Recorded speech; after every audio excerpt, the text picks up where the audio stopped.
its steam dense as a veil, and wine sweet as honey. One can't help but relax at the hot spring. Return to basics. Surrender restraints. Relinquish thyself. Like the eagle plummeting straight down, lusting for lambs, hating all lamb souls. Bathed in the spring, we drink. We worship. We indulge.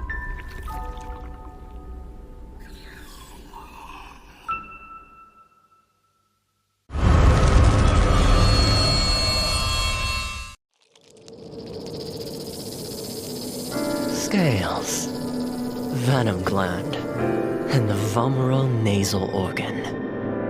Reptiles' delicate biology is engraved with the mysteries of evolution.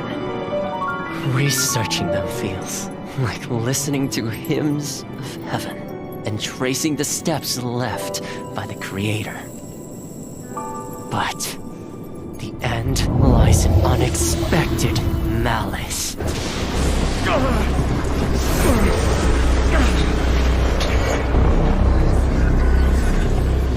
Is this a cruel joke from the Creator?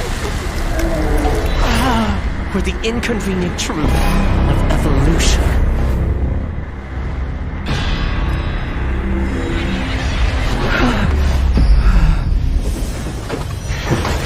All but a small price to pay on the path to truth. And as the scales shed, I shall step over the last of my boundaries.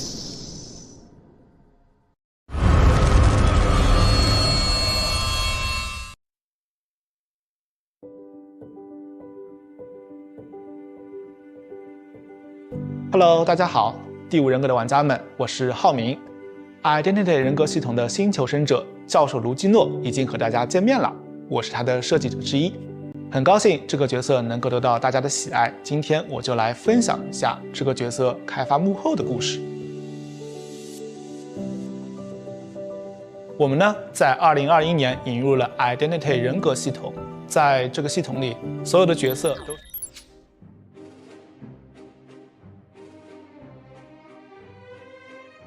Soy, welcome guys. IVA, it is the third day of the group stage. Welcome everyone to the IVA May edition. Soy Milk and Posh Spice here giving you the commentary action. Soy, we have a pretty incredible day ahead of us. Any matches you're looking forward to? Of course, I'm looking forward to see Noir and NM in today's matches, especially because we haven't yet to see Noir recently since they didn't join COA. So I'm really looking forward to see how does their Hunter's Oxygen Moru will be playing today's match and try to get the most points to be at the top of their group. Yeah, they will be going up against NM, a team that is leading the pack. So I'm excited to see how they're going to be facing each other. Noir had a pretty excellent run yesterday, but NM as well. NM facing pretty excellent. We had the showing of Super Chew with an excellent 4K sculptor in Ever Sleeping Town, and the Survivor team actually facing some adversity early on with Caridona's Acrobats starting off the trend of cursed acrobats. So I'm excited to see if that's still going to be the trend today. Yes, indeed. The trend yesterday, it was claiming survivors left and right. Particularly, there was something that the trend was against the patient or something, because we always seem to have the patient being captured first, and of course it makes the game go for the hunter side and bringing so much early game amazing action. And we see that the hunters, when they get the good gameplay in the beginning of the match, they will steadily manage to bring all those skills in and maintain it until they reach their peak with their maximum presence and able to get a lot of points. So yesterday we saw some really nice matches with the hunters that bringing all the action, and I'm really excited, looking forward to see what does Noir Moru Hunter will bring us today, and especially because with the lineup of NM Rebels, it is a very good team. And of course in Southeast Asia we know we know them, that they have been playing for a long time competitively.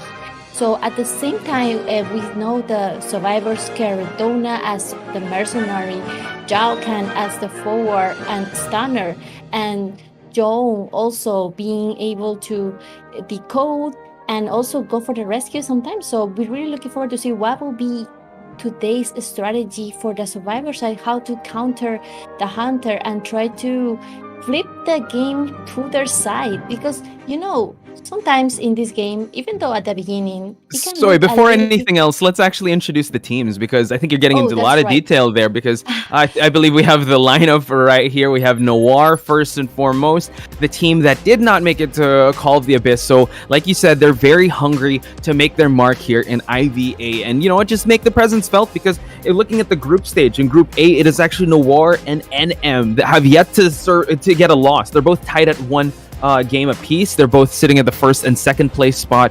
So I'm excited to see what we'll give in this best of one match. So now I'm going to let you take the reins here for the next team, which is NM. That's right. NM is the Mello team, the team who is from the ones who are like sponsoring this tournament as well. So there is a lot of weight on their shoulders to also bring a little bit more of action to the table and trying to get a name for keeping the name up for themselves. So the survivor lineup that we're gonna see is going to be Zhao Kan, Caradona, Love, and John Long. Yeah, John Oleng also. John Oleng. Yeah, he was the seer yesterday. Bought a lot of time.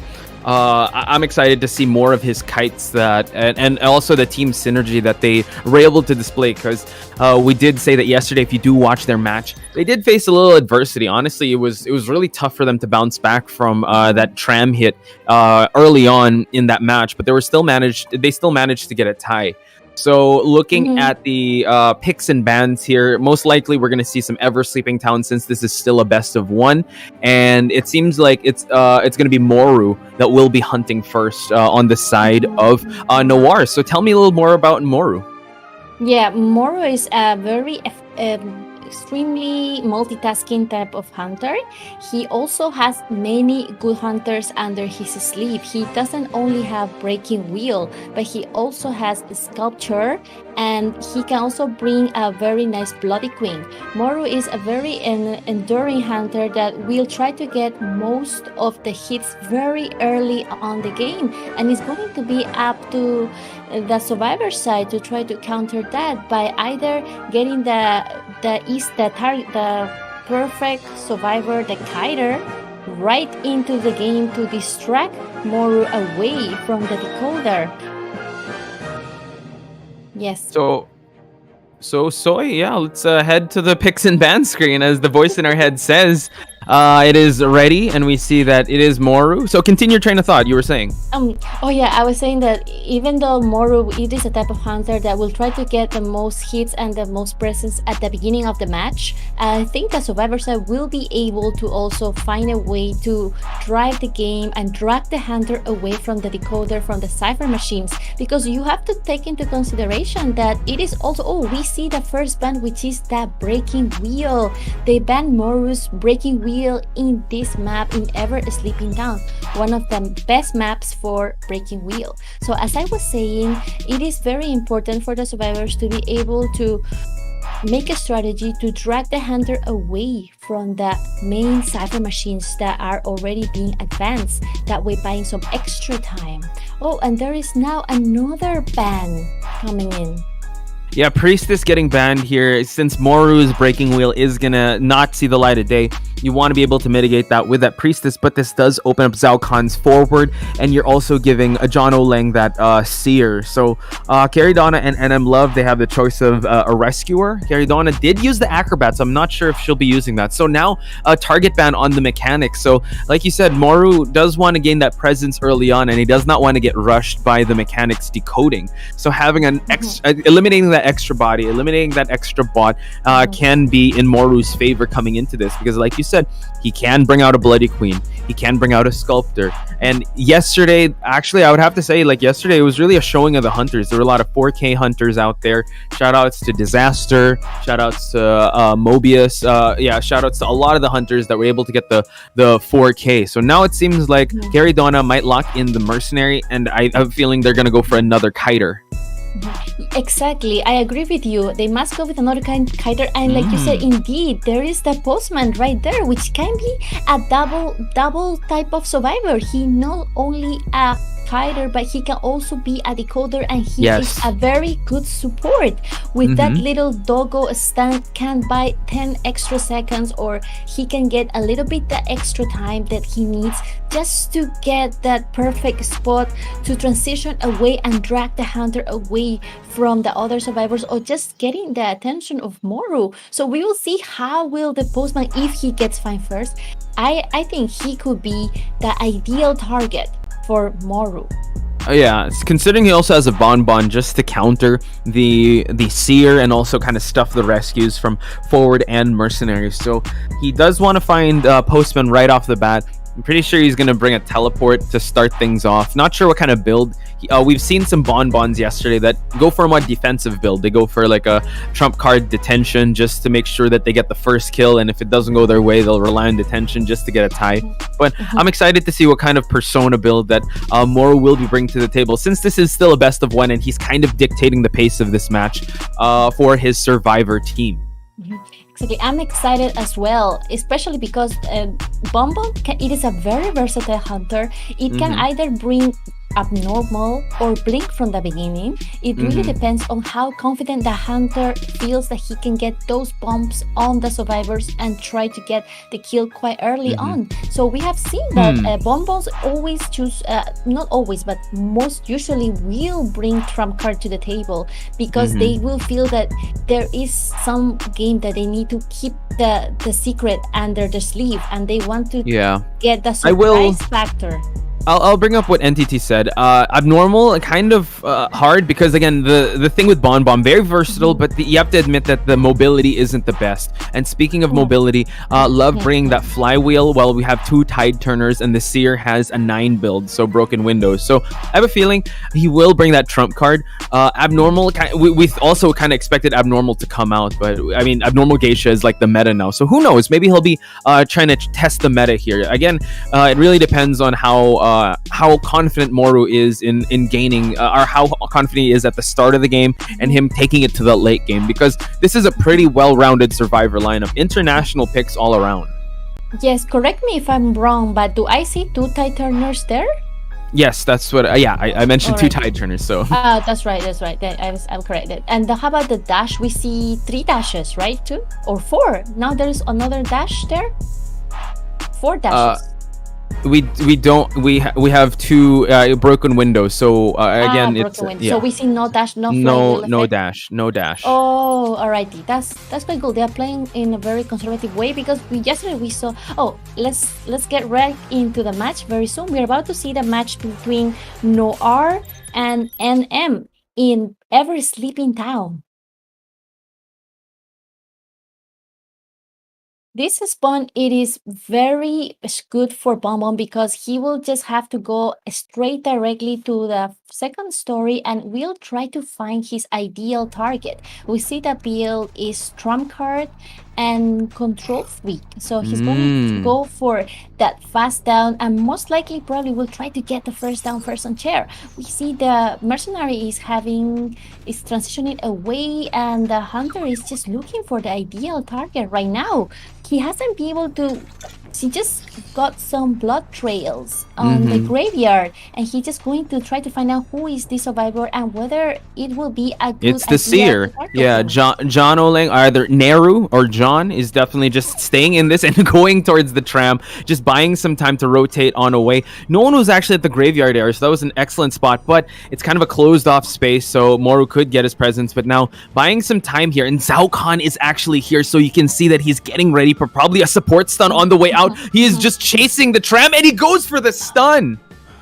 Exactly, amazing stun from Zhao Kan right here at the end of the tram trip. And now Moro just feels forced to teleport away and finding an even more suitable target. Now the dog getting the doggo on. Postman get the doggo on, and now the postman has to be forced to kite away from the cipher machine, dragging the hunter to this area, and the owl got a hit. How many ciphers machine we see being utilized?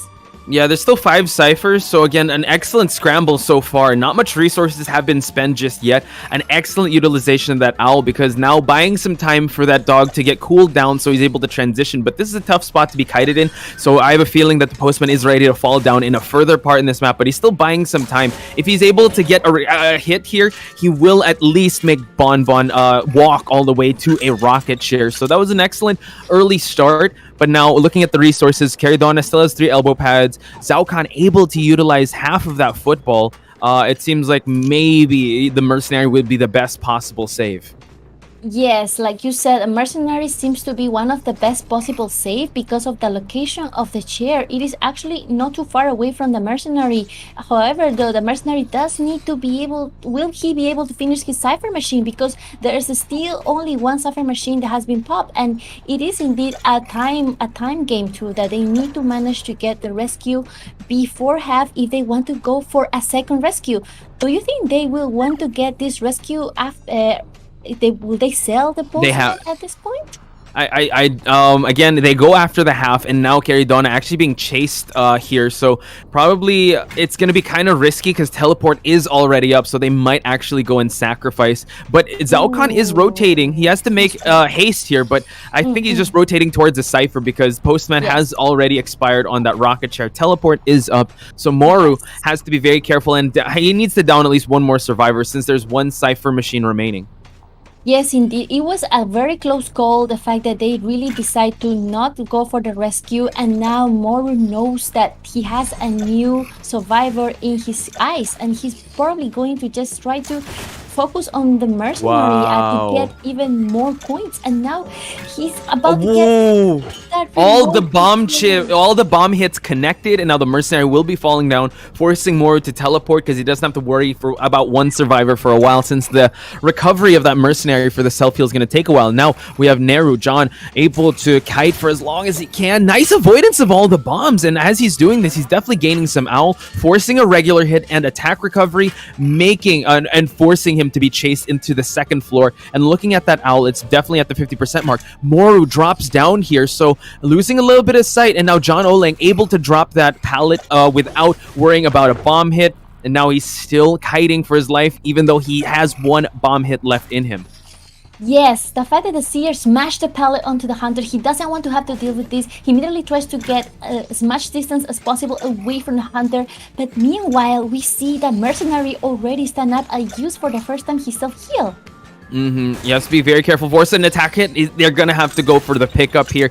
Forward is the one on the last cipher. He'll have to go for the save, while the mercenary will have to pop that cipher. We do see Caridona and the forward Khan able to rotate and try and make this rescue attempt happen. Caridona on cipher popping duties, while we see Zhao Kan with a little bit of football to utilize. Moru not staying anywhere near the rocket chair. So this is going to be a little crazy because the Sears almost has an owl, so that owl can definitely help him kite till the exit gate if they're able to pop in time. Yes, and we do see the machine about to be primed, and the rescue was just done. Perfect rescue. He gets the hit on the seer, popping that last effort, and we will see when do they decide. Are they waiting for John Olin to get that owl? Hang on, waiting for him to drop down, creating some distance here. They have to pop it at the right possible time. Last effort already popped, and now they pop the Cypher, and now John Oleng, can he get an owl in time to give him safe passage here? Now able to avoid the bomb so far. I think he already has an owl online, so John trying to kite towards the dungeon. Are they able to open the gate in time? It's still a little too soon, and John Oleng realizing that, getting a little bit of a speed boost, has to go around. Push the dungeon right there. He was lurking around the dungeon. He was so close, but just a little bit not enough. But the survivors, they are not going for the gate just yet. No, they're not. Yeah, I was definitely leading towards that dungeon because it was too soon for that for them to be able to go there. And now exit gate is open. I think they know that there's definitely no detention. They can go for the second save since Mercenary still hasn't used a rescue. So Mercenary, if he's able to get the rescue and elbow pad away, they could definitely get this from happening because he has Tide Turner. Now last effort's gonna get popped. Can they make it in time? Yes, the last effort pops on, and now John Oleg is just waiting for the dungeon to be open right on Morus. But Morus not giving up. He's Moru chasing him away. Can they get out in time? And they're able to get it. The Tide Turner, once again, the highlight of this match. NM getting 3 survivors out.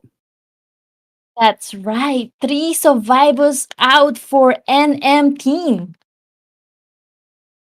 Give us your thoughts, Soy. Let's talk about the highlight there. That was an amazing performance so far. It is a very, very exciting match for being the first match. It does put NMT now on the lead, and it's definitely going to bring a lot of pressure for the Noir Hunter. And we're going to for the Noir survivors. We're gonna see what will they have to bring to the table to make this gameplay seem also almost a la part with what we just saw. Will they be able to reach that standard that NM has just set right now with that clutch random dungeon escape and Mercenary last minute rescue? Mm-hmm. Yeah, I wouldn't call that random. That was very calculated. And you saw that they knew that they didn't have detention. Mercenary able to get that rescue. Carrie Donna, again, the main rescuer of the team, has definitely had a clutch rescue, and you got to give it up to Nero. If we're able to give an MVP, the way he was able to kite, gain that owl, definitely one of the game-saving moments of the game. So I'm super excited to see how this half will continue. Exactly. Also, the owl that Nero was able to get, it was also all thanks to the communication they had with the teammates, because even though the Cypher machine was primed, they didn't decide to prime it just yet. They were waiting for the ultimate time that he can get enough distance from the hunter and able to get that crucial owl, that crucial bird, that helping kite even longer and buying some extra time for the teammates to open the front gate. So I think it is amazing teamwork that we just saw from the NM survivors, and I'm really looking forward to see what the Noir survivors will bring to this match. Oh yeah, since you did say that they are starving for competition, NM granted them that, so I'm excited to see the second half. But we'll be taking a short break. When we return, it's going to be the conclusion or potential tiebreaker of this match. So don't go anywhere. More when we return.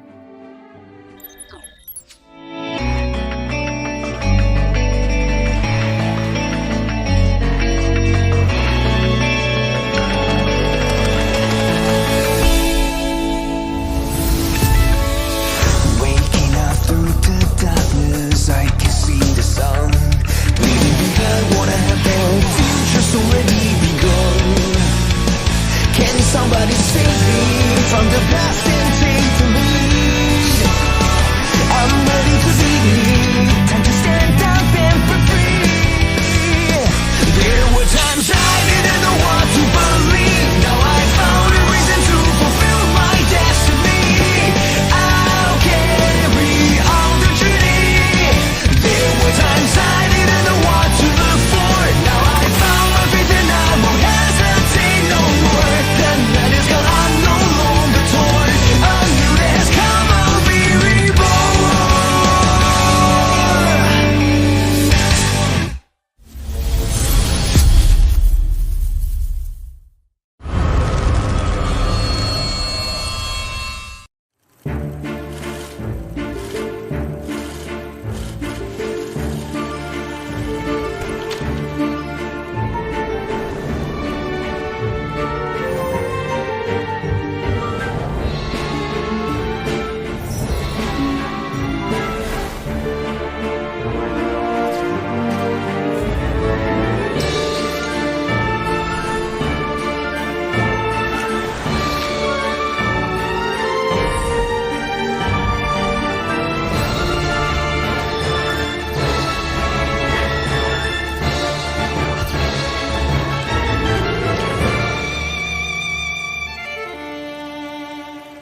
with steam dense as a veil, and wine sweet as honey. One can't help but relax at the hot spring. Return to basics. Surrender restraints. Relinquish thyself. Like the eagle plummeting straight down, lusting for lambs, hating all lamb souls. Bathed in the spring, we drink. We worship. We indulge.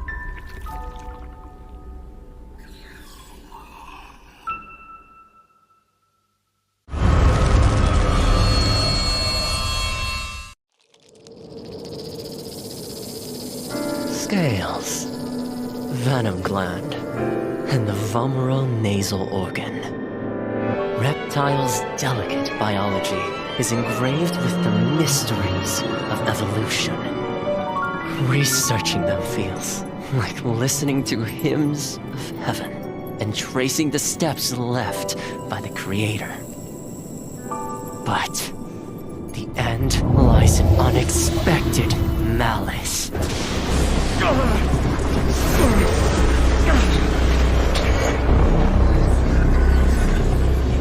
Is this a cruel joke from the Creator? Or the inconvenient truth of evolution?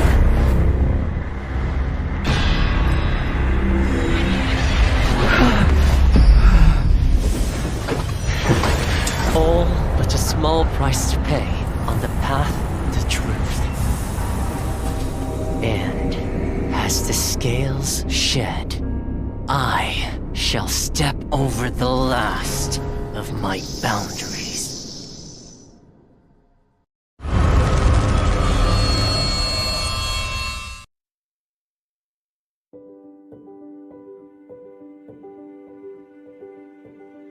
Hello， 大家好，第五人格的玩家们，我是浩明。Identity 人格系统的新求生者教授卢基诺已经和大家见面了，我是他的设计者之一，很高兴这个角色能够得到大家的喜爱。今天我就来分享一下这个角色开发幕后的故事。我们呢，在2021年引入了 Identity 人格系统，在这个系统里，所有的角色都是已有角色的一个新的形态。 Disappear for a sec. Welcome to our group stage of IVA Day 3. This is our MC's Poch Pies and Soy Milk. Hey, what's going on, you guys? Again, we saw an amazing performance by the NM survivors. Now it is Noir's job, the survivors as well, to kind of duplicate that same performance, or at least get get 4 survivors out of the game. But that's gonna be pretty tough because NM has a hunter that has been consistent throughout the tournament with 4K, and his name is Super Saiyan Super Chew. That's right. His original name was Seichu in IVC, and in this tournament he has renamed himself as Super Chew. So yesterday we were saying with NTT that he has evolved like Super Chew. And yesterday he did show a lot of very, very nice hunters under his sleeve. And now we're going to go to the band phase. What do you think will be the first survivors band from Super Chew, Poch? It seems like, well, considering yesterday, if they're gonna ban his breaking wheel, he's for sure probably gonna consider either the priestess, or they're gonna take out the forward, because he might actually opt for sculptor, and we saw how amazing his sculptor plays were. So I think that would probably be the trajectory of his decision making, since he did get 4K in Ever Sleeping Town with a sculptor against A team. But what are your thoughts? I agree with you that sculpture might be a very viable option for Super Chew. However, though, we have to take into consideration that the survivor side is a different lineup. They might choose also a different strategy to counter Super Chew, and NM has very, very good strategy, and we have Noir. seen Nor will have a very good strategy because, like you said, they're starving to get into a competitive game, and they will be able to bring. Will they be able to bring some amazing gameplay today? I'm really looking forward to that, especially with the survivors as Souls, Marks, Night Owl, and Chocopie. We know these survivors, we've seen them before previously, and we're really looking forward to see them once again show us what they practice and to display their amazing kiting skills. Yeah, so now what they're displaying is a pretty diverse lineup, very kite heavy with one main rescuer. Acrobat has been, Patient has been proven to kind of bring Tide Turner here and there, but Perfumer and Priestess can make it kind of pesky, especially Perfumer Priestess combo. That's going to be kind of scary. And you know what, Super Chew, if it ain't broke, why fix it? He's going to go for another Sculptor pick because you can kind of bait out the perfumes with the statues. Also, I guess the thing he has to worry about is Chocopie, but we have seen Patient get countered with the statues, and the statue kind of block his hooks. So I'm thinking Super Chew wants to continue his streak from yesterday, to continue the dominance and the display of amazing statue plays on this sculptor. I agree. Amazing statue placement from Super Chew. Plus, only we need to consider though that even though Perfumer is not being utilized as much as before, Perfumer play in the right hands can be a very dangerous and slippery survivor to target. So I believe that for the first ideal survivor to target would be maybe Patient because of the hooks, and we saw yesterday how Sculpture was able to counter that little hook recover and also to maybe cut through the hook usage by using the status and placing them in a strategic position. So it will be very interesting to see which survivor will Sculpture manage to find first and will decide to go after him or her. So let's get right into the map. Yeah, noticing that they only brought one Tide Turner, everyone else did bring broken windows and also A badges. I saw an A badge on Chocopie's Perfumer. So even though we don't see Perfumer that much in the meta, I'm really excited to see if he'll have to take this first kite. But Super Chew now deciding who he's going to go for. Soul is also in the area, so that is the forward. Maybe he hasn't seen him yet, but I'm pretty sure he just wants to make his rotations done. Night Owl and another person up in the second floor. It is the Perfumer, so will Super Chew actually drop down and see who this Perfumer is? Yes, like you said, Super Chew is already in the vicinity trying to come closer to Perfumer. Perfumer going to use that little hole in the middle of second floor, trying to use this area. Oh, first Perfume comes out to try to buy some distance. And Super Chew doing some amazing discipline, just waiting for the Perfume. Whoa! Are you serious, Super Chew? Did you pay the tram here? Now he's gonna try to connect a statue hit and a regular hit. Just when the kiting was going so well, the tram is able to buy him this amazing sequence of statues, and now he has his first survivor down. Indeed, that Tram brother comes in to help Super Chew in this situation, and Perfumer gets the first chair. The location of the chair, it is also very convenient for Super Chew because there is another survivor in here. It is going to be the Patient. Marks, will he forced to do an early rescue? What do you think, Hutch? Well, the forward is here. I think he wants to just focus on decoding, and it seems like Soul might just bait a hit and just go for the rescue. Priestess has that wanted order, so now Perfumer is actually kind of in a tough spot because she can't use her perfumes. Now he's trying to go for the stun, but no, gets canceled out with a regular hit. This is feeding a lot of presence to Super Chew, and at least the Acrobat was able to finish his Cypher, so now he doesn't have to get bothered. He can move on to another Cypher, but this Perfumer is, going on to the portals that this is being played. Now, is he gonna... he was trying to wait out the Perfume if he was gonna go back, but it seems like he's gonna try to go for a mad dash towards that long portal. Can the Perfumer make it? Yes, it's right. There's another portal just helping to get into the long distance portal, and Perfumer using an amazing uses of the perfumes just to get off that hit, buying even more distance away, and still, Potch, look at the use of the perfume that avoid that extra long hit. And now, Priestess comes in for the heal. Yeah, and forward was down as well, so, the heal are coming. Okay, I thought it was going to be another tram hit, but now we see another Holy Key being utilized just to break that line of sight. Note that Blink is online, so now we see that the Night Owl is in the area to help try and just distract the hunter from going for the perfumer, since the perfumer will see her second chair, and more time for the Super Chew to gain here if he's able to down this this perfumer right here right now. Nice a mind game here, and now the basement is actually here. Nice mind game indeed. However, the basement is right here, and it will be a little bit unfortunate for perfumer to just drop on that moment. And now we will see there is only 4 machines left in the remaining. However, though, I think the patient and the forward already advancing on their machines respectively. Priestess got 1 chip on, and we will see that perfumer get into the second chair. Yeah, she's already on that second chair, and it's only a matter of time till she expires. And now we see Soul just giving that tinnitus, just so that Super Chew won't be moving anywhere just yet. Blink is still online, so she can Super Chew can get an early hit here and an early chase. I wasn't able to see the persona build, so I'm not sure if he brought detention or trump card, but let's see how this one goes. Super Chew just doing a cleanup here while the perfumer expires. So now he knows that the priestess already received a chip damage, so now I think he wants to chase away the perfumer, and this is Night Owl's cue to get away from that cipher. Yes, the priestess is coming in, dragging the Super Chew away from other survivors' machine. There's still 3 ciphers remaining, and priestess is going to. Will she be able to make it to the graveyard? Oh no! Who just got that hit right in the middle of the road? Yes, and mind you, Super Chew has yet to use a trait, so it's actually his statues have been really on point. And now Marks is actually working on a cipher at the middle 2-story. Now a chisel is going to be dropped here.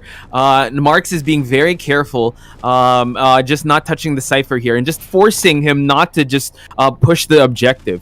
He knows that someone is up there. Now Super Chew waiting for the drop down to happen and able to get the drop down. And now Marks has to be very careful in getting this rescue. Eats that hit, allowing the priestess and a stun to happen.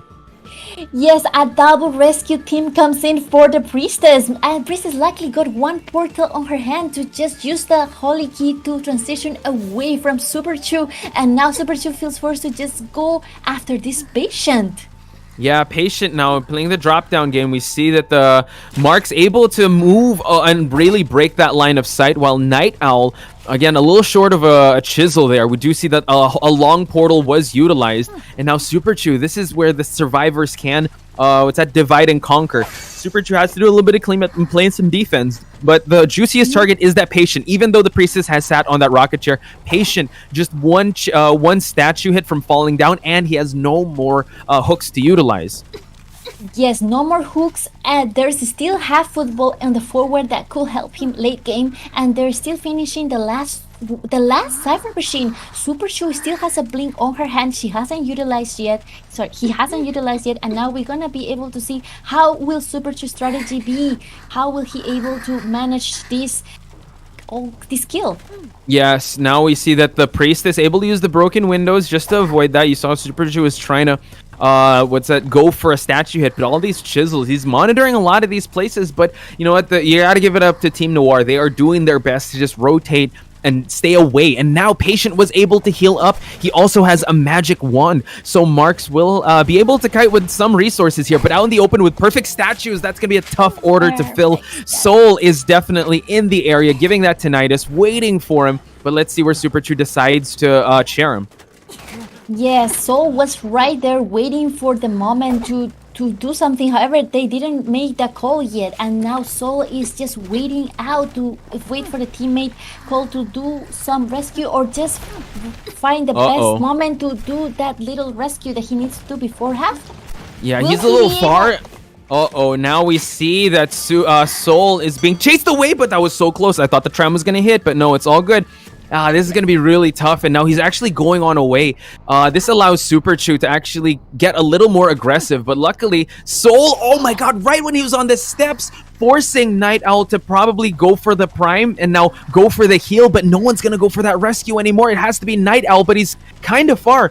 We see that he does have some holy keys to utilize, but now he will have to go on foot, but this actually allows him to switch targets to the forward to chair. Yes, now the forward is going to be the next victim, and will the Holy Key get the rescue? Yes, right on point, right before the version flying back to the manor gets the rescue done. And now we're gonna see the chair first year for the forward in, and we have to remember that the sculpture is still got blink on her hand.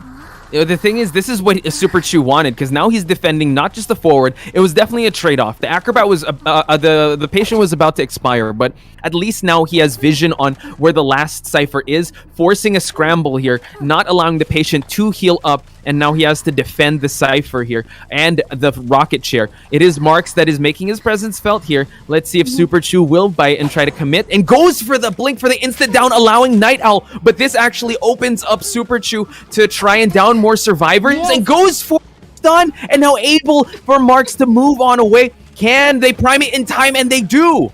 They do prime it in time. Amazing pop from the priestess, and now we see patient dragging away the hunter from the gates, forward utilizing the priestess portal and heading to the back gate, while their two survivors are trying to remain alive as long as possible. And Marks now just utilizing this area that while everyone is trying to scramble for the exit gate, has to be very careful. He's going to try to make a mad dash. One more statue and he will be falling down. Super Chu just needs a tie because his team was able to get a 3-person escape. Marks trying to make a mad dash towards the dungeon area. Utilizes it, but no, the terror shock. He knew he was going to use that. What amazing instinct on Super Chu's side to get the tie for his team. And NM are victorious. NM victorious tie. Amazing match from Super Chu. Amazing match from NM Super Chu. Let's see this. Are we gonna see the stats?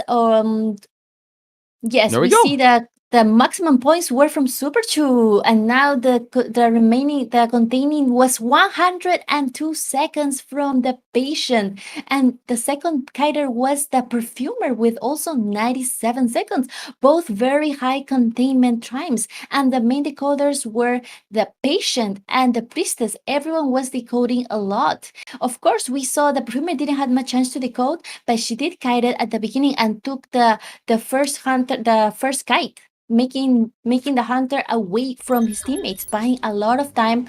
And it was really interesting to see that Super Chu didn't utilize that blink so early on. Like, it really kept it secret for a while before deciding to finally make that decision to use the blink. To be honest, like, I don't think he needed to because of how well his statue placements were. So he kind of used it in a scramble. So it's like all Survivor and Hunter had to go all in that last scramble. I think Super Chu played it very aggressive and also very defensive towards the end. He knew the win conditions for his team. Luckily, his Survivor team were able to get the 3-person escape, leading to a tie. But since this is a best of one, NM gets one over NR. What an amazing performance on both teams. I hope you guys have made your predictions well because, people that bet on the people that put the money on NM would definitely be eating well tonight. So I'm excited to see the results of that. Before anything else, we're going to take a 10-minute break, but when we return, it is going to be another matchup with Lil Dragons and T-Gangs. So don't go anywhere. More of IVA when we come back.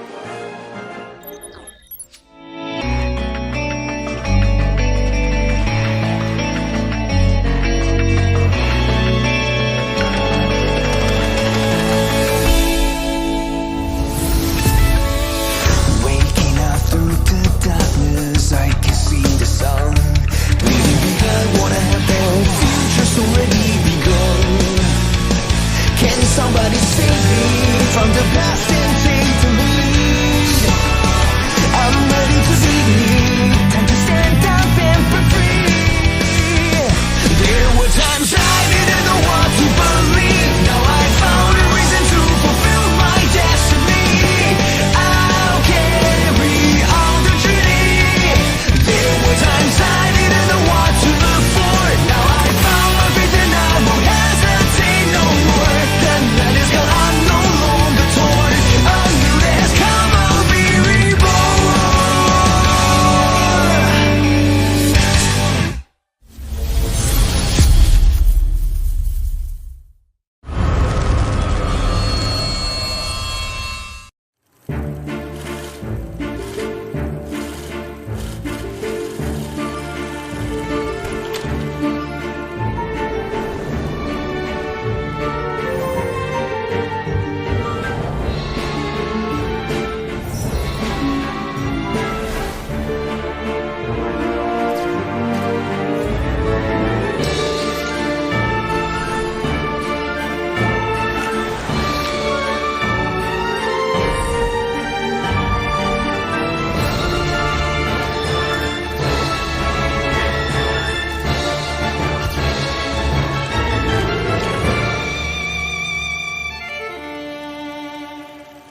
with steam dense as a veil, and wine sweet as honey. One can't help but relax at the hot spring. Return to basics. Surrender restraints. Relinquish thyself. Like the eagle plummeting straight down, lusting for lambs, hating all lamb souls. Bathed in the spring, we drink. We worship. We indulge.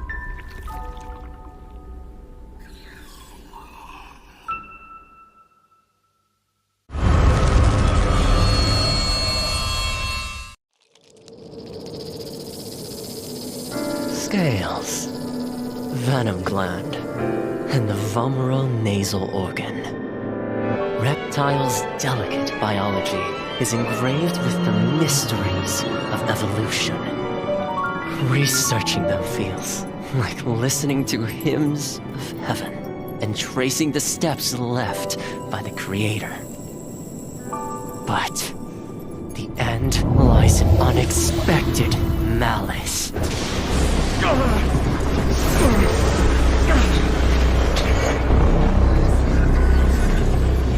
Is this a cruel joke from the Creator? Or the inconvenient truth of evolution?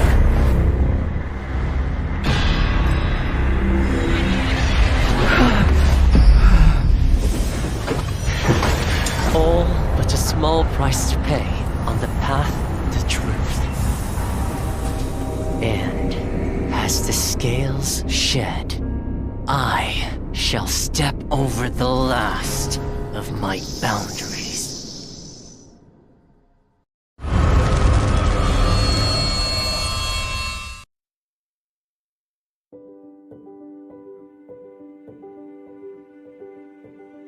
Hello， 大家好，第5人格的玩家们，我是浩明。Identity 人格系统的新求生者教授卢基诺已经和大家见面了，我是他的设计者之一，很高兴这个角色能够得到大家的喜爱。今天我就来分享一下这个角色开发幕后的故事。我们呢，在2021年引入了 Identity 人格系统，在这个系统里，所有的角色都是已有角色的一个新的形态。我们希望一些角色能以一个新的形态突破求生者和监管者之间的阵营隔阂，呈现角色更多的可能性。这次新求生者教授卢基诺，他和涅西卢基诺其实是同一个人。在涅西卢基诺的推演故事中，卢基诺教授被神秘的毒蛇咬伤了，他的身体逐渐开始变异。他为了追寻这一条毒蛇之源，来到了庄园。也就是说，每一对 identity 角色都是基于同一个角色，在同一个故事框架下进行设计的。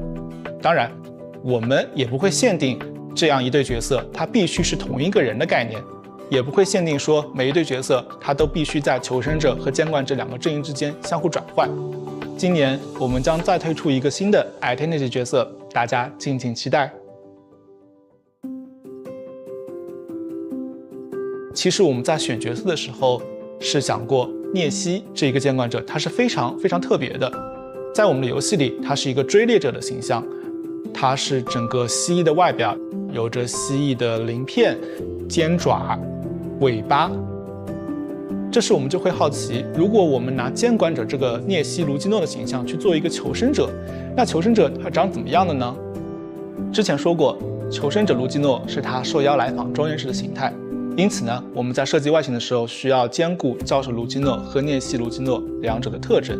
虽然监管者涅西他是有着蜥蜴和人脸混杂的五官，但是我们还是提取了一些他身上独有的五官的立体感。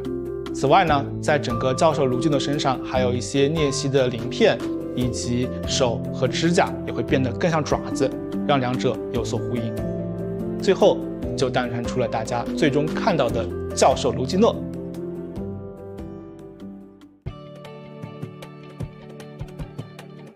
我们的设计时，首先确认了教授的核心技能是围绕反弹攻击，也就是鳞片硬化这个高难度机制展开的。玩家们需要在高度紧张的追逃过程中，同时留意对手的动作，并在瞬间抓住时机，激活技能。有时候，你甚至可以主动靠近监管者来触发鳞片硬化的技能效果。鳞片硬化可以在板窗交互的过程中使用，避免被后来追击的监管者恐惧震慑。为了进一步加强教授的辅助能力，我们为他添加了支援其他求生者也能反弹攻击的退灵技能。以上就是我今天给大家分享的教授卢基诺开发幕后，希望能帮助玩家们更多了解卢基诺这个角色。感谢大家喜欢我们的 Identity 系统，我们后续也会为大家带来更多精心设计的游戏内容，敬请期待哦。再见。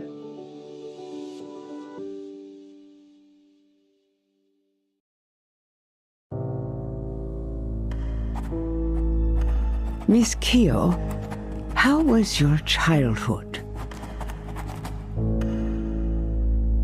Well, at the dinner table, Father said with a smile, "You sure love playing judge, don't you?" And then they wanted me to pursue my own happiness. Of course, so did my brothers. Your brothers? He was not qualified to represent justice. And I won't allow that to happen.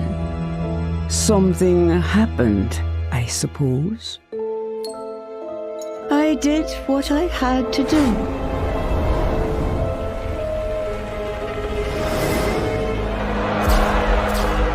Justice needs obedience. Justice needs sacrifice. It ain't over till the fat lady sings.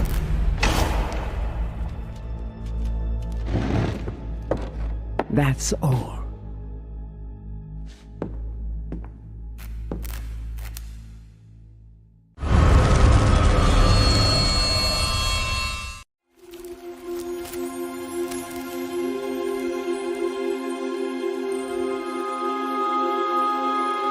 Long, long ago, when demons and gods walked amongst humanity, two sisters lived a life of creating fragrances. All that you desire shall be granted. Hello, fellow survivors and hunters. Welcome to IVA Day 3 stage groups. Here I am, Soy Milk, with Watch Spice, bringing you the live casting. Yeah, we just saw an amazing match between NM and Noir. Congratulations to NM. Noir, you know what? They're still fighting and they're still in the top 2 of Group A. But we will be moving on to our next competition between Little Dragons versus T-Gangs. But before anything else, let's look at this amazing fan art. Beautiful fan art of photographer, and he's holding a digital camera like it is a little bit more modern Joseph. It is really beautiful having the hair on a ponytail. And the artist is Milk Carton. Please do follow him on Instagram and any other social media that he has. He is indeed a very nice artist and putting out some amazing artwork. Yeah, Joseph looking like the supportive dad and like, okay, you can do it, survivors, you got this, they have the camera. So just capturing those events. So again, it's at milk_carton, at MLK_carton. Big shout outs to you. Amazing artwork all throughout. And after every break, ladies and gentlemen, we will be showcasing some art. And also after every break, we will be reminding you guys to use your team predictions, because we've been talking to Eli backstage, and yeah, he also is locking in his predictions. I hope you guys were able to lock in your predictions. And this one, it's going to be T-Gangs versus Little Dragons. We're introducing T-Gangs first from the Philippines. They did play an exhibition match up against ZC last week. Again, that was an exhibition match, so technically this is their first outing in this tournament, even though they are leading the group with 1 win and no losses. Omez trailing behind, and PD as well in Group B. So I'm excited to see what T-Gang has to offer up against the Little Dragons. So Soy Milk, talk us through the Little Dragons. Little Dragons with Sneaky as a hunter. They also have some amazing survivor lineup as Wasurena, CY, Zini, and Meow. We have seen them play before, and they are one of the second team on their group. And I think that they will be able to bring a lot of very nice strategy on today's match against the hunter of the other team, and really looking forward to see what will be the strategy that they will play on today, especially because we have seen so many different strategies utilized from the survivors to try to flip the game towards their side. And even though at the beginning they might lose some hope because of the very early down, they will always strive to get those points back and drive the game towards their side. Yeah, I'm excited to see the survivor side of Little Dragons, because yesterday, Soy Milk, do you remember their performance up against Disaster? It was actually mostly the Axe Boy highlight. So I think that the survivors want to be able to showcase their skills, and T-Gangs will really have their hands full, because we saw how amazing Noir performed, because they really want to prove something. And I think Little Dragons want to be able to prove that, and they want to be able to get the victory here up against T-Gangs. And T-Gangs, on the other hand, they are for sure wanting to hold their spot in the top place, because in Group B, it's looking kind of stacked. So if I may ask you, Soy, do you have a team that could be favored to head on over to the top 8? As far as I know, I'm really excited to see Little Dragon Sneaky, because she is a girl hunter, and I'm really looking forward to see her performance today. We know that she has many good hunters under her sleeve, such as Sculpture and Bloody Queen. And we will see definitely a respect ban for Breaking Wheel. And as we usually see, the first survivors that are banned on the survivor side will probably be either Seer and Priestess. Since it's going to be if it's the map Ever Sleeping Down, then we will definitely see a Priestess ban, since it definitely can be a very sneaky survivor, and it will provide a lot of support towards the end of the match. So I think that if the hunter decides to ban one of the survivors, I think the perfect ban should be Priestess, in my opinion. Yeah, sorry. So you think Little Dragons is going to make it to the top 8? I'm looking forward to them trying to strive for taking the top spot. Yes. Okay. I was just, because I did throw a question, like, are there any favored teams that you think? Because one of them in my book is NM. We were talking about it a while ago, because we're still getting ready for the picks and bans. I just wanted to do a little bit of banter here, because we're also talking about good luck and have fun. They will be facing each other soon. We got BoBo between Little Dragons and T-Gangs. You have to look at the predictions here. It is Little Dragons to they are the favorite team, and one of the reasons why is because of the hunter you see on screen now. It's going to be Sneaky. That'll do the hunting in Arms Factory. So I don't think they're going to be banning the Breaking Wheel here. And knowing Sneaky, she has 2 hunters she can go for, either the Sculptor or that Dream Witch. Ichi did bring out the Bonbon yesterday, but he's more of a sub hunter. So it really depends on how the survivors of T-Gangs want to play this one, since both Sculptor and Dream Witch can actually thrive in Arms Factory. That's right. I agree with you that Sculpture and Dream Witch are very good hunters from Arms Factory. However, though, I tend to think that the idea, they banned Breaking Wheel. Wow, I didn't expect the first ban for Breaking Wheel, because as you said, Breaking Wheel is not the best hunter for Arms Factory.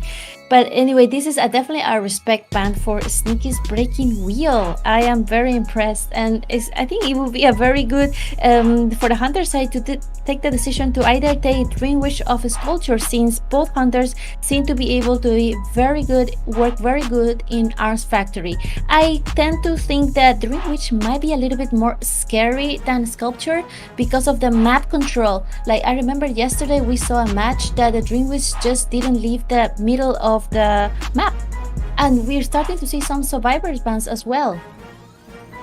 So it seems like they're gearing towards a Dream Witch match here because they have to lock in the Mercenary. Again, blocking off that Seer, it already tells that the Dream Witch is coming out. We have the Entomologist to just go for the bees. You have Kimberly here with the Mechanic just to promote Cypher Rush because the Dream Witch wants to be able to play this match at his own pace, but it seems like Sneaky isn't going to fall for, like, he's going to go for the Bloody Queen. So, yeah, interesting choice here because I think Sneaky has brought out the Dream Witch in the elimination phase, and she definitely got some wins. So now bring out the BQ here. We've known the BQ to be like a second round hunter, and a lot of these survivors can kind of counter it with Psychologist taking 3 hits. We have the bees just to transition away, and you know what, Mechanic and Mercenary, we don't need to praise their skills. So how do you feel about this BQ pick on Sneaky? Yes, I think it's very unpredictable because, like I said before, I was a bit of expecting a Dream Witch because it can have a really extreme control of a map, but she choosing Bloody Queen makes me feel that she definitely feels confident about Bloody Queen in Arms Factory. And banning Forward and Seer are very strategic bans because Forward can be a very pesky survivor to encounter, especially at the beginning or even end of the match. It can change the whole match, and she will not need to bring excitement, because if she does let the Forward out, then the Hunter most likely will probably bring excitement, especially if he's a Bloody Queen. And we see that the survivors were also a little bit like preparing for either a Dream Witch or a Sculpture. However, though, I think the fact that Sneaky brought the Bloody Queen out is how confident, and I'm inclined to believe that she just wants to play a little bit safe. What are your thoughts on this? Yeah, safe seems to be the bet with BQ because she's back to being the tie queen. And yeah, target banning the Seer and the Forward would definitely help her out. But yeah, you just have to be she just has to be very careful with who she chases first and foremost. And the Mechanic being loose here, Sneaky's not going to be afforded to be at ease at the start of the game. So we see she spawns right here in the factory area. Let's see where she's going to transition towards. It seems like she's making her way towards the middle side. And I think she's just waiting for the best possible target. Moving on over to the shack. And Kimberly is actually in the area. So at least it's definitely not the Mechanic. That'll be in this area. Yes, we see Mechanic is actually quite far away from Bloody Queen, and there is Heartbeat for Psychologist and Mercenary at the same time. They're both getting the ear mark on Bloody Queen, and Mechanic already starting to decode while Bloody Queen still trying to find the perfect target. Which he finds right there in the sandbags area, able to snipe it out, but now unable to get the mirror hit, forced to go on foot. And Daichi has already deployed the bot. Hopefully not in the area. We do hear the bees already making their way, probably to support Daichi, dropping down that pallet. Mirror cooldown is about to be 10 seconds, so Sneaky will be committing towards this Mechanic just so that the bot won't be loose while this chase happens. Blink? Blink! Amazing blink from Bloody Queen. Sneaky right, not buying more any time for the survivors, just want to get that hit down immediately and as soon as possible because time is so important for Bloody Queen. Such a small map, she will need to wait for the mirror to come up and try to focus on one of the other ciphers to stop the decoding and the rescue. We see Psychologists already trying to sneak in for that rescue. Will she be able to make it before half?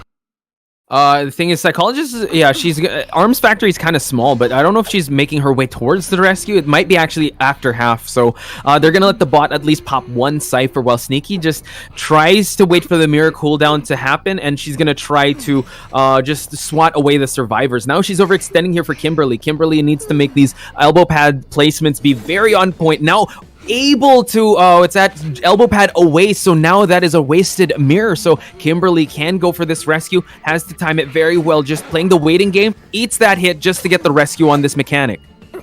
Beautiful rescue from Kimberly, but now there is no body block for Mechanic and she will get that last effort on. However, we have to take into consideration, look at the ciphers, Botch. There is only 3 ciphers remaining. That bot is being utilized to the maximum extent. And still being utilized now because Mechanic will be falling down. Sneaky is going to chair her once again and add more pressure to these ciphers. So Psychologist is already rotating. Actually, I think she's in the middle cipher or just popping another one. And now Sneaky will be chairing. Go for it.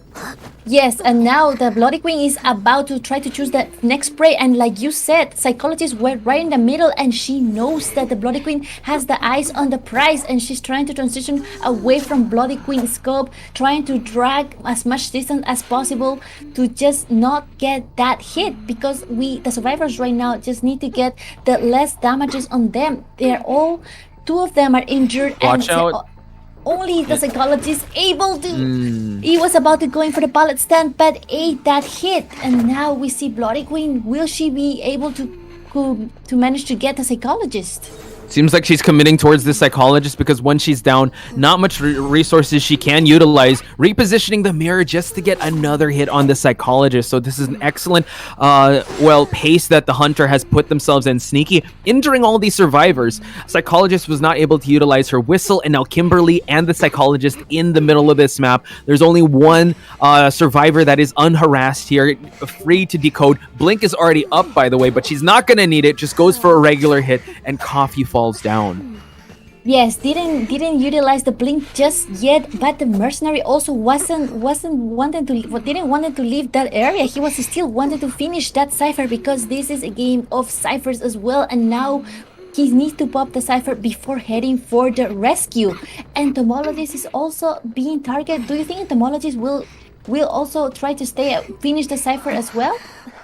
Again, it's going to be quite tough. Kimberly forced to get away from the cipher. Both these guys, it's only the mercenary, and now switches to abnormal. And now this is actually doing a great cleanup. This is the confidence that Sneaky has. And now this is the first time the Psychologist is on that rocket chair. Now, is he able to get the hit on the mercenary? This is going to be huge because Entomologist will be forced to stop that, finish that cipher and just go for the heal on this mercenary. Goes for the pop at least. One cipher remained, and Kimberly just being chased away while the Entomologist is trying to make a mad dash for the rescue, but it seems like she's going to get cut off here.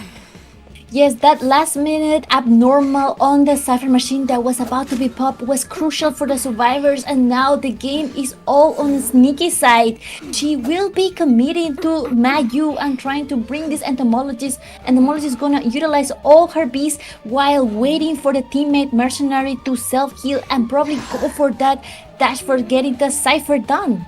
Yeah, with Psychologist will be expiring. Mayu doing a great job so far, utilizing her bees. Now going through the safe haven here, tries to go behind the pallet, able to get the pallets done. So this is excellent. Mercenary has to heal up, and now trying to pop that last cipher. But again, I don't know if they open up another one. Entomologist has fallen down. Abnormal will be back online. Sneaky just deciding to do some cleanup here, and now I think he's just gonna wait for the mirror to go back online and decide to go for that mercenary. Kimberly is put in a tough spot here. Already spent his self-heal, and Entomologist is already down and utilizing that self-heal. Yes, mercenary is in a very dangerous spot. He was about to touch the cipher, but just to not get crossed, and now he's going to try to buy some extra time to maybe heal up or find another cipher. Oh, Entomologist just used the self-heal as well, and now mercenary is going to try to drag the hunter away from Entomologist, trying to buy some extra time to maybe start another cipher machine. What do you think will be the best strategy for the survivors to counter this abnormal? Yeah, so they need to open up a new cipher machine and just keep the attention away. So they're doing a great job with Mercenary, just buying time. But Sneaky just waiting for her mirror. She knows where she dropped the Entomologist. And now Mayu realizing that. Mayu just staying away, not touching any ciphers. So it's kind of a check situation here where they're both dividing and conquering. But the thing is here, the map is so small that it's really easy for Sneaky to just walk on over, especially with these mirrors. If he's able to down Kimberly again, that's going to be so tough. Everyone's used up their self-heal. So now she could just focus on the Entomologist.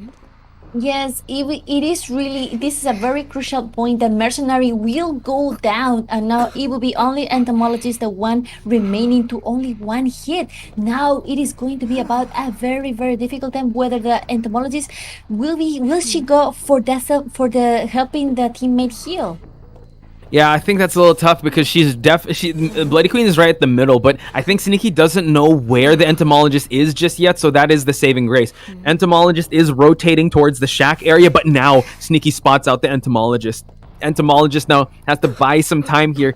Actually, no, the entomologist has to heal up the mercenary. The mercenary cannot get up anymore, and I think it's only a matter of time. Sneaky has this match signed, sealed, and delivered once she's able to get that hit on the entomologist. Yes, little dash from the window, and now Mayu keeps buying some extra time, trying to avoid the mirror hit, and finally that's the final hit. Congratulations for Sneaky to get a 4 kill on Arms Factory, bringing all the points to Little Dragons. Yeah, we were actually expecting a Dream Witch match, but I think that's the intended effect that Sneaky wanted to have. So here we see the match data again. Impressive times on Mayu, and also 75 seconds on the last survivor there. I can't really see, but Coffee and Daichi just buying some 30 seconds respectively of kiting time. She was so on point. At first, it was getting a little scary because of the first down, but it started to go in her favor when she's able to have more accurate mirror placements. And Sneaky add BQ in her arsenal, because that is another hunter you have to worry about when you're facing up against Sneaky.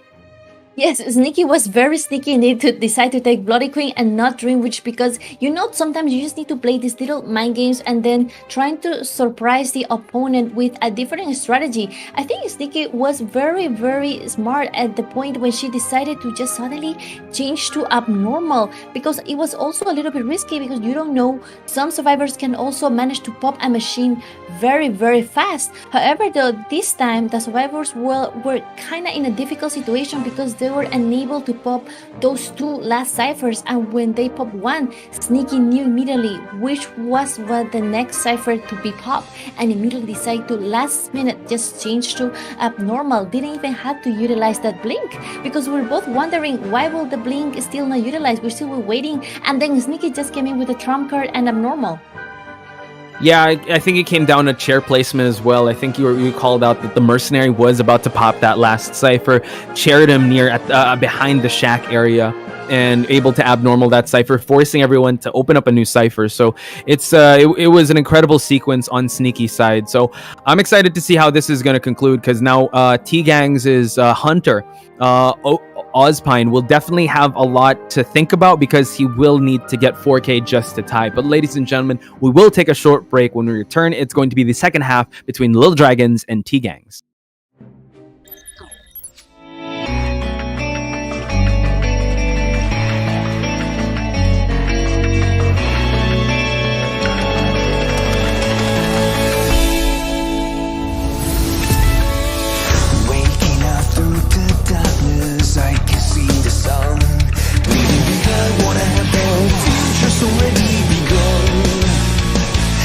Somebody save me from the past and take the lead. I'm ready to be, time to stand up and be free. There were times I didn't know what to believe. Now I found a reason to fulfill my destiny. I'll carry all the journey. There were times I didn't know what to look for. Now I found my faith and I won't hesitate no more. The night is gone, I'm no longer torn. A new day has come, I'll be reborn.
With steam dense as a veil, and wine sweet as honey, one can't help but relax at the hot spring. Return to basics. Surrender restraints. Relinquish thyself. Like the eagle plummeting straight down, lusting for lambs, hating all lamb souls. Bathed in the spring, we drink. We worship. We indulge.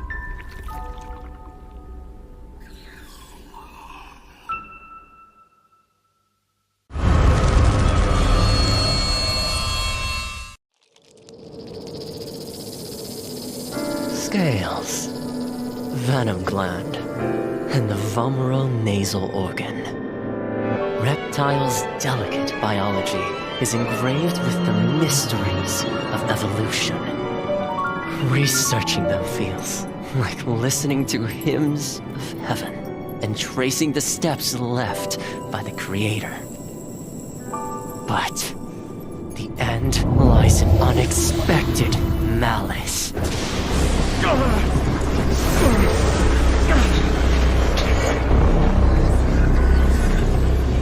Is this a cruel joke from the Creator?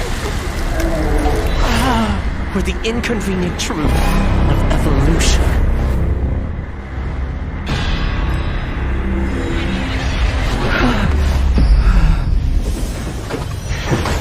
All but a small price to pay on the path to truth. And as the scales shed, I shall step over the last of my boundaries.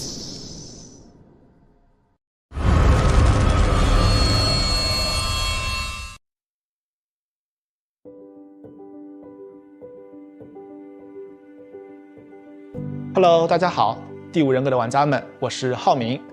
Identity 人格系统的新求生者教授卢基诺已经和大家见面了，我是他的设计者之一，很高兴这个角色能够得到大家的喜爱。今天我就来分享一下这个角色开发幕后的故事。我们呢，在2021年引入了 Identity 人格系统，在这个系统里，所有的角色。Hey guys, welcome back to IVA Day 3, and we just watched the match between Little Dragons and T-Gangs. What are your thoughts on the last match, Butch?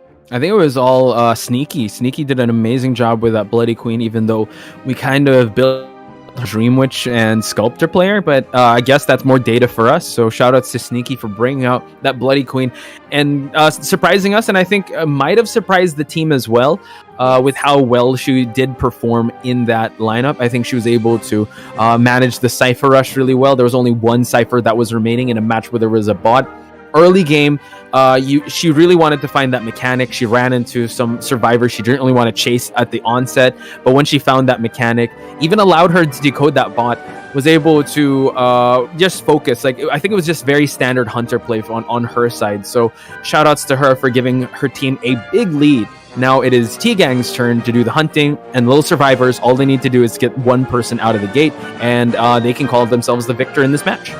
Yes, indeed. It's going to be very, very exciting to see which hunter will T-Gangs choose just to get that points. Because now we put Little Dragon on top, and now T-Gangs is going to try to bring most points to their house. So we need to see which hunter will be able to come out and do all this job that will take all the points back to their teams. And I think one of the most aggressive hunters to utilize could be Breaking Wheel. But as you can see, it has been a lot of Breaking Wheel banned recently, so it might be unable to take it out. And the other hunter that could come out that we've seen quite often, it is of course Sculpture and Bonbon. So those are the two hunters that are always able to get a lot of points, especially in maps like Ever Sleeping Town and Arms Factory. Which hunter do you think will work best in the map of Arms Factory for T-Gangs to get the most points? Well, considering Ozpine does use Sculptor, they might actually opt for Sculptor, even though there are some places where it's not so best for the Sculptor, a lot of open areas. But if he's able to get it right, that's good. Ozpine also did bring out an Anne in the exhibition match, so not sure if he'll be bringing that one out here. But I have a feeling if Little Dragons want to roll the dice here, they might not ban Breaking Wheel and just try to go for something else, and they will ban the Dream Witch instead. Yes, and very smart move from the survivors, banning the Dream Witch, that it can be a very dangerous hunter in Arms Factory. And we see the first ban from Ozpine, it will be the Seer. LA goes to jail for the first time. And now, of course, we need to see is Ozpine's after getting the Dream Witch ban. Like you said, he already displayed a very good usage of Anne. However, though, we're talking about getting the most points. I'm pretty sure that this hunter is going to try to go all in and try to go not for a tie, but for a 3-kill or maybe strive for a 4K. Yeah, and a Sculptor can do that. We've seen amazing Sculptor plays yesterday, and Anne maybe put that in a round 2 pick. But yeah, we see that rightly so banning that Seer, even though actually now that I think about it, if you ban the Seer, I mean, Sculptors aren't too afraid of Seer's Owl, but maybe it's a preference thing. We just have to wait and see who the next ban probably is going to be and who the survivors are going to lock in with on the side of Little Dragons. So Little Dragons definitely hot off the heels of how Sneaky performed yesterday. They faced the Axe Boy of Disaster, and now I'm sure that they want to be able to showcase their survivor skills coming into this one. And note that in Little Dragons, they have an Enchantress main in Senny. She picked the Enchantress 3 times. Yes, imagine if he brings Enchantress to this match against the Sculptor. I think it could be quite pesky to have such a annoying survivor for the begin with, especially because you can just charge your stun while you're in the vicinity. You don't really need to get too close. You can just be around the hunter and keep that stun coming up. And we see the first 2 picks from the survivor teams. It is going to be a Mechanic and a Mercenary, which is kind of like a mirror pick from the first survivor team that we saw. Yeah, looking at how I mean, if you see Seer, Mechanic, and it's that forward, that's the international lineup. So since those 2 were banned, especially the forward, taking away from Lemon, yeah, the best possible scenario is just kind of going defense and offense. The defense being the Mercenary for the rescuing, while we have the Mechanic just to promote that Cypher Rush and not really give Ozpine enough time to just get his feet warm at the start of the match, because you're always scared of that bot that will be constantly present in the map. And yeah, he definitely wants to just yeah, he will have to look for that bot, same like Sneaky. Yes, like we just saw in the previous match, you saw the Mercenary could utilize that robot even when Mechanic is not on the map. Like after she leaves to the manor, she will still leave her son back, and you can control the Mercenary is the perfect survivor to control that remote control. And we see the next pick from the survivors will be the Psychologist. Will the next pick be the Patient? I think this is a relatively good map for the Patient, but we see the last pick being the Wizard, the Magician. It is the best perfumer, the better perfumer, as some people think, because of the last buff that he got with the 3 wands. Yeah, I think in this map, yeah, with the tight corners, you can definitely block off the path of the hunter with those magic wands. You just have to be on point. But Ozpine, knowing that there's going to be a Magician coming into the mix, he might already prep himself and be ready for any of the shenanigans he might be pushing through. So looking at this lineup, it's looking pretty solid, I have to say. A lot of kiting potential, a lot of support as well, and it still promotes that Cypher Rush. So really excited to see how Little Dragons will have to do, how they're going to be able to counter this Sculptor. Yes, Little Dragons indeed have not too much pressure as the hunter, and Galatia, the Sculptor, already chose to ban the forward from the beginning because she doesn't want to have to deal with the stunners. So the survivor team will be forced to just go for a little bit of a more stable lineup. There is no stunners, even though we were expecting Enchantress, but instead we get the Magician and the Psychologist. it is going to be very interesting to see what threat will the hunter bring. Will she bring blink, or just go for the most typical build, which is a trump card and no detention? So we're gonna go soon into the map between Pecan versus Little Dragons in Arms Factory.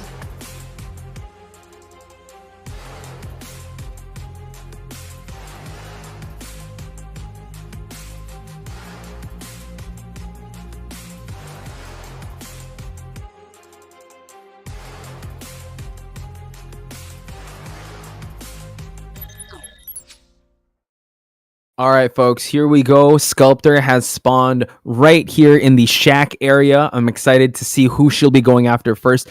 Just note that the mechanic did bring the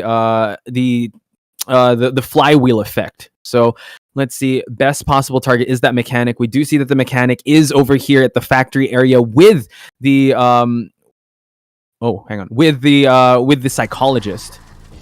Yes, the psychologist also, and everyone is sneaking around, and then the mercenary is getting a little bit of heartbeat. Everyone is trying to protect the mechanic and maybe like distract the hunter from the robot and from stopping that decoding process to be done. We see mechanic doing an amazing job hiding the robot behind the walls, and she transitioning in this little factory area that it is one of the best kiting areas, especially for the beginning of the match. She will be getting the first chip from the statue, and we will see soon when the dash is ready, will she be able to utilize this to contain the hunter even longer? Yeah, it's an incredible kite so far on the side of the mechanic, and note that the mechanic's doll is kind of far. So now moving on over to the back of the pallet, utilizing that dash just to make sure, but drops it in front, and now the terror shock was gained on the side of the hunter. So now allowing the mechanic's doll to just decode once she's shared, and this mechanic's doll has to be very careful because Ozpine knows where the doll is at, and that's where he's being shared. Yes, she puts the robot right in, very close to the next Sapphire machine, and is going to try to transition away from the chair. And we see the build right now is all the way up and down. Build is going to buy a lot of time because now the mechanic can decode. And will this rescue be done before half? It's gonna be a little tough, but I think they're gonna do the same thing that they did last time. They're gonna just make sure that they're gonna pop some ciphers and probably go for the half, because everyone seems to be working on ciphers, even the mechanic. Magician's about to finish one, as well as the mercenary. The closest one is the psychologist over at factory. Mechanic stall will be moving on away, and nice avoidance, but now using like the elevator trying to get back to that cipher. Mechanic is about to expire, and it seems like the magician is also moving on away. So this seems like they might sacrifice this mechanic. Yes, amazing guy from the robot controlled by the mechanic. That put like so much skill for the survivor to being even able to kite a sculpture even with the robot only. And now the mercenary knows the Sapphire machine being popped, and he knows the sculpture will be heading to the factory or to him. So he's going, which one would think will be the better target for a sculpture right now? Honestly, yeah, just cleaning up the doll first so that tinnitus won't begin. Now he can try to look for another better survivor. Teleport is already up, and it seems like he teleports straight to the magician. So the magician is going to have a pretty tough time, but at least he has 3 magic wands to utilize. So he just has to avoid the statues, and the statues aren't the tier 2 statues just yet. So Ozpine has to be very on point and trying to predict where the magician will be going at. Yes, the magician is taking this guy, using the first one to avoid that normal hit, going for the window bolt, and now he's going to, he didn't take the window bolt, but he's going directly to the shack. He still has 2 wands on hand, and there's going to be some little mind gaming here, whether he can get out of the way and drag the hunter even longer. He's gonna utilize the second wand, trying to do some little body block. Exactly, and now just transitioning away to a little. It's actually a hard transition to do what he's doing. So at least he was able to get the window boost, and now he's moving on over to a better part in this map. But the magician will have to eat just one more hit, and he will be falling down. Ozpine playing the mind games here, and now 1 cipher remains, so they have to be very careful. It is actually over at Sandbag area. It is the mercenary. While the psychologist is transitioned toward the exit gate, they go for the pop, and now Ozpine able to drop down the magician. So this is a kind of the tough situation because, again, they just need to get a tie. Little Dragon needs to get the tie for them to get the victory in this matchup. Yes, indeed. Very tough situation because now we see that all the survivors are heading up to the back gate, and the magician is the only one being left on the chair. Now we are facing, although a very dangerous situation, because this sculpture has the tension on her hands, and you know, a sculpture with the tension can be very dangerous, especially in late game. Teleport's up. Teleport is up, and now, but you do see that the psychologist is just hanging around in the factory area, just giving a little bit of that presence, giving that tinnitus. Now he sees that the mercenary is trying to open up that exit gate. Mercenary being very careful. Magician still has a long time on that rocket chair, while we see that Ada is actually trying to just give a little bit of that earmark. Now Ozapine is actually just forced to camp it out here. If the mercenary is out, they actually win this one. They just need actually one survivor out. I think they want to go for that tie, but the bare minimum is to get one survivor out. Mercenary is already out. Teleport will be utilized, and we see Senny here just transitioning towards the dungeon. Yes, they cannot make that rescue, but it is alright because the dungeon is right there. Mercenaries out, and this will be a tie for T-Gang survivors. Amazing gameplay. Little dragons. T-Gangs was the hunter here, so it is little dragons to be able to get the victory here. Beautiful job on the side of little dragons, and they will be moving on with 1 point. Yes, they got the point they needed, and now this is the tie they were striving for. And now the hunter definitely didn't got enough points. It is a little bit sad because, of course, like at the beginning of the match, it was seeming to be well, find the mechanic, but you see the robot that was left outside and being able to decode, it was a little bit difficult to counter that, because you know the cipher rush can be a very difficult situation to counter, especially in such a map where all the ciphers seem to be a bit far away from that main chair where the mechanic was. So the moment that she chose to teleport, which was the other survivor, the other machines were already being almost done. So I think from the beginning of the match, the fact that mechanic could buy so much time hiding in the factory area did bought enough time for dragging the hunter away from the cipher machines and making the other teammates decode. Yeah, I think this just proves that mechanic, whenever you pick it, it's an instant tie. I mean, you could go for further, but you realize that the mechanic had a great kite. Didn't go for the mechanic's bot, and the bot was able to at least pop one cipher, and they didn't go for a rescue. So it just shows that Little Dragons was able to figure out the win conditions that they needed, and they were able to get the victory on this one and moving them up, because yesterday it didn't really go in their favor, and now this definitely puts them up in the leaderboard with 1 point.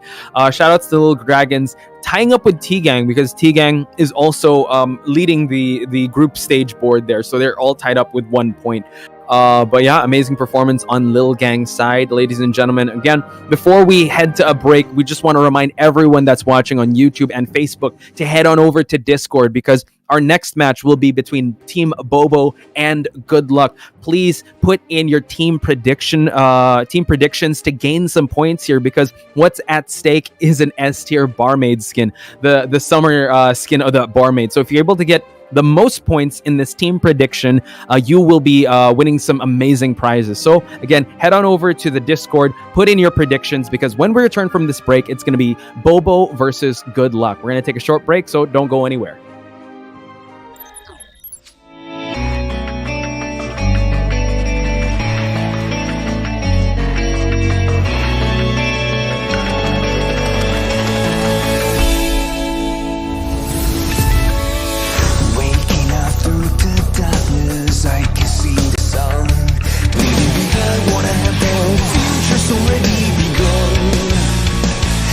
Somebody save me from the past and take the lead.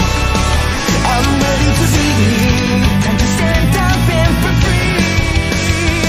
There were times I didn't know what to believe. Now I found a reason to fulfill my destiny. I'll carry all the journey. There were times I didn't know what to look for. Now I found my faith and I won't hesitate no more. That is gone, I'm no longer torn. I'm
with steam dense as a veil,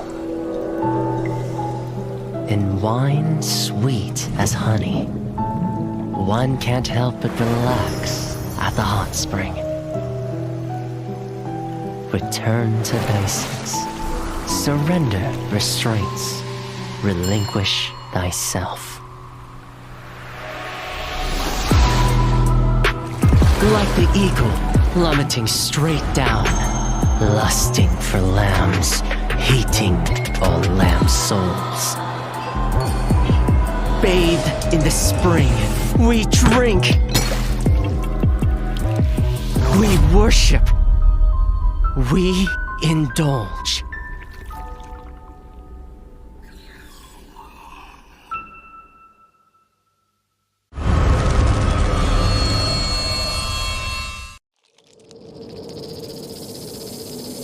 Scales, venom gland, and the vomeronasal organ. Reptiles' delicate biology is engraved with the mysteries of evolution. Researching them feels like listening to hymns of heaven and tracing the steps left by the Creator. But the end lies in unexpected malice.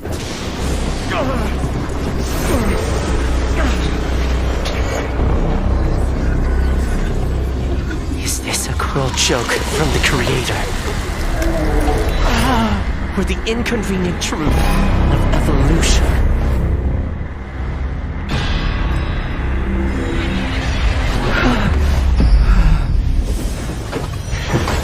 All but a small price to pay on the path to truth. And as the scales shed, I shall step over the last of my boundaries.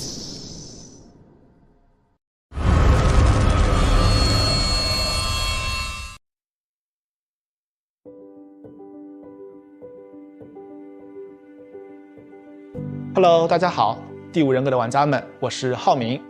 Identity 人格系统的新求生者教授卢基诺已经和大家见面了，我是他的设计者之一，很高兴这个角色能够得到大家的喜爱。今天我就来分享一下这个角色开发幕后的故事。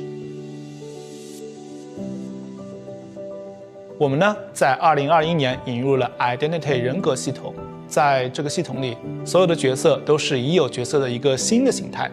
我们希望一些角色能以一个新的形态突破求生者和监管者之间的阵营隔阂，呈现角色更多的可能性。这次新求生者教授卢基诺，他和涅西卢基诺其实是同一个人。在涅西卢基诺的推演故事中，卢基诺教授被神秘的毒蛇咬伤了，他的身体逐渐开始变异，他为了追寻这一条毒蛇之源来到了庄园。也就是说，每一对 identity 角色都是基于同一个角色，在同一个故事框架下进行设计的。当然，我们也不会限定这样一对角色它必须是同一个人的概念，也不会限定说每一对角色它都必须在求生者和监管者两个阵营之间相互转换。今年我们将再推出一个新的 identity 角色，大家敬请期待。其实我们在选角色的时候是想过，涅西这一个监管者他是非常特别的。在我们的游戏里，他是一个追猎者的形象，他是整个蜥蜴的外表，有着蜥蜴的鳞片、尖爪、尾巴。这时我们就会好奇，如果我们拿监管者这个涅西卢基诺的形象去做一个求生者，那求生者他长怎么样的呢？之前说过，求生者卢基诺是他受邀来访庄园时的形态。因此呢，我们在设计外形的时候需要兼顾教授卢基诺和涅西卢基诺两者的特征。虽然监管者涅西他是有着蜥蜴和人脸混杂的五官，但是我们还是提取了一些他身上独有的五官的立体感。此外呢，在整个教授卢基诺身上还有一些涅西的鳞片，以及手和指甲也会变得更像爪子，让两者有所呼应。最后就诞生出了大家最终看到的教授卢基诺。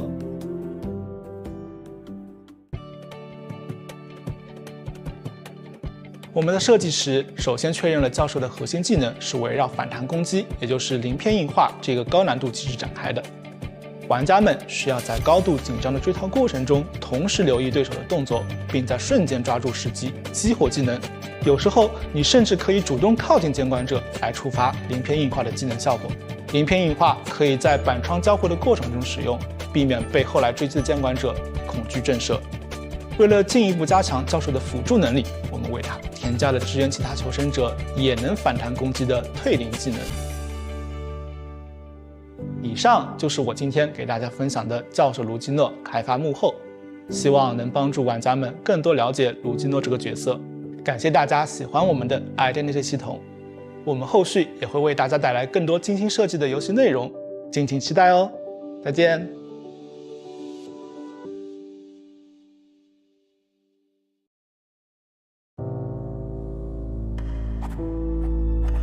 Miss Keo, how was your childhood? Well, at the dinner table, Father said with a smile, "You sure love playing judge, don't you?" And then they wanted me to pursue my own happiness. Of course, so did my brothers. Your brothers? He was not qualified to represent justice. And I won't allow that to happen. Something happened, I suppose. I did what I had to do.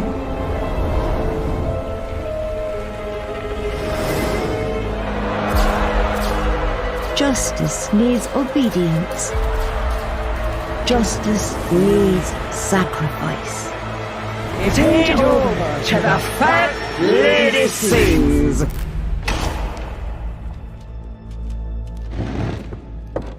That's all.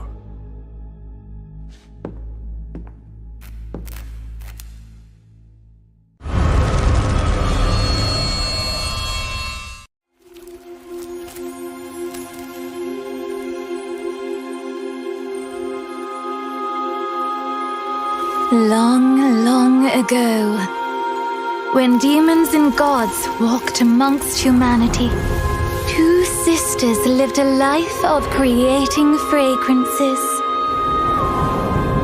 All that you desire shall be granted if you...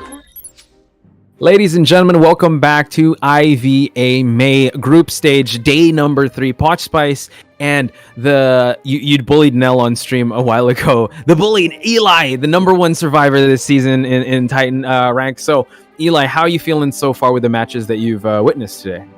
Well, the first one I was really excited for, actually. A team I really enjoy watching is the NM Rebels. I think I talked about this a little bit back in COA qualifiers, but I really enjoy watching Seichu Hunt as well. A very strong hunter. But we are going to see some fan art. Looks Yes. like Embalmer, if I'm not mistaken. So this, what do you think about this, Potch? Oh yeah, we're about to see it in just We're about a to bit. see, wait. Yeah, I keep forgetting that we don't screen It's all good. transition yet. Yeah, no, but this definitely, I think it's also from Milk Carton. We're just getting a little ahead of ourselves before the fan art will pop out. But yeah, you brought up Seichu being an amazing hunter. And speaking of amazing hunters, we will be seeing the hunter of Good Luck being Godjay. Godjay having a tied performance with his Bonbon, but I'm excited to see how he's going to perform again today, because as you don't know, if people have been tuning in now, GH split into 2 sub-teams with Good Luck and Have Fun. Good Luck being Godjay, Ikun, and Hatari, and you have also here Nina and Conan. So that's the entire team. While the survivors on Have Fun, you have Sasulil, you have Nine Mamos, you have Skyfall, and you have Little Boy, and you got Last Human, aka Crocoduck, as the hunter. So I'm really excited because they will go up against Team BoBo. So Team BoBo kind of faced Have Fun already. Now they have to face Good Luck. So that's a pretty tough day. But we're about to see the fan art that you were talking about. Let's look right into it. And an Embalmer. Is this Embalmer or like the Wu Chang one? Or yeah, I think it might be Embalmer actually. Yeah. Looks like Embalmer. Yeah, for those of you who didn't know, I can see the future. That's why I knew it was There we Embalmer. go. Eli, that's why his name's Eli, guys. He predicts these things. I know, yeah. I just know what's going to happen. So Yeah, I'm pretty sure. Yeah, that looks like a embalmer artwork. Yes, I think it's like a cast, like a commentating. Oh, he's commentating like us. They got the headset on, got the microphone. Again, it's at Milk Carton once again on Instagram. Please follow at Milk Carton. I'll follow that account in just a bit. Amazing artwork all throughout. So I hope you guys have been submitting your fan arts in, and I hope you guys have been locking it in with your team predictions, because we're about to see our first team lineup for this matchup. We're going to see the team of BoBo and Eli. I want you to give a rating on their logo. Yeah, that's pretty awesome. Yeah, definitely a 10 out of 10 for 10 that one. Yeah, it's actually really cool. We don't see. I remember a lot in NAEU when we have these tournaments. The logos are just not. They're just pretty. They're just not letters. This quality. It's not quality. This is artistic and unique. I'm pretty sure they got Ricardo's that thumbs up to use 2 of him in Team BoBo. So we got Night Rain, Evening, Morning, Quan Lee. Quan Lee, you know what? He's supposed to be the stunner, but he did use a Priestess and a Seer, so he's an excellent kiter. So, and Spy. So Spy being a guard 26 main, but he has other hunters. Now we're going to shift on over to Good Luck. Honestly, this looks like... what do you think about this logo, Eli? Yeah, I mean, it definitely works. The 4-leaf clover indicating luck works well with the team name. So, while it may seem maybe not quite as, fancy or... Yeah, it's not quite as fancy. It actually is a very good encapsulation. It's a good connection between the picture and the name. Works really well. We're going to get into our first picks and bans. Red Church here. Godjay on the Hunter side. I think we don't know who won the flip, but if I had to guess, I actually think there's a pretty good chance that Godjay probably lost flip, because I know Ever-Living Town is a map that he likes to go with for Breaking Wheel for Sculptor, or maybe even for Soul Weaver, because that's also not bad for that map. But something tells me that there's a pretty good chance it might have been the Survivors that won this one, but we don't actually know for sure. We are going to see Breaking Wheel ban, which is a little interesting considering Red Church. Yeah, Red Church Wheel isn't quite as strong, but really goes to show that Godjay. We saw his Breaking Wheel in the Call of Abyss as well, being very proficient against some of these global teams. So coming out here, obviously this Survivor side does not want to have to deal with that. Even on Red Church, we're going to see that get banned right away. Yeah, it just seems like you're gonna shadow ban if you pick like an Arms Factory or Red Church, but this is the respect that they have for his Breaking Wheel. Even though they have a map that is not very likely, they still don't want to run the risk. But now Godjay having very strong bans with the Mechanic and the Priestess. Okay, they didn't lock in the Priestess, so it seems like they want to prioritize the Mercenary and the Seer. So now let's see if they're gonna go for more Decoders or Kiters when it comes to this, because we do know that they do have Acrobat. They brought out an Embalmer at the first day. That being more the Embalmer being Blue Star, and also Acrobat being Lao Yi, but it's not here. I think that's Evening. Okay. Yeah, it looks like we're gonna see Psychologist and Acrobat as the last two. This definitely makes a lot of sense. The more standard character here would be Patient, and we're gonna see Sculptor. Yeah, I'm surprised no Patient. Psychologist isn't actually that bad against the Sculptor, especially with Seer on the team. As long as you just open, transition, kite, force basic hits with the Seer, you can take 4 hits, which obviously will feed some presence to the Sculptor, but ultimately wastes a lot of time. And a lot of people, I've heard a lot of people say this, and it's actually kind of true. As a Psychologist, you can literally just run in a straight line, take 4 basic hits with the Owl and not get statued, and it will be a 3-cipher kite. I mean, that's just how it's funny. It just works. It just works. I don't know why, but it works. That's just how Survivor-sided Cypher Rush really is. It really goes to show the power of that. So I definitely think that's probably the game plan here. Patient, of course, very strong on Red Church. It's very easy to make it to the church area. You can hook in through those church windows, give yourself a lot of distance, force the hunter to vault the window, and you create a lot of distance. But we're going to see Psychologist instead, of course, Acrobat there. As an excellent kiter, Acrobat on Red Church, very good as well. A lot of those church windows, the hunters are forced to vault, and Acrobat can use the one of those slow bombs that makes the hunter vault slower at the window, and it gains a lot of distance. So, ultimately, this comp is very well balanced for this type of map and should have a pretty strong matchup against the Sculptor here.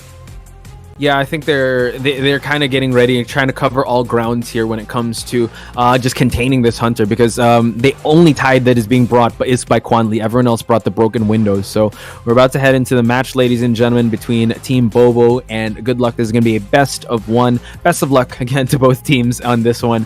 So actually, Gajay actually said all the best or good luck, as the team says. I don't know if he was saying his name or they was actually wishing them good luck.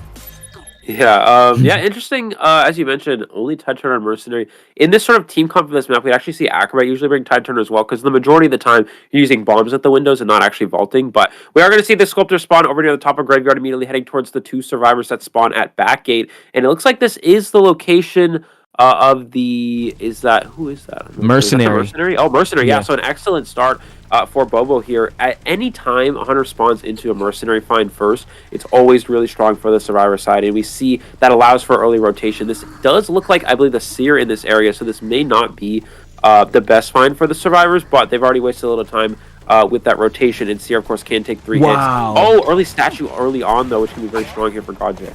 Oh my god, and also a basic hit here. Just some discipline on Morning, but now transitioning towards the back gate side of this map. And now Gajay actually has his target set. Just has to bait out the owl and just maybe actually just go for statue hits here. So Morning, not off to a great start, and now downs the Seer relatively early on. So this is going to be a little tough for them to recover from, because this once a minute already has passed and Gajay already has his first survivor on a rocket chair. Yeah, in that situation, Seer kind of trapped himself behind Shaq. You actually... it's a little bit stronger if Seer rotates towards the church windows. Owls himself takes the hit on the owl, then vaults into church with the broken window. Speed boost creates a lot of distance, but instead he opted to go behind Shaq. That allowed Gajay to get a statue, and when you get hit with that statue, all your abilities as a survivor go on cooldown for 1 second. You can't use that owl for a split second there. We're going to see Mercenary come in for the rescue, able to avoid this first 2 sets of statues. Really has but he gets the Terror Shock registered, still makes the rescue, but Gajay has Blink online. He's going to gain a lot of extra presence from this early owl here, but all Gajay has to do is break this pallet and probably just wait. He may not even break. He may just wait for his Blink when this owl runs out and just blink the Seer to secure the down and reach that full presence. Yeah, again, I think they really had to go for it because he was really pressuring them to save before half. Morning doing a great job, but like you said, the Blink able to go online, downing the Seer right away. And now the Mercenary will be falling down. Psychologist did use her whistle. So, I know, I think, she, just a little bit of that. She got hit by the statues. And now Acrobat seems to be the healthiest one and now has to avoid these statues. But Gajay is making it rain statues here. I mean, I like it when someone makes it rain, but not Gajay with these statues.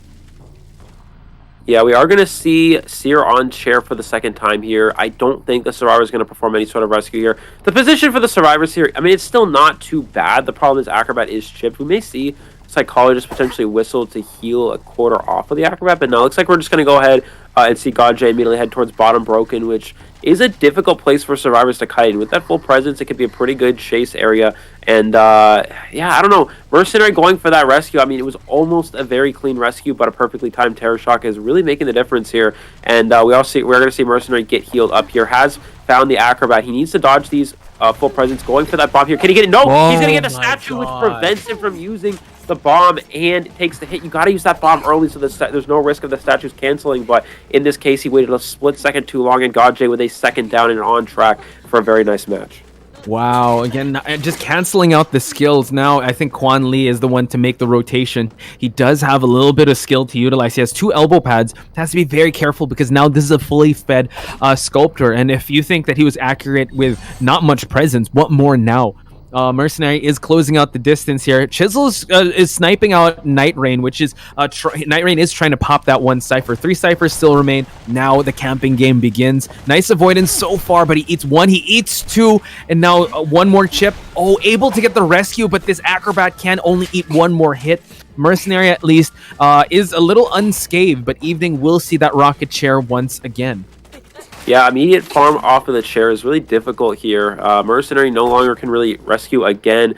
Still 3 Cypher machines remaining. Gajay has a very strong position. And again, it wasn't bad for the Survivors. Mercenary spawn into the Hunter is really nice here at the beginning of the match. And Seer, all you got to do is rotate towards church window, but tried to hide it out and hope Gajay didn't check behind Shaq. But a lot of Hunters will check that out.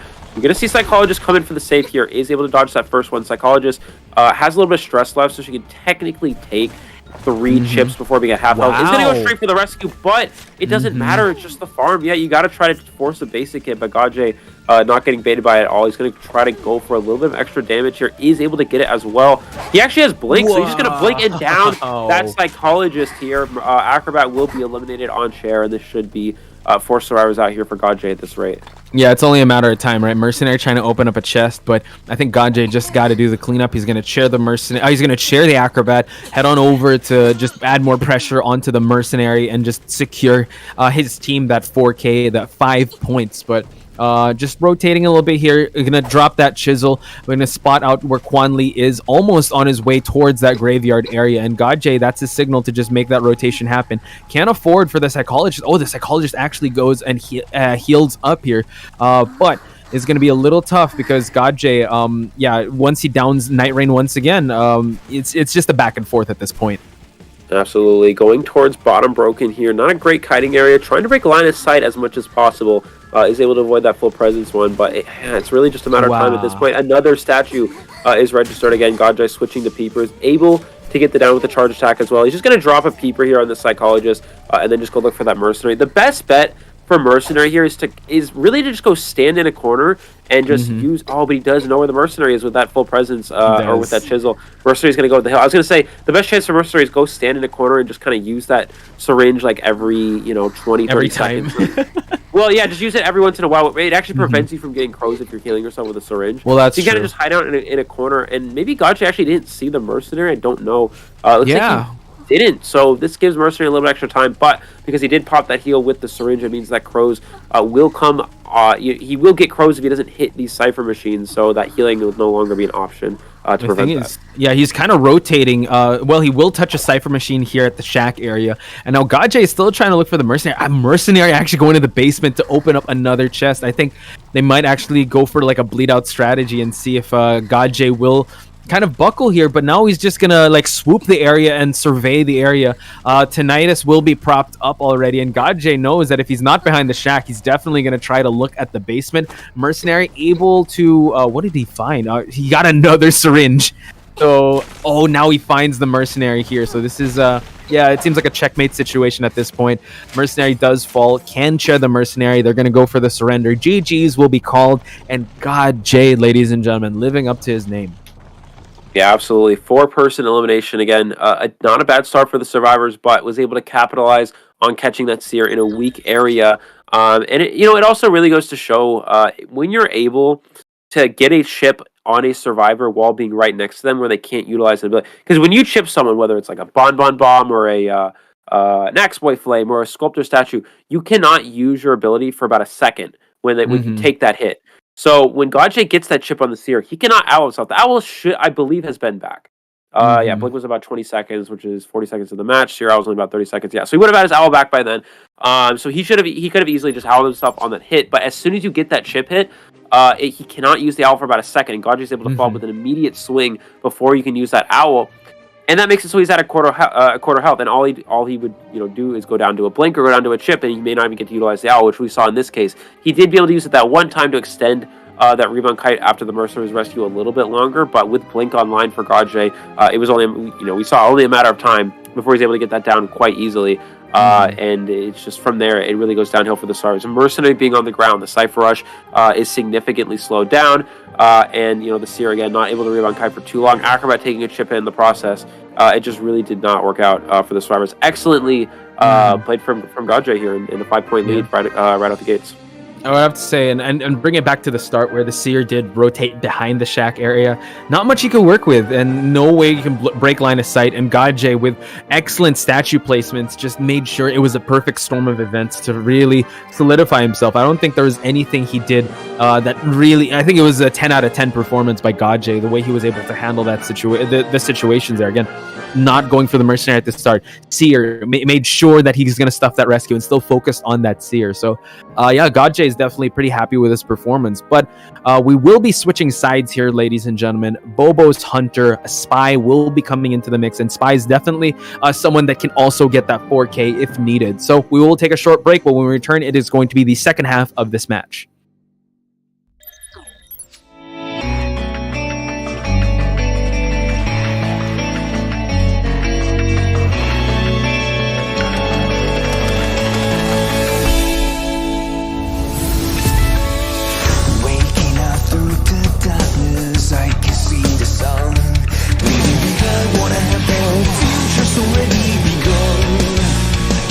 Can somebody save me from the past and take the lead?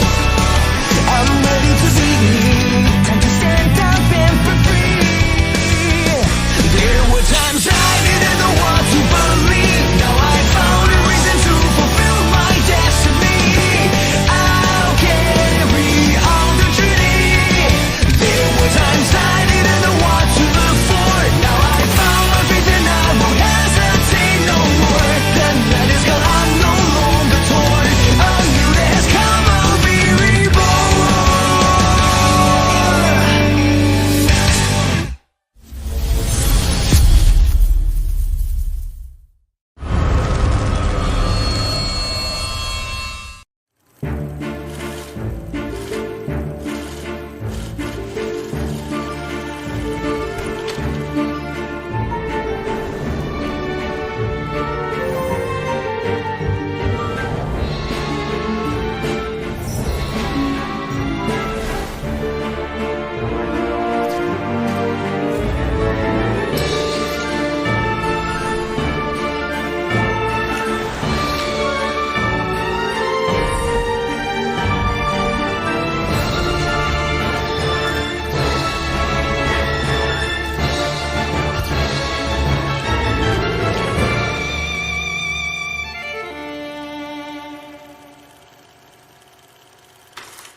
With steam dense as a veil,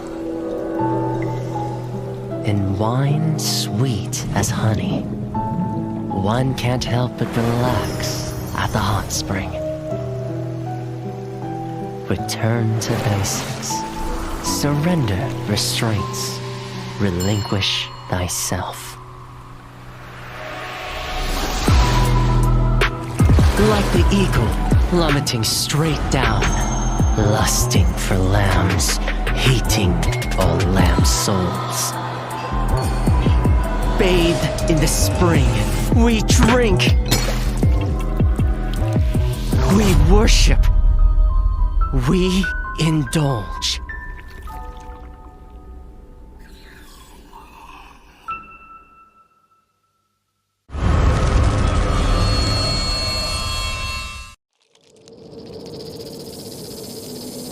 Scales, venom gland, and the vomeral nasal organ. Reptiles' delicate biology is engraved with the mysteries of evolution. Researching them feels like listening to hymns of heaven and tracing the steps left by the Creator. But the end lies in unexpected malice.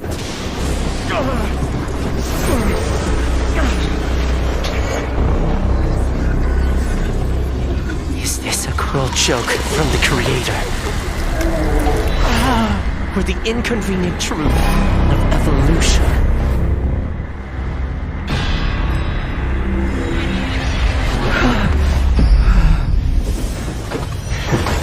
All but a small price to pay on the path to truth.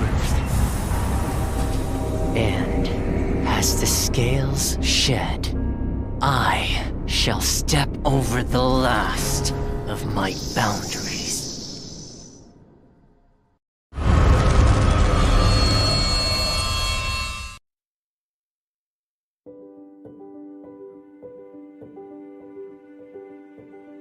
Hello， 大家好，第五人格的玩家们，我是浩明。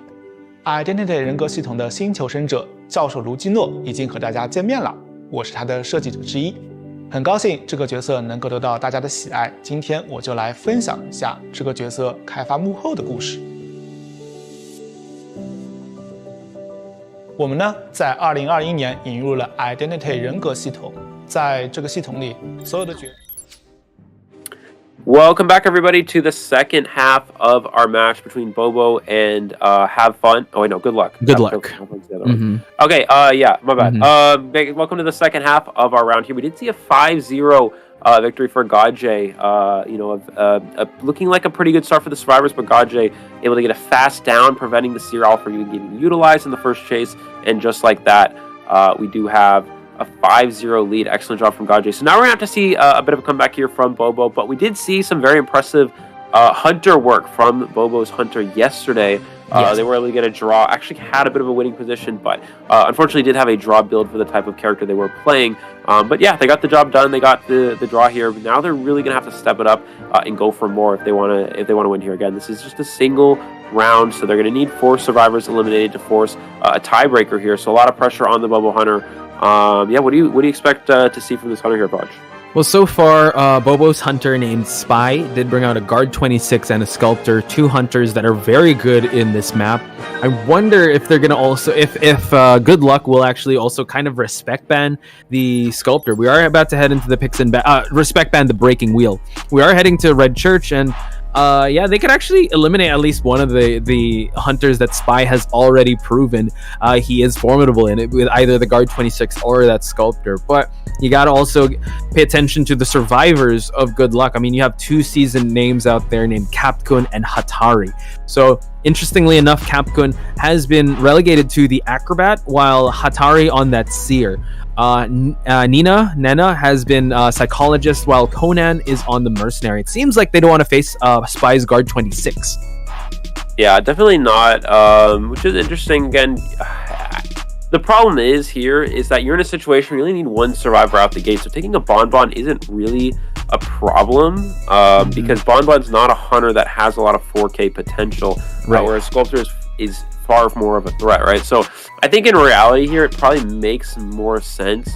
It makes more sense for them to ban a Sculptor, get rid of any sort of forward person elimination option. If you give up Bonbon and play Mechanic, it's pretty easy to get at least 1 survivor out. It's actually pretty easy to draw straight up. Yeah, so I think it makes more sense to go just give Bonbon and take Mechanic, but instead they're going to ban Bonbon, forcing a Sculptor out of Spy, which actually I think benefits him more than the survivors in reality, but we'll have to see. We're going to see Priestess and Seer locked in. I think that's Ford, and I believe that's Postman is the second one, if I'm not mistaken. So this is going to be, Postman is a fine ban. It's a good Cypher Rush character. Once you give out that decoding letter, increased decoding progress by 20% for the survivor it's given to, plus the Postman, which can be very efficient. So I guess he's really trying to eliminate that option for decoding, but the survivors here, they can just go Mercenary Mechanic and probably get a pretty easy draw.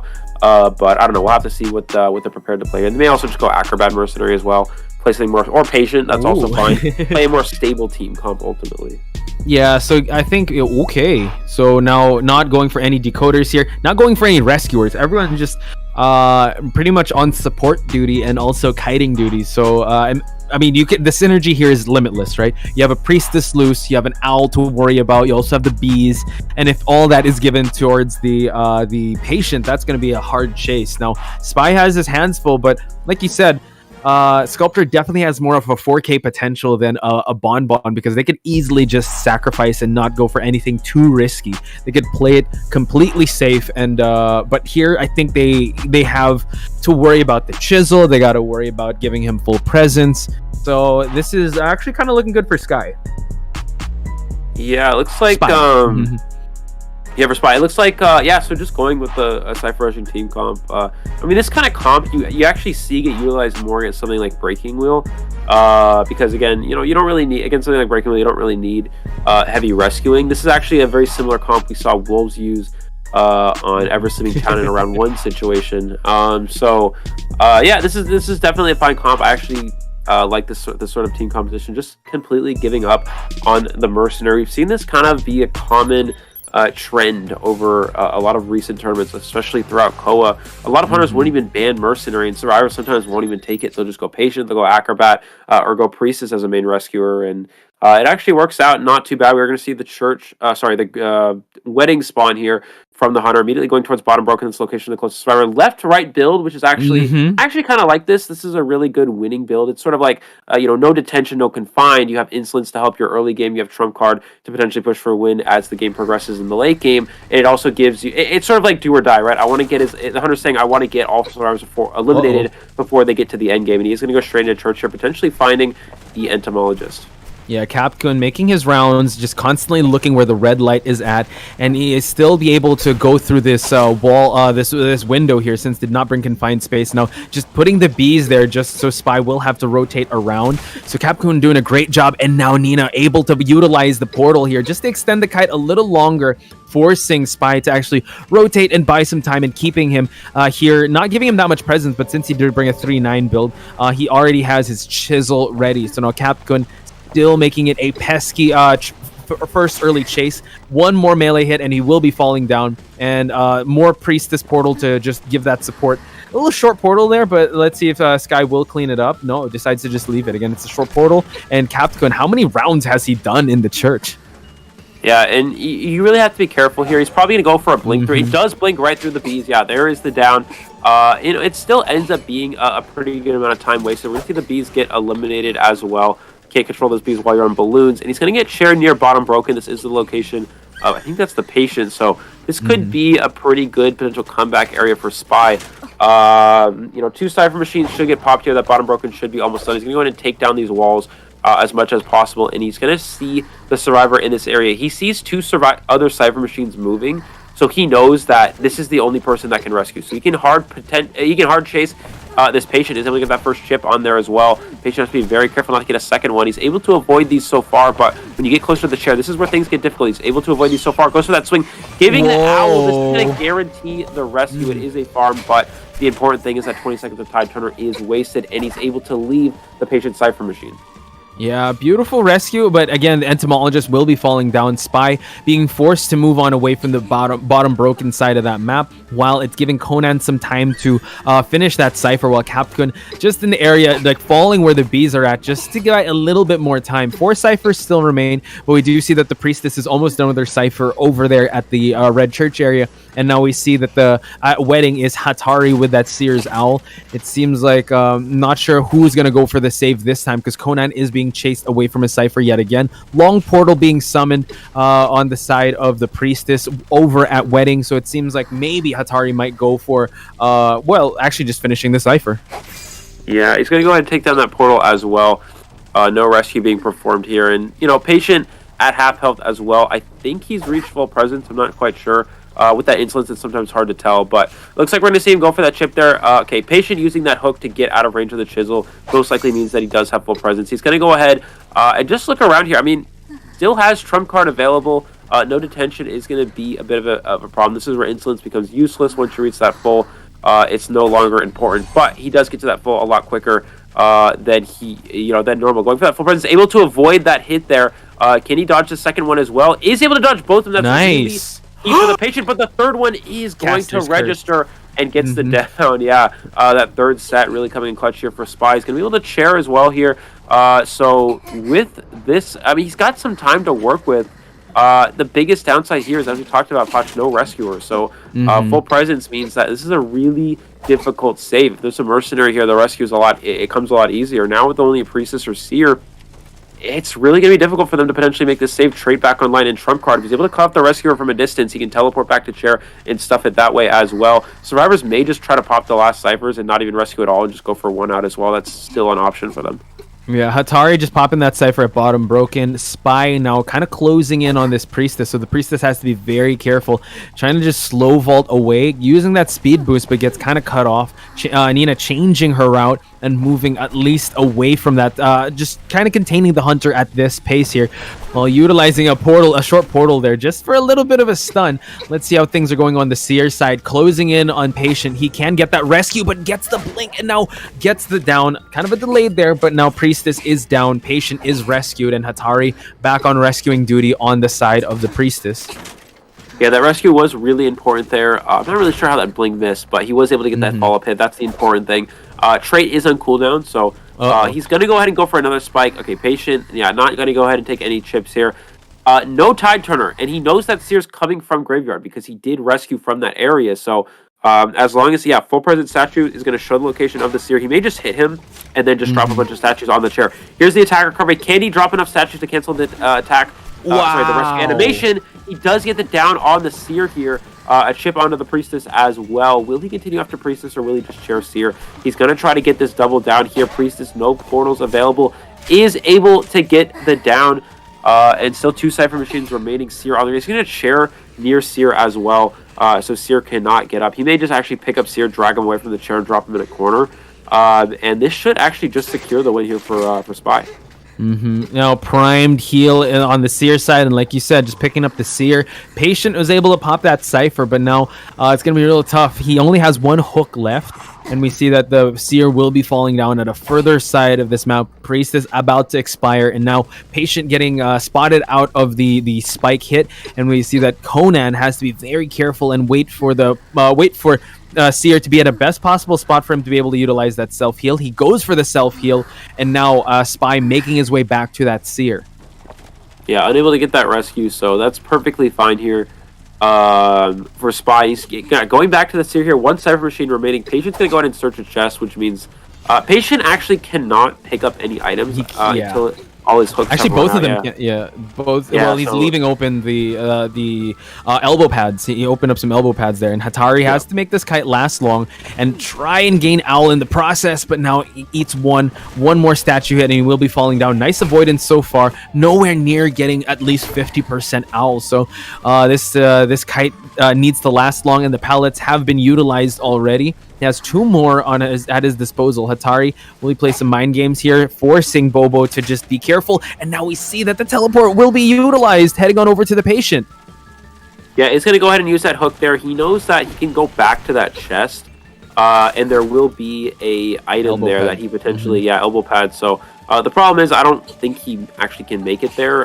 Sculptor's just going to go for the charge attack and is going to get the down right there. Patient on the ground. Seer doesn't have self-heal as well, so if he goes for this blind chisel here and hits the Seer, which he does, he can actually just down him straight up here. And Seer goes down to that as well. No self-heal available. All he has to do is go pick up the Patient.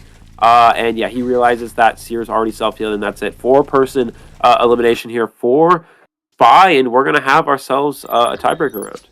Eli, seeing the future right there. You called that before it even happened, and an amazing performance on the side of Spy. It's really the battle of the hunters here between Godjay and Spy. Seems like a mirror match of sorts. We were talking about this certain team comp. It really had to go. You really had to avoid being chaired at the on-start. There was some team synergy at the start, but I mean, it's just the traits and the cooldowns of the statues were just so overwhelming that they couldn't really handle the camping potential of this sculptor. And I think it was an excellent build on the 3-9, just getting presence early on, just so he's able to utilize that chisel, not really relying on endgame, because Spy was very confident in the way he was hunting. So this takes us to a tiebreaker, the first tiebreaker of the day. Yesterday there were a ton of tiebreakers, so this is probably going to set the trend of how many matches we're going to see today. So really excited to see how this one's going to shake out. Now, I don't know if you know, for the tiebreaker, do they have an extra band, or is it still the same? Okay, do you have an extra band? Okay, so that's going to be 2 hunter bands, and then 3 survivor bands immediately for the hunters. So, looking into how this next round may play out here. On the side of Godjay, his 2 main hunters are going to be eliminated. I think it really depends on the map as well, but Godjay's 3rd hunter, I believe, are Bloody Queen and Soul Weaver, right? True. It's that's usually what he brings out in 2nd and 3rd round. So, I would agree. Depending on the map, if we'll be seeing those hunters, if we see a Chinatown, maybe we'll bring out the Soul Weaver, maybe an Arms as well. I'm excited to see more of Spy, because it seems like he's kind of just showing, kind of flexing on Godjay that he can also do the same type of points, can also get the same type of kills, same type of performance, and their sculptors have definitely done a lot. I mean, this match did last a little longer compared to Godjay's, but honestly, Godjay's was a perfect storm. While here, it was a back and forth, but he was able to kind of counter and defend against a very kite-heavy lineup on the Survivor side. Yeah, absolutely. And, now we'll see what Spy has as a 3rd hunter option. We actually don't know. At least I don't know. I mean, we saw Bonbon and Sculptor being the main 2, but we actually are not. We don't know what the last one could be. We'll have to see in this last round. But so if for this tiebreaker situation, if it's another tie, do we go based off a time, or do we play a 3rd one after that? We go by time, depending if it's a 4K hunter time. If there's one survivor out, it goes by the survivor escape time. So with that being said, ladies and gentlemen, we will take a short break, but when we return, we will see the tiebreaker between Team BoBo versus Good Luck.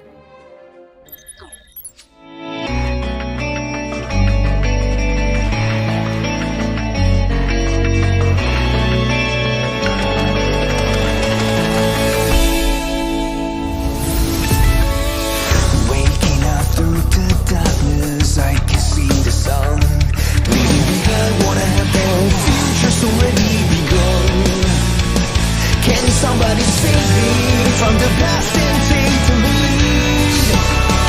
I'm ready to be, time to stand up and be free. There were times I didn't know what to believe. Now I found a reason to fulfill my destiny. I'll carry on the journey. There were times I didn't know what to look for. Now I found my faith and I won't hesitate no more. The night is gone, I'm no longer torn. A new day has come, I'll be reborn.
With steam dense as a veil, and wine sweet as honey, one can't help but relax at the hot spring. Return to basics, surrender restraints, relinquish thyself. Like the eagle plummeting straight down, lusting for lambs, hating all lamb souls. Bathed in the spring, we drink, we worship, we indulge.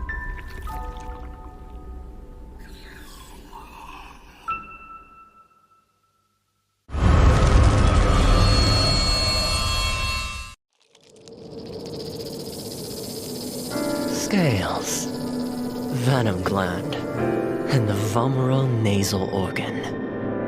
Reptiles' delicate biology is engraved with the mysteries of evolution. Researching them feels like listening to hymns of heaven and tracing the steps left by the Creator. But the end lies in unexpected malice.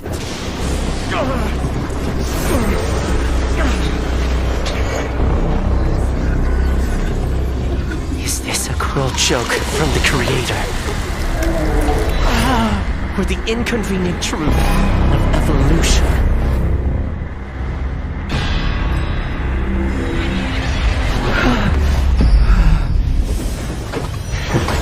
All but a small price to pay on the path to truth.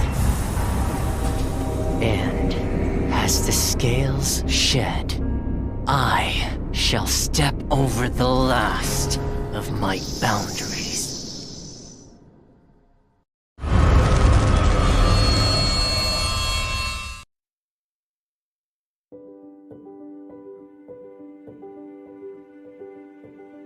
Hello， 大家好，第5人格的玩家们，我是浩明。Identity 人格系统的新求生者教授卢基诺已经和大家见面了，我是他的设计者之一，很高兴这个角色能够得到大家的喜爱。今天我就来分享一下这个角色开发幕后的故事。我们呢，在2021年引入了 Identity 人格系统，在这个系统里，所有的角色都是已有角色的一个新的形态。我们希望一些角色能以一个新的形态突破求生者和监管者之间的阵营隔阂，呈现角色更多的可能性。这次新求生者教授卢基诺，他和涅西卢基诺其实是同一个人。在涅西卢基诺的推演故事中，卢基诺教授被神秘的毒蛇咬伤了，他的身体逐渐开始变异，他为了追寻这一条毒蛇之源，来到了庄园。也就是说，每一对 identity 角色都是基于同一个角色，在同一个故事框架下进行设计的。当然，我们也不会限定这样一对角色它必须是同一个人的概念，也不会限定说每一对角色它都必须在求生者和监管者两个阵营之间相互转换。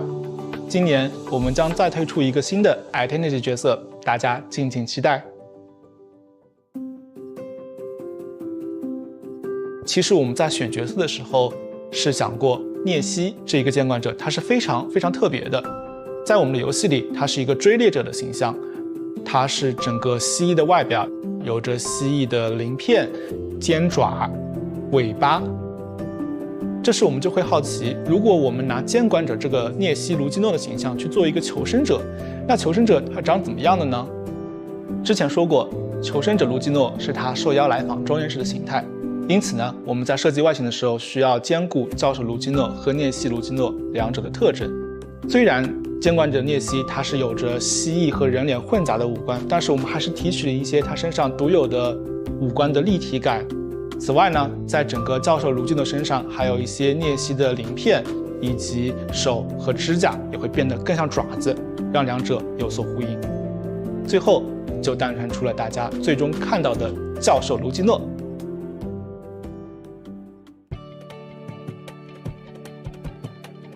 我们的设计时，首先确认了教授的核心技能是围绕反弹攻击，也就是鳞片硬化这个高难度机制展开的。玩家们需要在高度紧张的追逃过程中，同时留意对手的动作，并在瞬间抓住时机，激活技能。有时候，你甚至可以主动靠近监管者来触发鳞片硬化的技能效果。鳞片硬化可以在板窗交互的过程中使用，避免被后来追击的监管者恐惧震慑。为了进一步加强教授的辅助能力，我们为他添加了支援其他求生者也能反弹攻击的退灵技能。以上就是我今天给大家分享的教授卢基诺开发幕后，希望能帮助玩家们更多了解卢基诺这个角色。感谢大家喜欢我们的 Identity 系统，我们后续也会为大家带来更多精心设计的游戏内容，敬请期待哦。再见。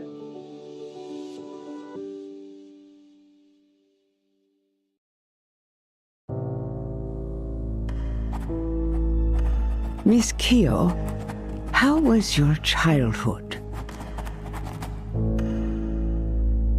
Well, at the dinner table, Father said with a smile, "You sure love playing judge, don't you?" And then they wanted me to pursue my own happiness. Of course, so did my brothers.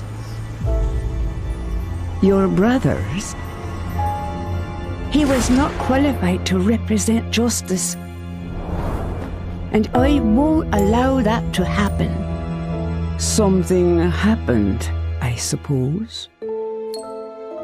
I did what I had to do.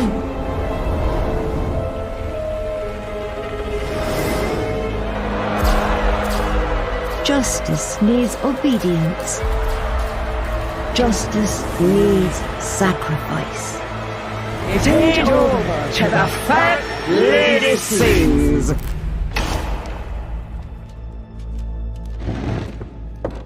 That's all.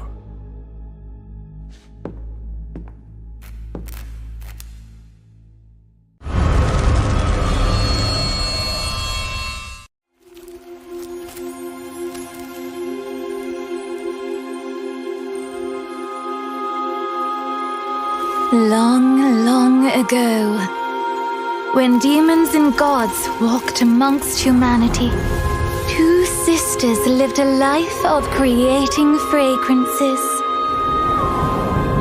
All that you desire shall be granted if you bring... Welcome back, everybody, to our tiebreaker round. We had 2 4-person eliminations in the first round, and you know, we thought this game was survivor-sided, but maybe it isn't. Nope. We don't know this game. We're just here. We're here to sit down on either yoga balls or chairs and just talk about the game. But God J and Spy making sure that this game also has other. It's not just survivor side. It was very hunter sided. So now I think they're gonna put some respect on the sculptor's name. We are gonna go to we got some information. We do know that the map is gonna be hospital. So we did see a very hunter sided match. And now talk to me about hospital, very survivor sided. Could this be like the turnaround, or could we see the other side of the coin here, having a more survivor sided matchup in this one? Yeah, if anything, Red Church is definitely more balanced for both sides, whereas hospital is going to favor survivors more often than not.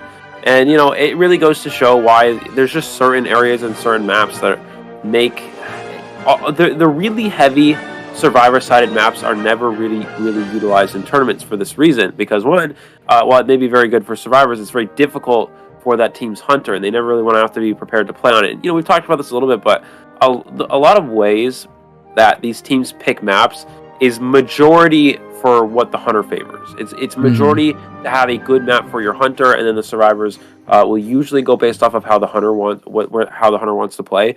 And it's very rare that we'll ever see a hunter want Sacred Heart Hospital or just something like Leo's Memory, right? Those are two maps we never really see get utilized in tournament because Leo's, you have the factory, Sacred you have the hospital area, and it's just very easy to kite in long periods of time. Now there are some hunters that can be very strong here, potentially something like Soul Weaver and Bloody Queen. Soul Weaver thrives inside the hospital because of this very narrow area. It's very easy to utilize those webs, whereas Bloody Queen doesn't really care too much about strong kiting areas. She can just mirror through everything. That's true. So it actually kind of favors the hunter pool of God J, but it will be Spy. And the question we asked the viewers before we went on a break was, how deep is Spy's hunter pool? Because we will have 2 extra bans. And note that you can kind of, with this map, you can technically shadow ban the breaking wheel, even though we haven't seen the breaking wheel of Spy just yet. We only brought up 2 hunters, which is Guard 26 and Sculptor. You did make a case for Bloody Queen. You did make a case for Soul Weaver. But I'm interested to see if Spy actually has those hunters in his arsenal, if ever he's going to be able to utilize that. And looking at the survivor side again, we still have yet to see a survivor-sided match between these 2 teams, between BoBo and Good Luck. But this map would definitely bring out the best in survivors. Now, we are seeing some bans come out. First, the Guard 26 and the Sculptor, forcing Spy to just bring out another hunter he has not used on stream just yet. Yeah, absolutely. From the survivor-sided bans here, we should see probably S3rd Priestess makes the most sense. You never really want to give Priestess on Sacred, and of course, Seer and 4. I mean, obviously it's going to depend on what hunter he wants to play, but the majority of the hunters in this game struggle against Seer. Bonbon really being the only one that doesn't care too much about Seer, so I think that we'll probably see. Yeah, there's the Seer ban. This last one should be Priestess. And yeah, again, the survivors first. Yeah, the survivor. Yeah. So it's 2 bans, then the survivors in this tiebreaker. So will they lock in that Priestess? Okay. That's something I want to. That's something I'm wondering. Okay, yeah. Okay, that's right. I forgot. It's a little bit different. Okay, yeah. So we're gonna see Priestess get taken. So that would make sense then. Yeah. So Mercenary and Priestess. The second ban probably will be. I would imagine something like Acrobat actually makes the most sense here. You could actually go Entomologist. Entomologist is very strong on Sacred. In fact, any character that can 1, access Hospital easily, or 2, give your teammates options to access Hospital easily, such as the Entomologist pushing the hunter back, giving the survivors free access to Hospital, is going to be very strong here on this map. Anything that can get your survivors into that really strong kiting area really benefits the survivors. So Entomologist banned here. We saw it being utilized in the last round, and actually makes sense to be banned. I don't know what Spy is really considering. Of course, we don't know what hunter he's opting to play as well. That also will impact this 3rd ban.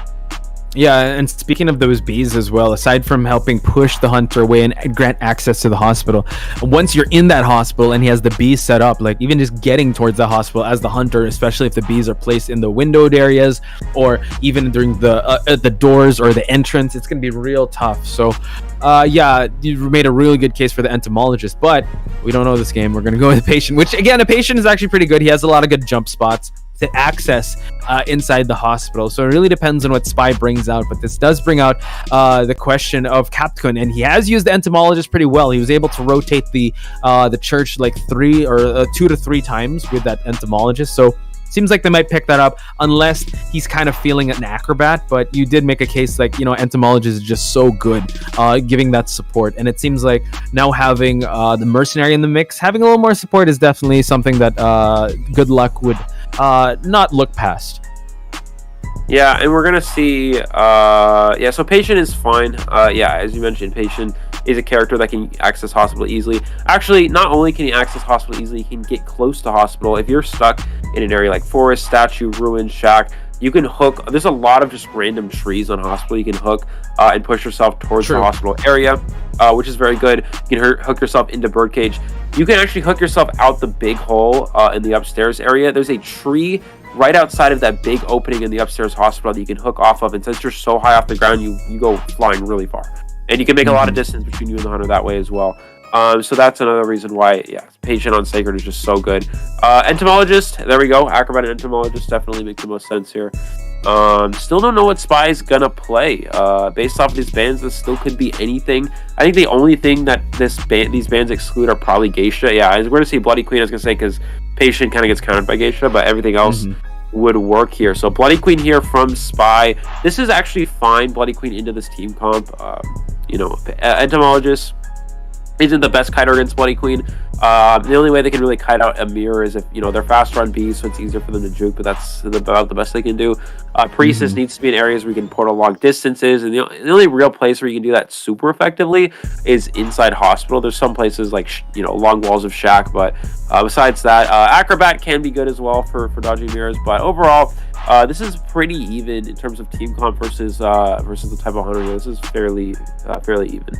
Yeah, we did say that the first round that they kind of went for like a IVL strategy where it's more of just all survivors right off the bat, right? And kiters. Now having the mercenary in the mix could definitely kind of cover their ground and still have that well-roundedness, because a BQ here, can just mitigate all the terrains with the mirror. Again, it has to be very well placed, but with the support of the Priestess Entomologist, that could be a nightmare for anyone. If Nina's gonna take that first chase. Oh, actually, I think it's Capcom on the Entomologist. Conan is on the Acrobat, so it is Hatari on the Entomologist, while Nina Jaeger on the Priestess. So also note, Capcom, I think he might be considering bringing Flywheel.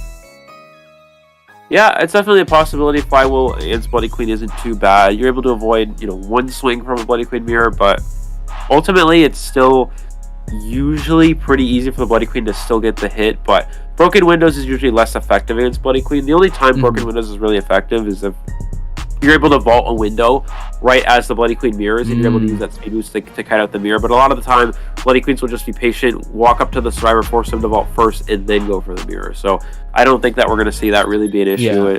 So Flywheel is pretty standard for going last minute change. Yeah. Sorry, Capcom actually changed it out. He's not going to be the Entomologist. It's Atari, and he did bring Tide Turner, so they're still accounting for that end game. So I'm excited to see how Spy will be bringing the Bloody Queen into the Red Church here. Again, it's a tiebreaker, so you definitely want to have your best foot forward coming into this match. We are going to see him immediately go to... We see Clash Tarabi as well. This is really good for trying to secure a draw, put in a difficult position. Goes for that first mirror image right away, hits the bees first. He should be able to still probably get a basic hit here. It depends on how well the Entomologist can juke here. And actually, he's going to eliminate the bees, but Entomologist able to juke out that mirror. And, you see why, Bloody Queen can sometimes struggle against an Entomologist. Entomologist usually not quite as good, but that extra speed can sometimes help you kite out the mirror, which we saw come into play here. Now, the bees are on cooldown, you do get rid of part of them. We're going to see that mirror here from Spy here, which will get that hit onto the Entomologist, but it shouldn't be too much of a problem. I imagine he's going to have Blink online in a moment here, and he can utilize that to just secure the down. This is why Bloody Queen is such a good draw hunter. If you're still able to, if you do miss that first mirror, you're still able to get the down within 2 mirrors, because you can just use a follow-up blink, which we should see here. He's probably going to blink right through this window area. Right there. Yep, there it is. And nobody's able to dodge it, actually. And this is going to force an extra mirror and waste even more time. Yeah, just trying to break the ankles and able to move on away from the mirror hit. And now forcing him to probably go and transition. But Hata is on his way towards the Priestess's side. No, he decides to shift on over. And Priestess here just buying some time with that Holy Key. And Hata being able to buy some time here. Kind of traded the bees for some time here. So now drops down the pallet here. We're going to see some mind games being played, forcing him to just move on away, utilizing that speed boost. And now we see Nina Jaeger able to utilize the Holy Key. And now back to the hospital we go. Yeah, and he's going to go ahead and go out here. We're going to see that mirror image get used, but it's so hard. He's going to immediately switch. This is really smart. It's really hard to get a good depth perception when you're a little bit higher off the ground than the survivor like that. So he's going to immediately switch, allowing him to go for that hit, just spotting right on top of the entomologist there. He's actually able to chair on, I believe that's the mercenary cipher machine. Yes. So this actually will slow down decoding a little bit, considering that Priestess was setting up a lot of portals. Their cipher rush is slightly behind, but ultimately the kite was long enough with enough body blocks in the end game. The survivors still are on track for a potential win here. Spy going to go ahead and mirror that ruins area, trying to pressure down the cipher. Mercenary really wants to try to pop this as quickly as possible, but he is going for the first rescue anyway, so it's okay to kind of just keep committing here and stick in this area. Yeah, and now has to eat that hit, able to at least save before half. Still wants to just rotate away and not be in line of sight, but Hata, needs to utilize an area here, like a T-wall area. It's going to be a little tough, and note that the dungeon is also here waiting for the mirror to cool down, and now last effort is popped, while the mercenary Capcom able to pop this cipher is going to be so important, so at least he can go for another rescue or go for that heal. Acrobat also working on a cipher, I believe, about to pop it, and Priestess as well. So Priestess is on that last cipher.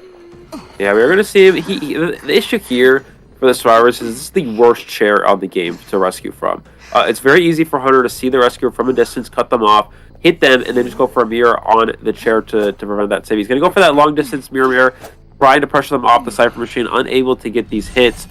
And it looks like we're going to see Mercenary come in for a second rescue here.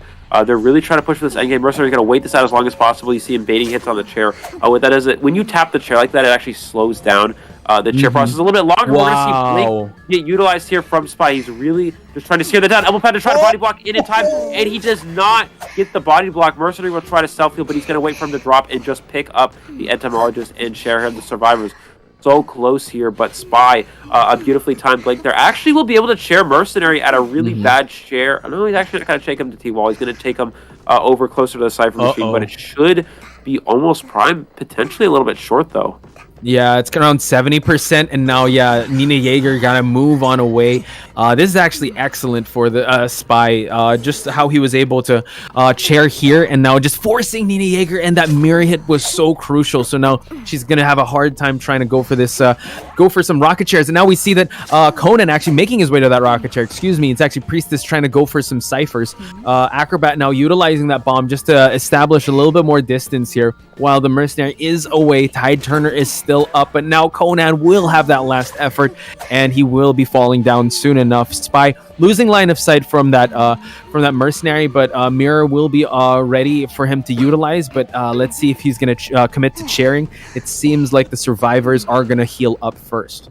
Yeah, he's just going to bring him back to the cipher machine. You see him constantly checking, making sure that cipher machine is not being pushed here. And he's going to chair him at Forest, this area we call Forest, near that front gate cipher.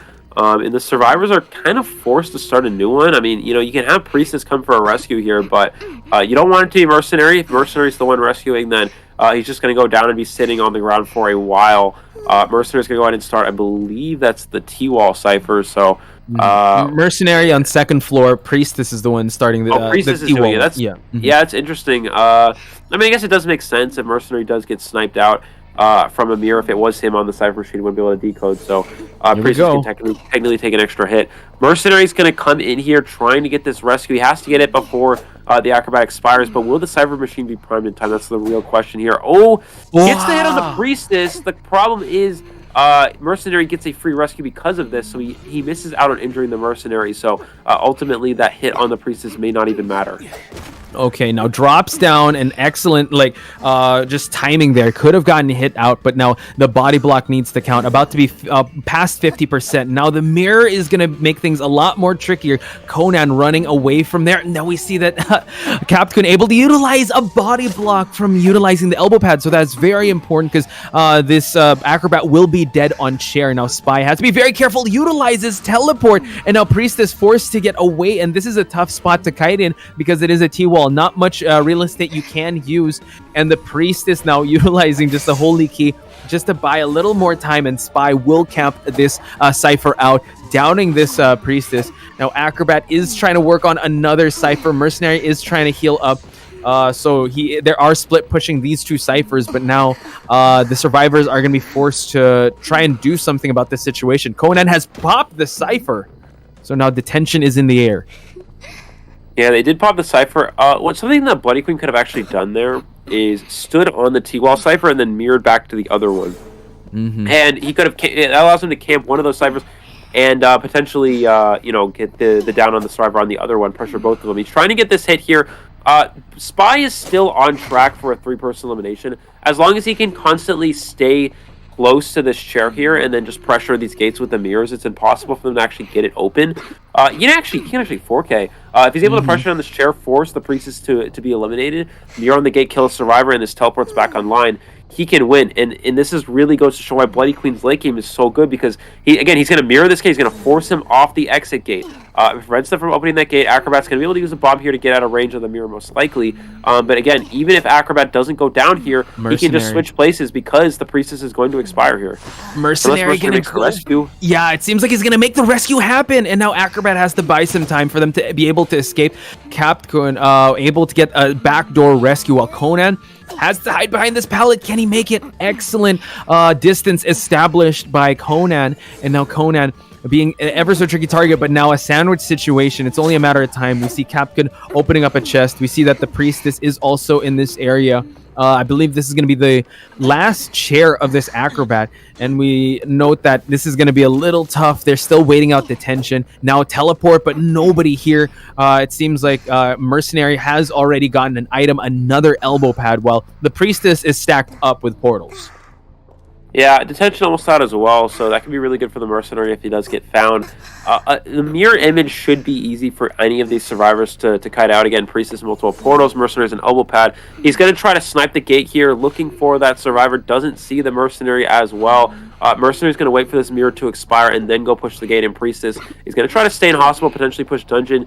Did Captain Kun go too early? I don't think he did, because again, if he goes too early, Spy can see the that image there. And Mercenary now pushing the gate.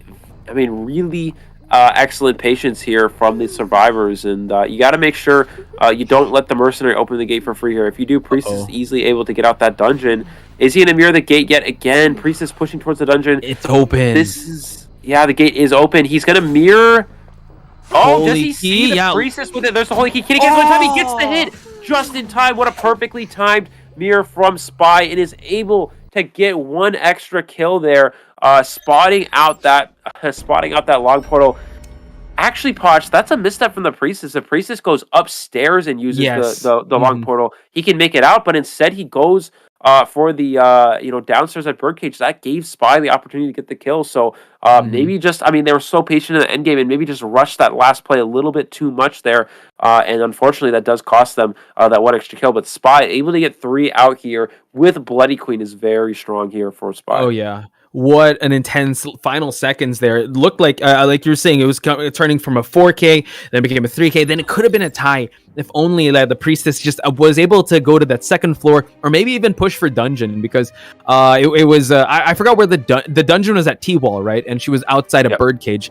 So again, I think they wanted just the match to end, and there was just so much pressure all around. So still a great game, because that could have been a 4K for the Bloody Queen, which made God J's task a lot more harder. So it seems like this might be the battle of the Bloody Queens, because we did note that God J does have a Bloody Queen, and Spy just showing us that he has a lot more in his arsenal aside from just the Bon and the Sculptor. So in a Survivor-sided map like this, for him to get 3K is definitely a win. I think Spy was definitely content with just the tie, but he was able to push beyond that, able to get a 3K. A 4K was definitely a lot more sweeter, but I think he'll settle for just that because Bobo Survivors will be the one to try to take this one home. Again, if it comes down to another tie, we're gonna go with the time escape. So I think at that moment when the hit happened, Capcom really just had to get out of there and just surrendered right away because you want the fastest time as possible, fastest escape time that is. So we will have to wait on that. But yeah, before we head to break, any other highlights that you want to mention in this match? Yeah, I mean, again, very close match. I think that was a really long match. So I think ultimately, if there is a 3 Survivor elimination here, it's probably going to be a lot shorter than that last one. So I think the biggest downside here for Gajay is that you're going into this 3rd round. You don't have a Win Hunter available. You don't have a Sculptor. You don't have Breaking Wheel. You're going to be forced on a Soul Weaver and Bloody Queen, which is both Draw Hunters. So a lot of pressure on him to try to turn things around here. We are going to be going to a short break here, but yeah, very close matchup between these two teams. Let's see if Gajay is able to potentially bring this back.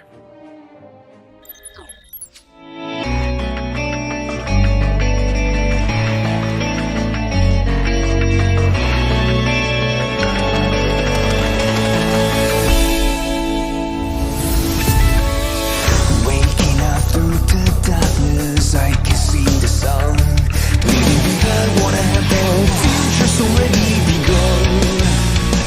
Can somebody save me from the past and take the lead? I'm ready to be. Time to stand up and be free. There were times I didn't know what to believe. Now I found a reason to fulfill my destiny. I'll carry on the journey. There were times I didn't know what to look for. Now I found my faith and I won't hesitate no more. The night is gone, I'm no longer torn. A new day has come, I'll be reborn.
With steam dense as a veil, and wine sweet as honey, one can't help but relax at the hot spring. Return to basics, surrender restraints, relinquish thyself. Like the eagle plummeting straight down, lusting for lambs, hating all lamb souls. Bathed in the spring, we drink, we worship, we indulge.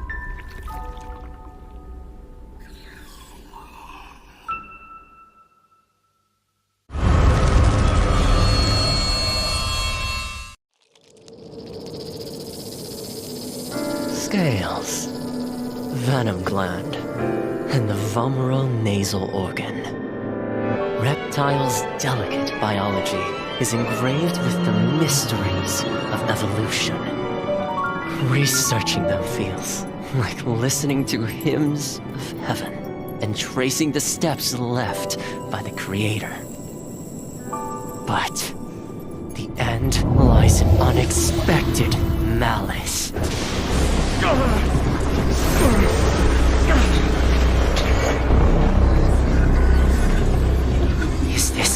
joke from the creator.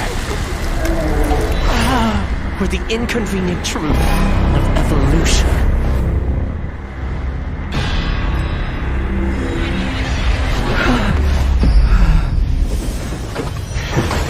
All but a small price to pay on the path to truth. And as the scales shed, I shall step over the last of my boundaries.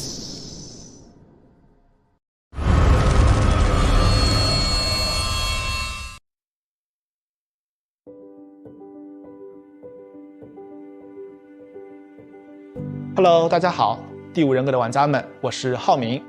Identity 人格系统的新求生者教授卢基诺已经和大家见面了，我是他的设计者之一，很高兴这个角色能够得到大家的喜爱。今天我就来分享一下这个角色开发幕后的故事。我们呢，在2021年引入了 Identity 人格系统，在这个系统里，所有的角色。Welcome back, ladies and gentlemen, to the conclusion of the tiebreaker, the second half of this tiebreaker match between Team BoBo versus Good Luck. And we're still going to head on over to the hospital. It is God J now that will be doing the hunting, and two hunter bans. Eli, if you were in the survivor shoes, which hunters would you want to ban from God J? Because he's got a ton of them. Yeah, Sculptor and Breaking Wheel should be the two bans here. Just don't give any options for winning hunters, guys. Soul Weaver, Bloody Queen, of course, can work very effectively here. It's just that the problem here is that you can't give they're tie hunters. You can't give winning hunters. You can't give Sculptor. You give Breaking Wheel. So it's still a possibility that, of course, Bloody Queen and Soul Weaver both have win potential. They're both hunters. That can. And the reason why is that when you get into a situation where there's 3 survivors left, that would be a draw situation. If you're playing Bloody Queen, you're able to down a survivor without a mirror. You can immediately mirror them, kill them, teleport on the gate, and potentially get an extra kill. Soul Weaver, it's similar in that if you stack your webs for the end game, you down a survivor, they pop the Cypher, and you use a bunch of webs to instantly get a kill, teleport to the gate, and get an extra kill. So that's kind of the game plan with both of those hunters if you want to go for a 3K. But in reality, it's just safer to ban Breaking Wheel and Sculptor and not give any God J hunters that can, eliminate all 4 survivors. And just like you said, we do have a Sculptor and a Breaking Wheel ban now. God J actually really good bans from the get-go. We have a Priestess and a Forward. We saw how effective the Priestess was. Could have gotten, again, more survivors out, but having the portals there was definitely kind of pesky, especially in the early chases, allowing them to have the Seer and the Mercenary. Again, Seer can kind of counter a lot of the hunters, like you mentioned, with the BQ, but with Soul Weaver, we've seen how well he's able to utilize those web shots. So it's going to be it's going to give us a little more inkling to see which hunter he's going towards. Eliminating the Embalmer. Okay, so they definitely he wants a 4K. He wants to get a lot of survivors out. He doesn't want to rule for a draw or eliminating that factor. Yeah, Embalmer, a very good draw survivor. You just don't want to, again, as you mentioned, eliminate as many draw survivors as possible. Novelist, potentially being utilized here. That's not something you expect. And Prospector. So I really don't know what the survivors are prepared to play against. This comp is wild. Maybe they're giving Seer here for God J means that he's okay. Bonbon, yeah, I was about to say giving Seer maybe means Bonbon. Bonbon is interesting. I don't really understand why survivors don't just take mechanic here. It's very hard to win against a mechanic as a Bonbon, especially on a map like Sacred Heart. So I think that that definitely could have been strong for them. But Prospector's fine. Prospector's a good kiter against Bonbon. Bonbon has a small hitbox. You're able to utilize those magnets effectively and dodge bombs. Hospital also very strong for Prospector. Novelist is really not good against any hunter, so I'm a little curious. We did see another Novelist yesterday, and unfortunately that match didn't pan out so well. Like in the elimination phase, yes, there was like a hat trick here and there with the Novelist, but one thing I do want to see, and I'm looking at the personas of the survivors. So there was a match yesterday where it was a Bonbon and everyone brought Flywheel, and they just kept using that to just counter his bombs and utilized it pretty well. But this is God J's Bonbon though, so it seems like they are just respecting that. Again, just one tide turner here and everyone else bringing broken windows. But this Novelist is definitely the kicker on the side of Team BoBo, because the win condition was there. They just get a tie and they're able to win. But bring this novelist. It's definitely something that I want to witness. So let's see who Godjay will go after first. And it seems like he does spawn here at the hospital area. Yeah, he's going to spawn over near double doors, immediately going to go up the stairs and out to birdcage. Trump card with pallet breaking speed, no detention, and probably control freak. Yeah, so pretty standard for Bonbon here. Immediately finding the novelist here, but free path straight into hospital. This should be a pretty easy kite for the novelist, and he may be forced to change targets. And that is also the mercenary. Can't chase that. So he's going to be forced to commit to a hospital novelist here with no peepers. Again, he's actually in a leaf hospital. Don't know about this. This easily allows for him to bomb into this pallet here, potentially get a free chip, and sees the first chip just like that. So interesting decision for the novelist. We'll see how this pays out. Yeah, and also eliminating that strong palette at birdcage. Now we see that Godjay really fully committing to this novelist, and I like the breaking line of sight. But also, as a novelist, you want to see the face of this hunter just so you can get that skill. Now Godjay is being very timely, able to get that book online. Nice avoidance, but he does fall. He does get hit by the regular hit, forcing attack recovery for him to be able to transition on away. The book is almost online. Now the prospector is also here to harass, so Godjay has to be very careful. Blink is already online now. Morning, gets the blink hit, but still able to get a little bit of that stun. So all these survivors are being kited, and now the novelist book is online. We're going on over to the pallet just so he's able to get that stun, but the novelist falls. Yeah, novelist goes down. You see, it was a great setup. Walk the hunter into the pallet, get the pallet stun, but you don't gain distance. We talked about this as novelist. The key to playing against Bonbon, creating distance between you and the Bonbon. Even something like Painter could have been stronger, because Painter could stun the hunter with the paintings, and then you create distance, but Novelist doesn't gain distance, and this is why this is not a tournament meta survivor, because, sure, you can do a cool play like pallet stunning the hunter like that with another survivor, but in the process, two survivors aren't decoding, which means Cypher Rush is slowed down. Prospector also gave a free hit trying to harass, and on top of that, Godjay then controls the novelist. He can just walk the novelist back into the Bonbon, and he doesn't gain any distance, and he goes straight down to that bomb. So this is why we really just don't see novelist getting utilized. But we are going to see a potential mercenary feeding Tinnitus here. This position isn't... It's close. It's really close in whether this is a drawn or a win position here for Godjay. Drawing obviously is good for the survivors. Mercenary trying to pressure the save here. I'm actually interested to see why we didn't see the owl get utilized the first hit on the novelist. Maybe a little bit of miscommunication potentially from BoBo. They may actually give owl for the rescue, or mercenary will completely live here, which actually is going to be the case, it looks like. Yeah, and just also to note in that scenario, also take note that the seer is healing up the prospector. Novelist has already expired. I believe during that scramble when they switched places, he just walked the novelist over to the bomb, and the bomb just did its job. So it wasn't the best trade-off. Yes, it was kind of a highlight getting that stun, but like you said, you want to be able to get that distance. Bonbon, again, mobility is the bane of Bonbon. You cannot, once you establish that distance, that's why he bans Priestess, that's why he's so hard to chase Mercenary and forward. He wants to be able to have that close range, and with Novelist out of the game, it just shows that Godjay was ready for this. I would say the surprise pick of a survivor, and now Godjay now just needs to secure one more survivor on Rocket Chair, and he could call this a game. Now Godjay just looking to where he's being fed Tinnitus, and it seems like he has found his next target being the Prospector. Yeah, Prospector in Hospital is really strong. He should have a pretty easy kite. All you have to do is magnet, go to these stairs, you can attract into the stairs. That will stun him. A pretty short one. Another magnet available, though. Good job from Godjay to get two out right away. Prospector actually stunning himself in the process as well. Godjay just missing the hit. Blink still available. Will he go for a Blink Terror Shock at the window? Wow. Goes for it, and he does get it. Just like that. He is able to secure the down here. Blink coming online at the perfect time, and this should actually just be on track for a 4th survivor elimination here.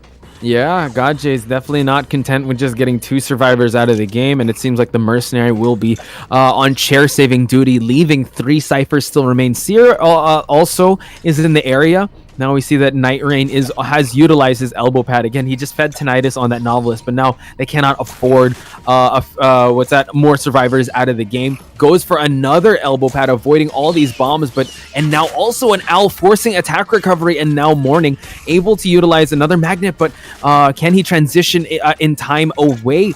It's going to be real tough. And now he did one more bomb hit. He will be falling down. Now able to get a little bit of a stun, but the Prospector just establishing a little bit of distance, but he will be falling down. Mercenary back to focusing on decoding, while we do see that the Seer is also at hospital. We do see, looks like a peeper switch here from Gajay. So we're going to see Prospector go back to the chair for the second time, right? I think you saved before half. Yes. So the problem here is that there's no tide turner. So if you have Seer come for the rescue against a good camping hunter like Bonbon, it's probably just going to be a farm. The only chance is Seer makes a perfect rescue, takes a hit, and allows Prospector to utilize, I think he has one magnet, he can utilize that into hospital. And after that, it's just up to the Prospector. We're going to see a control bomb here, able to dodge that. Are they even going to save? You kind of have to try to rescue this. Yeah. I mean, you can go for one survivor out, but with 2 Cypher machines remaining, I don't know if it's even going to be a possibility, and they're just not going to go for the save. I think your best chance is give Prospector a chance to try to rebound with magnets, but without that, I don't know if they're going to be able to do anything. Seer can't pop the Cypher now. Mercenary can get one down, but they'll still be at 1 remaining, and Seer is kiting near that last Cypher machine. He does walk right into him. Gajay can get a drop-down hit, too, because of this. Nobody misses. And he's actually able to get to this window because of it, and does miss that hit. Because there's a slight... Yeah, because there's a slight elevation drop down, you cannot actually get the hit through the window. So that's one of the beauties of of the birdcage window as a survivor. Yeah, excellent moonwalk to just bait for the Seer to actually not see where Bonbon was coming, but that drop down hit would have been real crucial if he's able to go the drop down hit and get a regular hit. That could have been an instant down. 1 Cypher still remains, and looking at the progress on that 1 Cypher, it's still kind of far, and now the Seer has fallen down. Gajay can just drop a peeper here and focus on that Cypher, forcing Night Rain to actually rotate away and kind of forcing the Seer to use the self-heal here. So again, just Gajay doing some cleanup, but it seems like he has this in the bag already. Yeah, he's going to go ahead and drop a couple peepers around here, just trying to gain a little bit of extra vision on the map here, trying to find down this Mercenary. I believe the survivors have, I think it's Hospital, right, if I'm not mistaken, has progress. Yeah, Hospital Cypher does have progress, but you saw Gajay put a peeper under the Cypher machine. So even if Mercenary tries to go pressure the Cypher, he's going to know that he's trying to do that Cypher machine. That's why this peeper switch is so strong here. And he uses time to just take down these pallets as well. I think the big game changer in the match was that blink Terror Shock at the birdcage window on the Prospector. I mean, if you don't get Terror Shock there, you get a blink out, you take a basic. I think Prospector really just needs to play that conservatively. If he takes a basic hit there and is able to get that, yeah, totally fine. He gets blink out, he vaults birdcage window, gets a speed boost, probably has another magnet to work with. He's kiting for a long period of time, but now he no longer has that as an option. Once you get that Terror Shock, you go down still 3 Cyphers, and from there, Gajay can really just work things into his favor. Yeah, and note that we will see a pause. I wanted to say that the Mercenary did open up a chest. He did get elbow pads. But yeah, honestly, Gajay just has to sit on this lead. He just can't let the Seer out of his sight, especially with that peeper, and just needs to down the Mercenary, force the Seer to come back up, and also force the Mercenary to spend his heals. So yeah, it seems like a pretty set thing, but we will, again, Quan Lee did go for that quick pause. Again, we want to get the best possible situation here. So let's try to recall that match. Like, before that Terror Shock happened, how did you feel like the game was going? Because it seemed like kind of even. Novelist expired, and well, we had a really healthy Prospector. Yeah, I mean, it was still kind of a drawn position. I think the big thing was that it's just Novelist. I mean, in that situation, when you're in hospital as a first kiter, I mean, any other kiter there, it can loop hospital for so long, you can waste so much time. An acrobat, patient, even entomologist, you're kiting there for a really long period of time. But Novelist is a character that, again, you got to be getting you got to be near that hunter to start gaining that book. You got to get that open vision on them. You just can't really do that when you're looping hospital. It's just so hard to do that. So as you saw, Novelist was forced to leave hospital, go in the open so he could try to get that book, so he can control the hunter. And they set up a pretty cool play. They set up a play where you walk into pallet, get a pallet stun, but the problem is Novelist he just didn't get any distance. He doesn't get anywhere. Gajay just walked him into a bad area. I think, as you mentioned, maybe walked him into a bomb. I'm not quite sure what happened there, but he just was able to go down to a bomb immediately from there.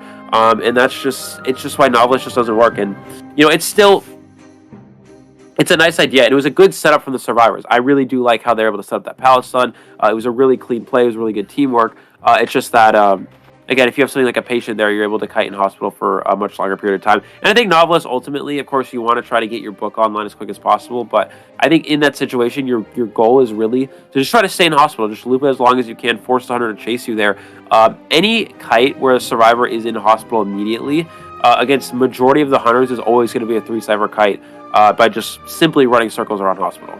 Yeah, and note that he didn't bring peepers, so he was actually able to break line of sight. But I think the first route he took when he went to the second floor is he went immediately out and he went into birdcage, forcing him to actually eat one bomb hit. And from there, he had to rotate out of hospital. Prospector was there in the shack ruins area, so it was a pretty tough start. But now we're going to resume the match. We do see that Night Rain does have crows already, so Gajay will spot out the mercenary. Seer still has that self-heal, so let's see how Gajay will play this one out. Dropping another peeper, again, just playing it kind of conservatively, because honestly, he just has to walk towards the finish line at this point, because he's done so much already at the start to mid to late game.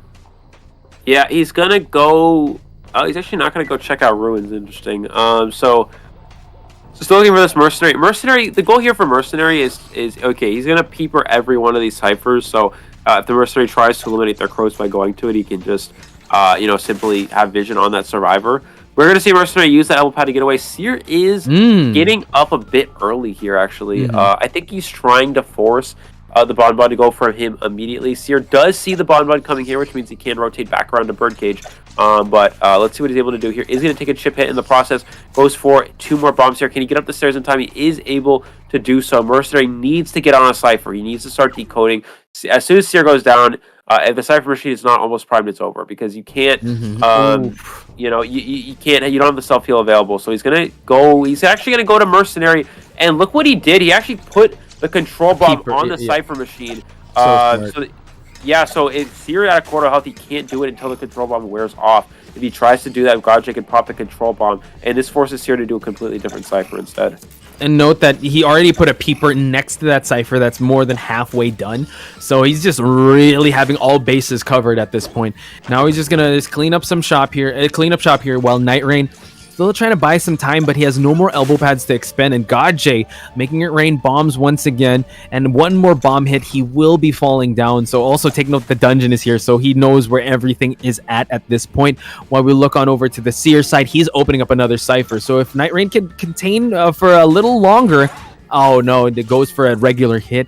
And now Quan Lee has to be able to pop the cipher in time, but now Gajay is going to be able to chair this mercenary just so he can stop the cipher from popping. Yeah, he can chair this mercenary. It's really not a threat at all, because Seer is at Seer's at a quarter health. Mercenary has a long chair time. There's no real way for Seer to kind of hide out and still get dungeon. Seer's going to go for the pop. Yeah. It looks like he's going to go for the.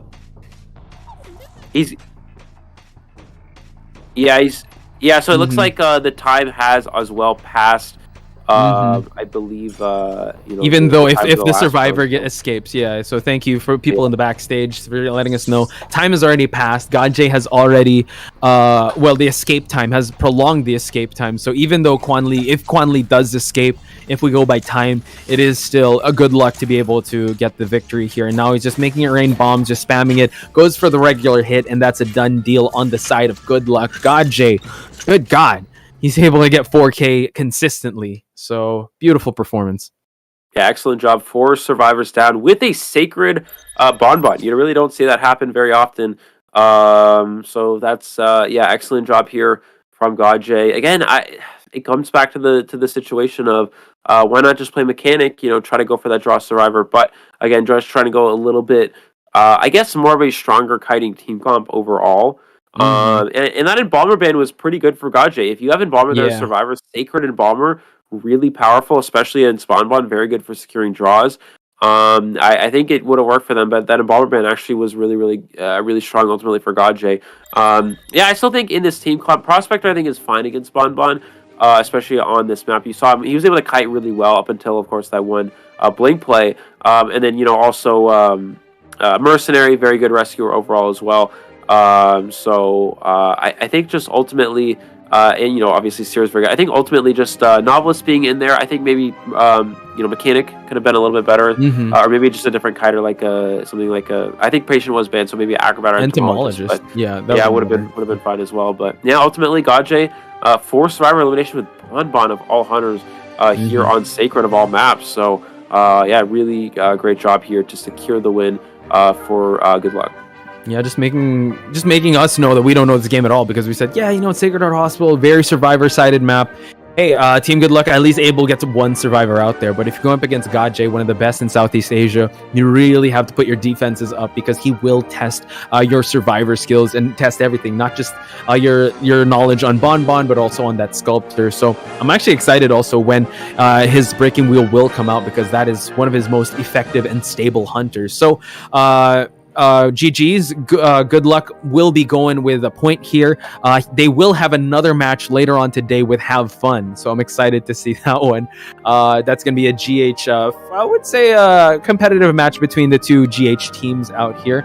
But before anything else, I think we're about to head on over to our next match of the day. Before that, we will take a short break, but when we return, it is going to be it's going to be at 1S versus I Kun.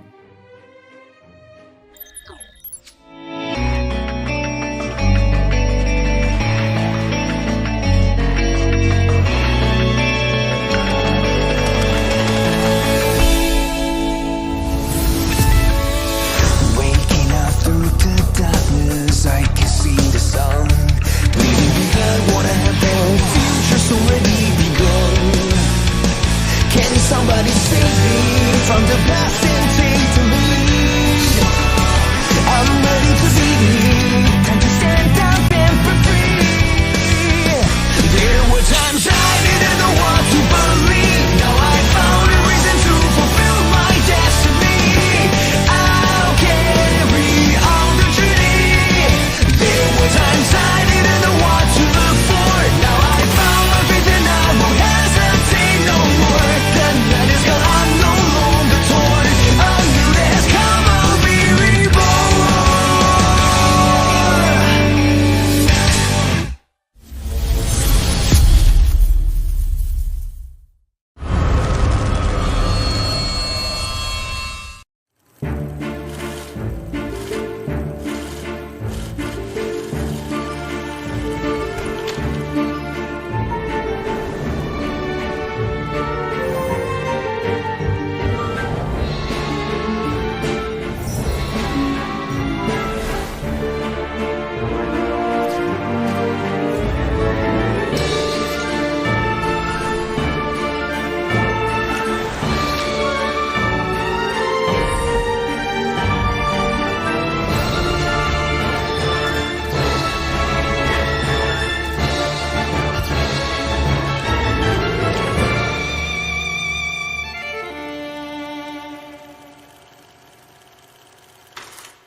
With steam dense as a veil,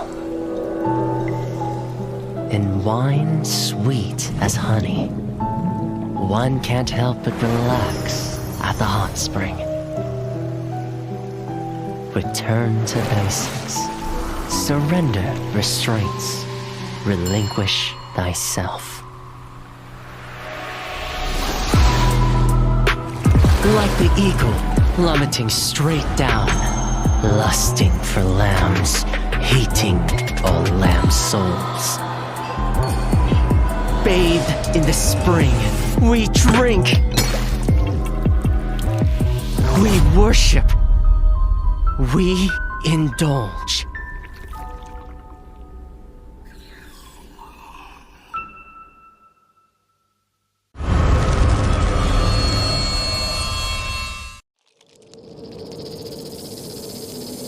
Scales, venom gland, and the vomeronasal organ.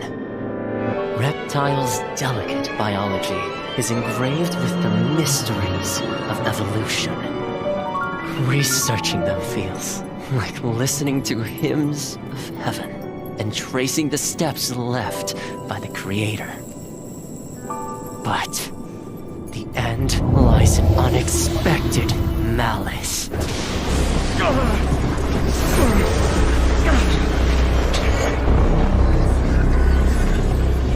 Is this a cruel joke from the creator? Or the inconvenient truth of evolution?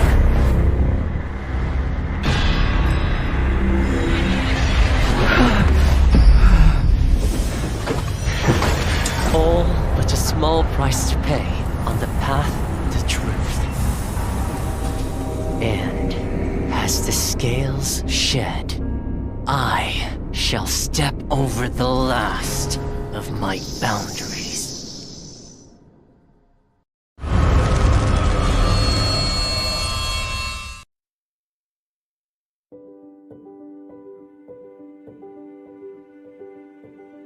Hello， 大家好，第五人格的玩家们，我是浩明。Identity 人格系统的新求生者教授卢基诺已经和大家见面了，我是他的设计者之一。很高兴这个角色能够得到大家的喜爱，今天我就来分享一下这个角色开发幕后的故事。我们呢，在2021年引入了 Identity 人格系统，在这个系统里，所有的角色都是已有角色的一个新的形态。我们希望一些角色能以一个新的形态突破求生者和监管者之间的阵营隔阂，呈现角色更多的可能性。这次新求生者教授卢基诺，他和涅西卢基诺其实是同一个人。在涅西卢基诺的推演故事中，卢基诺教授被神秘的毒蛇咬伤了，他的身体逐渐开始变异。他为了追寻这一条毒蛇之源，来到了庄园。也就是说，每一对 identity 角色都是基于同一个角色，在同一个故事框架下进行设计的。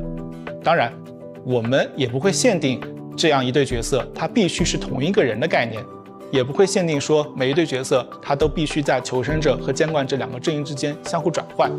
今年我们将再推出一个新的 identity 角色，大家敬请期待。其实我们在选角色的时候是想过，涅西这一个监管者他是非常特别的。在我们的游戏里，他是一个追猎者的形象，他是整个蜥蜴的外表，有着蜥蜴的鳞片、尖爪、尾巴。这时我们就会好奇，如果我们拿监管者这个涅西卢基诺的形象去做一个求生者，那求生者他长怎么样的呢？之前说过，求生者卢基诺是他受邀来访庄园时的形态。因此呢，我们在设计外形的时候需要兼顾教授卢基诺和涅西卢基诺两者的特征。虽然监管者涅西他是有着蜥蜴和人脸混杂的五官，但是我们还是提取了一些他身上独有的五官的立体感。此外呢，在整个教授卢基诺身上还有一些涅西的鳞片，以及手和指甲也会变得更像爪子，让两者有所呼应。最后就诞生出了大家最终看到的教授卢基诺。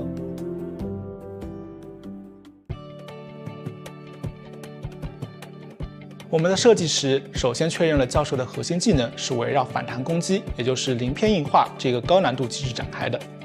玩家们需要在高度紧张的追逃过程中，同时留意对手的动作，并在瞬间抓住时机，激活技能。有时候，你甚至可以主动靠近监管者来触发鳞片硬化的技能效果。鳞片硬化可以在板窗交互的过程中使用，避免被后来追击的监管者恐惧震慑。为了进一步加强教授的辅助能力，我们为他添加了支援其他求生者也能反弹攻击的退灵技能。以上就是我今天给大家分享的教授卢基诺开发幕后，希望能帮助玩家们更多了解卢基诺这个角色。感谢大家喜欢我们的 Identity 系统，我们后续也会为大家带来更多精心设计的游戏内容，敬请期待哦。再见。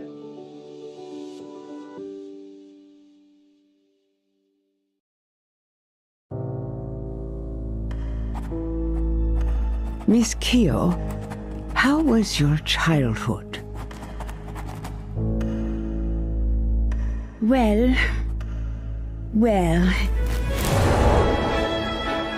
at the dinner table, Father said with a smile, "You sure love playing judge, don't you?"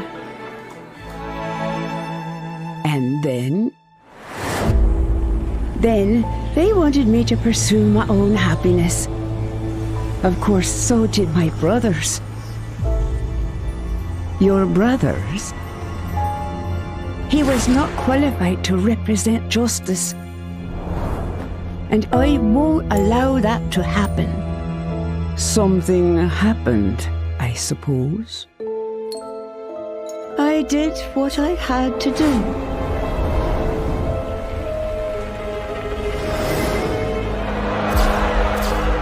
Justice needs obedience.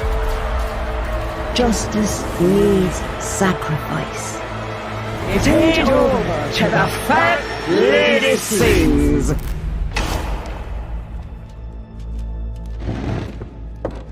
That's all.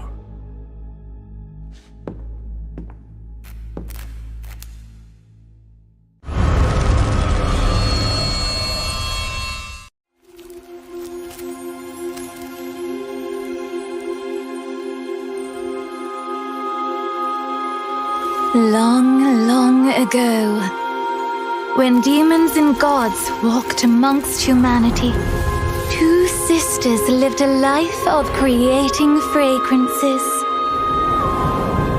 All that you desire shall be granted if you bring me a fragrance that relieves.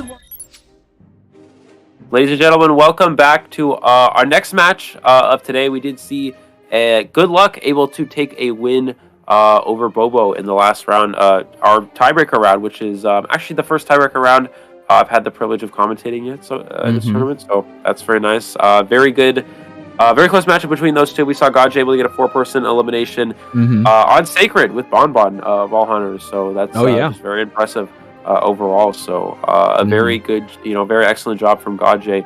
It's really going to show, it's really setting the tone for what we're prepared to see from him as this tournament progresses. Oh yeah, and what we're about to see now is more fan art, ladies and gentlemen. So let's get on to it.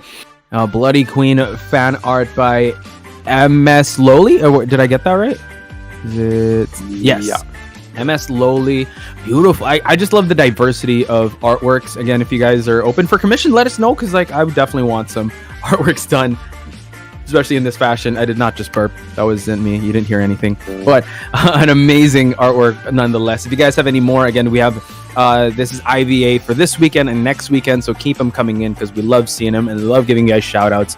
Once again, it's at MS Lowly. So Eli, our next match for today will be at 1S versus I Kun. We are going to see at 1S first. I believe this is the China. Oh wait, at 1S here. Let me put that up. This is the team that actually had an amazing performance up against GT that we were able to get. During the elimination phase, they actually went with survivor escape time. So I'm pretty sure that they want to be able to prove that they are definitely more than capable of getting W's when it comes to their survivor side as well. Yeah, absolutely. And they're going to be going up against Ikun, who I believe, if I'm not mistaken, was the China team that you mentioned earlier. Yeah, so I really like this logo as well. I love basketball. I'm a big fan myself, so that's there we go. It's really awesome to see here.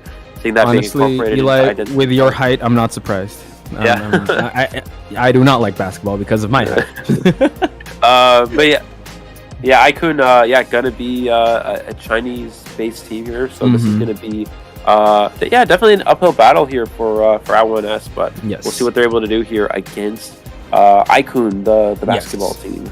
Yeah, so Ikun wanting to go for 3. I was going to say 3 points, but I don't play basketball. But anyway, one thing I do want to point out is that Ikun was the team to push for the first tiebreaker yesterday up against 0-2. Now 0-2 is actually one of the favored teams to get to win this entire thing. 0-2 is actually has won back-to-back NMFAM tournaments. The only reason why they weren't able to join IVC was they were underage, and now they are of age, and they've been wrecking havoc. And Ikun was able to get a tie game from them and push for a tiebreaker, so they're very well-rounded, especially with the Hunter 4-3-3, has a Pollen, has a Sculptor, has a Bonbon. So rightly so that they were able to ban out the Breaking Wheel. Priestess ban first here is interesting. Typically, we would see something like Ford or Seer, but I guess we're probably gonna see Sculptor here on Ever Sleeping. Typically, Seer is actually really good Again, Sculptor, as long as you can run in the open for space against it, ends up being fine. But I think ultimately Priestess might be more of a threat here, and I think that's what 4-3-3 is trying to avoid. We're going to see Mercenary be the first lock. Should be Mercenary Seer. Typically, we'd actually see Forward Seer, but it could be that maybe... Oh, we're going to see Mercenary Mechanic, which is very rare. This could be... very rare as the first 2 lock-ins. This could be that maybe they're just really worried about... I mean, these 2 lock-ins are really good if the hunter's going to be a Bon. But if it's anything else, it really doesn't work unless you'd rather take Seer and Forward here. But it could be that they're really not too keen on the forward play as well. Yeah, so this kind of opens up them for the ban of a Seer or a Forward. Now, looking at the at 1S's lineup, they are actually they actually don't have a Forward. They have a Batter. So I'm interested to see if that's going to come out. They do have a Mechanic. There's probably Beloin.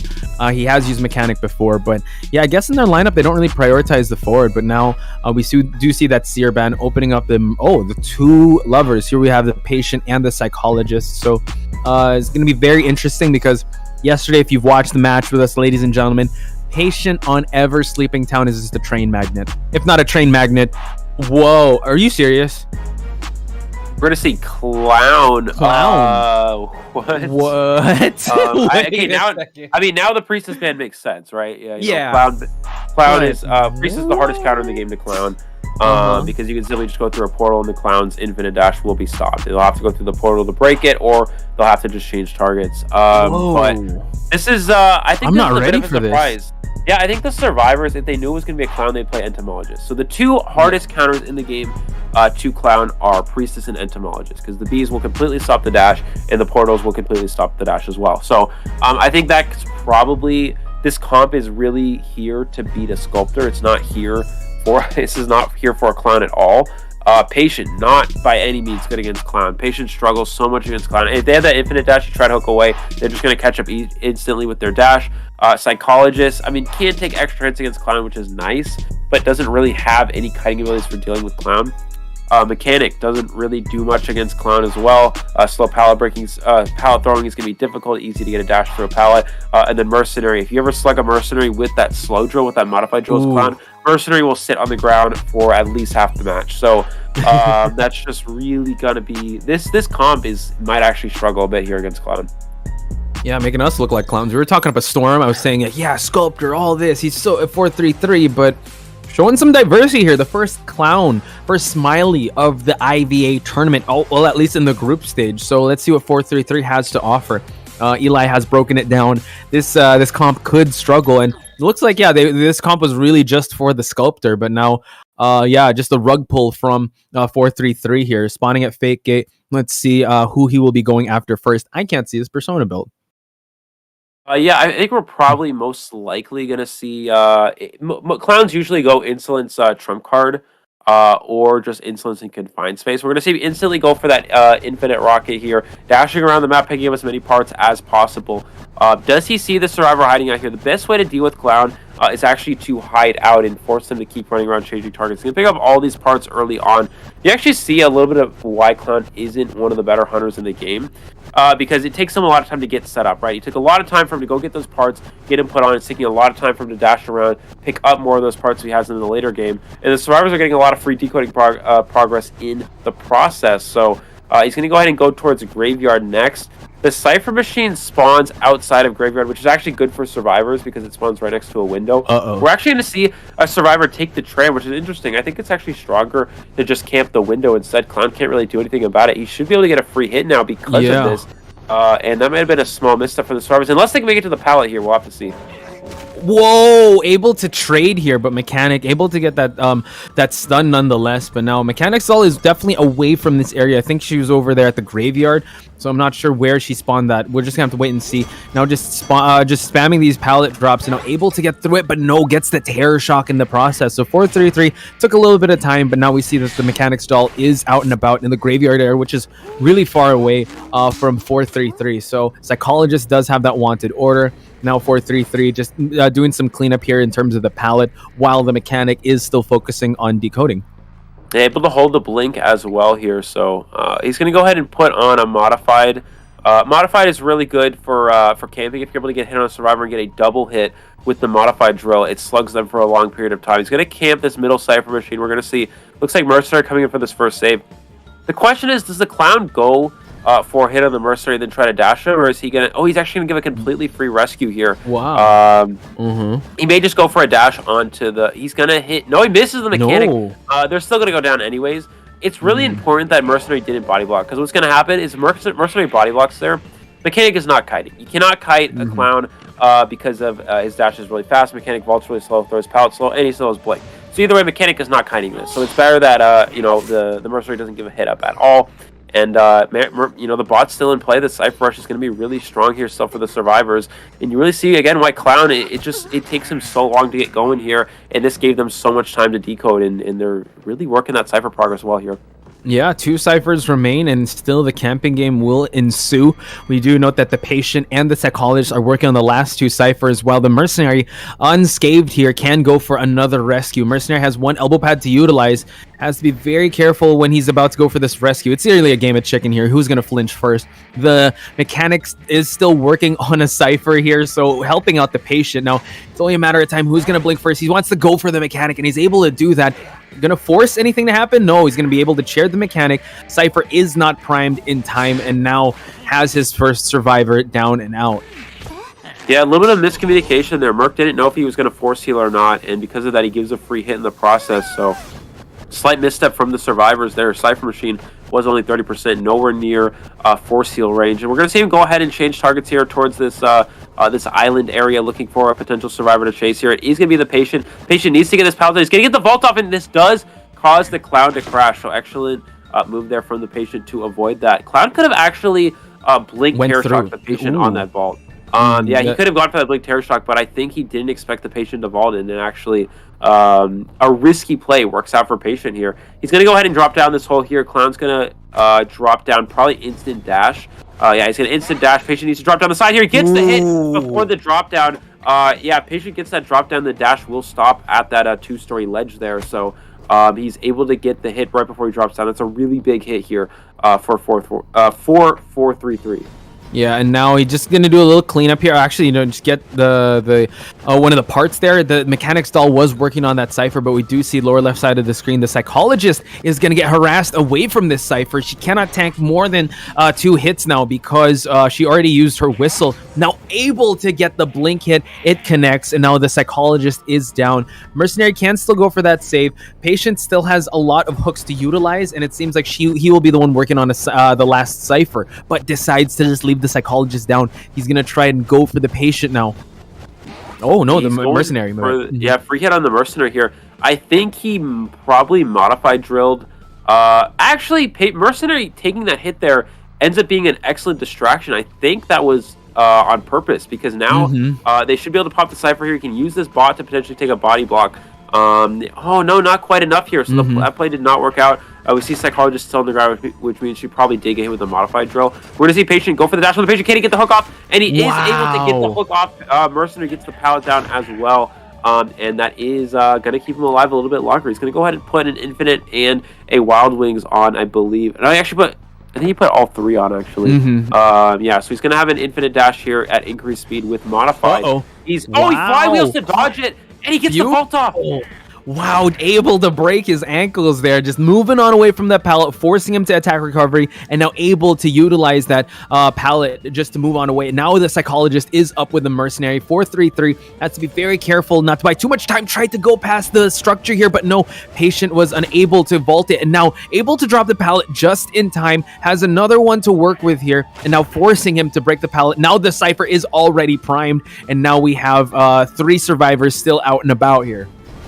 Yeah, we do see fast pallet breaking speed, which means insolence and confine, no detention. We're going to see him go ahead and change targets to this exit gate as well. Does get that first hit on the Mercenary. Mercenary, no elbow pads available. So, yeah, he committed a little bit hard to that, but this could potentially still be a 3-survivor. Escape dungeon is still in the area. Mercenary could potentially last long enough here. He can kite this long enough, forcing him to break the pallet. He needs to drop this next pallet up here as well, force him to break this one. Exegate is being pushed here. If he's able to take a dash here and then push for that dungeon, he can actually... Wow. Oh, he crashes! He crashes, and that might be huge. enough time to get that 3 survivor escape. Uh-oh, here we have it. The patient and psychologists are already on their way out. They're able to make the exit. Mercenary can tank that hit, and we have a 3-person escape, Eli. Absolutely. Excellent job there at the end there. Is looking pretty decent for the clown, but again, it really goes to show his start is so slow. He got mechanic down quickly, but it doesn't matter. It took him so long to pick up those parts. It took him so long to dash around the map and pick up the rest of the parts he needed to play out the rest of this match, and that's why Clown's such a weak hunter. If Clown starts with a lot of those parts, he can actually be a very viable hunter, but it's just the setup takes so long, and that gave them, with the mechanics still in play, gave them enough time to push for a strong position. And that comp it's not good against Clown. Mechanic cannot kite Clown very well. Exactly. Patient cannot kite Clown very well. Mercenary, if slow drilled, is down for a long period of time. Psychologist is just kind of okay against Clown. I mean, that comp is by any means not good against Clown, and it really worked out still for the survivors. It really just goes to show why Clown's not one of the better hunters in the game here, and it just using the meta to beat the non-meta is ultimately overcoming that type of hunter here. Yeah, even though you did make a case that, it's really tough. I mean, I really think the survivors have moved up in the upper echelon already, where the hunters that are not tournament viable, you see how much they struggled. You saw how he was trying to pick up parts and everyone was just hiding, giving that tinnitus. I mean, you saw the excellent dashing skills. He was really going in those thin areas and really not crashing into anything. But I mean, yeah, the camping time, the camp wasn't as strong. The chase, you saw how the acrobat was able to use the flywheel. The survivors have evolved, and unfortunately, Clown, you saw how he wasn't able to get the needed points, right? Not even going for a tie. So tough matchup. 4-3-3, trying to make the Clown work. Able to get one survivor. That's still pretty good, but I think he wanted to get at least a tie. But ladies and gentlemen, we will take a short break. When we return, it's going to be the second half of I Kun versus At First Sight.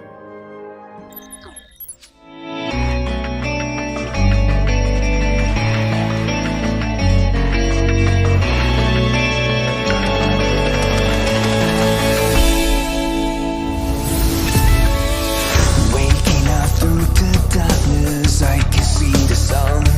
Leaving behind what I have done, future's already begun. Can somebody save me from the past and take the lead? I'm ready to be, time to stand up and be free. There were times I didn't know what to believe. Now I found a reason to fulfill my destiny. I'll carry on the journey. There were times I didn't know what to look for. Now I found my faith and I won't hesitate no more. The night is gone, I'm no longer torn. A new day has come, I'll be reborn.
With steam dense as a veil,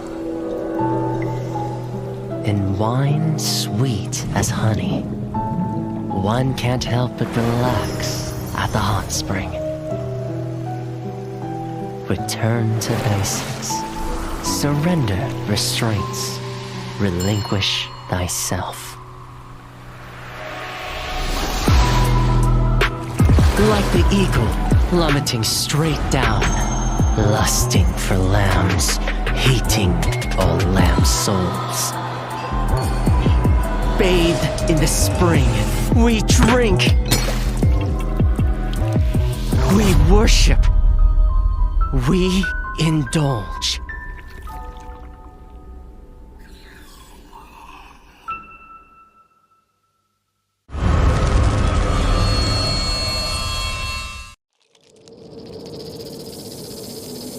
Scales, venom gland, and the vomeral nasal organ.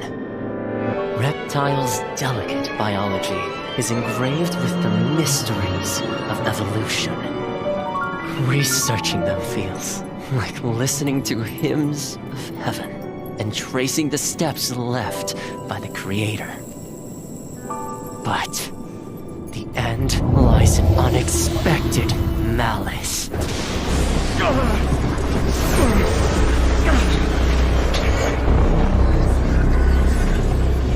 Is this a cruel joke from the Creator? Or the inconvenient truth of evolution?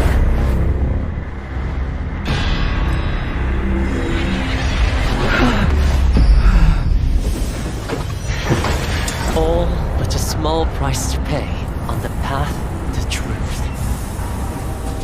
And as the scales shed, I shall step over the last of my boundaries.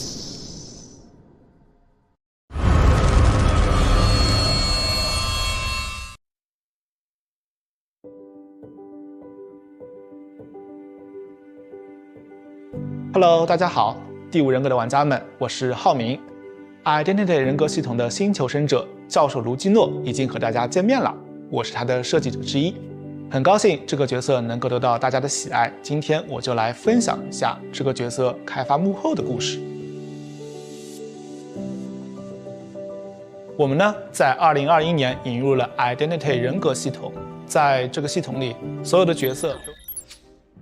Welcome back, ladies and gentlemen, to IVA Group Stage, day number 3. We have a match between I Kun and At1S, and 433 bring out the very unconventional clown pick. Again, we were singing its praises at the start, but when we saw it in practice, you know, the survivors they just knew how to counter it. They knew how to exploit the long time it has to be. The clown needed to set up his drill and everything, and it was a 3-1 in favor of At1S. So, how are you feeling so far with this matchup, Eli? Yeah, it's definitely a bit of an uphill battle now here for the side of Ikun. There we go. Yeah. So it's just I mean, At1S again. You can just go out here, get a tie here. Probably just play a tie hunter. I think At1S, if I'm not mistaken, has a bonbon, right? Bonbon player. Let me double check that. Yeah, I'm double check that. But which is a good die hunter ultimately. But going into Ever Sleeping Town, it's actually kind of risky. It's very easy to break line of sight going around those buildings. It's very easy to kite bonbon here. So. I don't know. Yeah, okay. We'll have to see. So actually, the hunter of At1S, we're gonna head into the picks and bans. So they have two hunters. One in the elimination phase was Lit, and the other one was Kung. I hope I pronounced that right. Kuhung. Yeah, Kung. He played Spider in Ever Sleeping Town, and it was looking like a tie, but he got a 3K. So that's definitely a win condition for him. Yeah, Spider here is actually fine. Spider on Never Sleeping Town, not too bad. A lot of very narrow alleyways which you can utilize those webs. And you know, Spider being a draw hunter ultimately could be very good here. I think that is the punter we have right now, right? The Spider player. So it gets banned. Yeah, maybe it gets banned. It's definitely a possibility. But then again, that opens up stronger Ever Sleeping Town hunters. You know, like Breaking Wheel, like Sculptor. So we'll have to see here. Again, you only need to go for a tie. Ever Sleeping Town, it's interesting because Ever Sleeping Town is a map that's not good for hunter draws, in that a lot of the time when hunters need draws, in majority of tournaments, you just see them play Bloody Queen. Most hunters play Bloody Queen. Most tournament hunters play Bloody Queen, and Ever Sleeping Town is a really weak Bloody Queen map. It's probably arguably one of the worst maps. A lot of buildings, very hard to mirror around some of these places. Even things like Priestess can be good cutters against it, because you mirror the Priestess, she just portals to the long building, and you cut out the mirror image that way. So we're going to see Seer, Priestess banned here. Seer and Forward which are the most standard lock-ins when Priestess is banned. Patient ban means that we're probably not seeing Soul Weaver. Soul Weaver doesn't really ban Patient because as soon as they hook, they can instantly just catch up with the webs, get a free hit. So I don't think we're actually going to see Perfumer that's in there to counter a Soul Weaver. The thing is, Eli, the Soul Weaver did get banned. Oh, it did get banned, yeah. Okay, and yeah, that's why we did see the Patient ban, because, again, if it was Soul Weaver, we wouldn't see that. So I'm not really sure what they're trying to go with the Perfumer here. Probably trying to counter a single-hit Hunter, possibly Geisha, possibly Bloody Queen. It also just works in that Perfumer is very strong on this map. You can Perfume. Oh, Breaking Wheel, okay. So that works as well. Perfumer against Breaking Wheel, believe it or not, it seems good, but it's very gimmicky. It doesn't really work ultimately. The reason why is what Breaking Wheels will do is you can roll over a Perfumer that instantly Perfume back to remove the spike. But what happens is if you Perfume back, the Breaking Wheel immediately get out of wheel form and hit you while your Perfume's on cooldown because you just Perfumed back. So that's why Perfumer actually isn't as good against Breaking Wheel as it seems. They have to be, if they Perfume back, they have to be in a really good kiting area that can kite until their Perfume comes back. I think the Perfumer is simply just there for the 2-story areas. You can Perfume, drop down one of the holes, and the Hunter has to wait for the Perfume to run out before following you down. Yeah, I'm actually surprised we're going to see a Breaking Wheel. This is does this Hunter exist? I can't believe this is the first time we're seeing this Hunter in IVA. And note that Y on the Perfumer, we had one Breaking Wheel. Awesome. Oh, in Hospital, we had a Hospital Breaking Wheel. So yeah, this Hunter does exist. So I'm excited to be commentating it here with you. Note that the Perfumer and the Seer did bring Flywheel, and also Y being an S badge Perfumer. So let's hope she got her Perfume on point.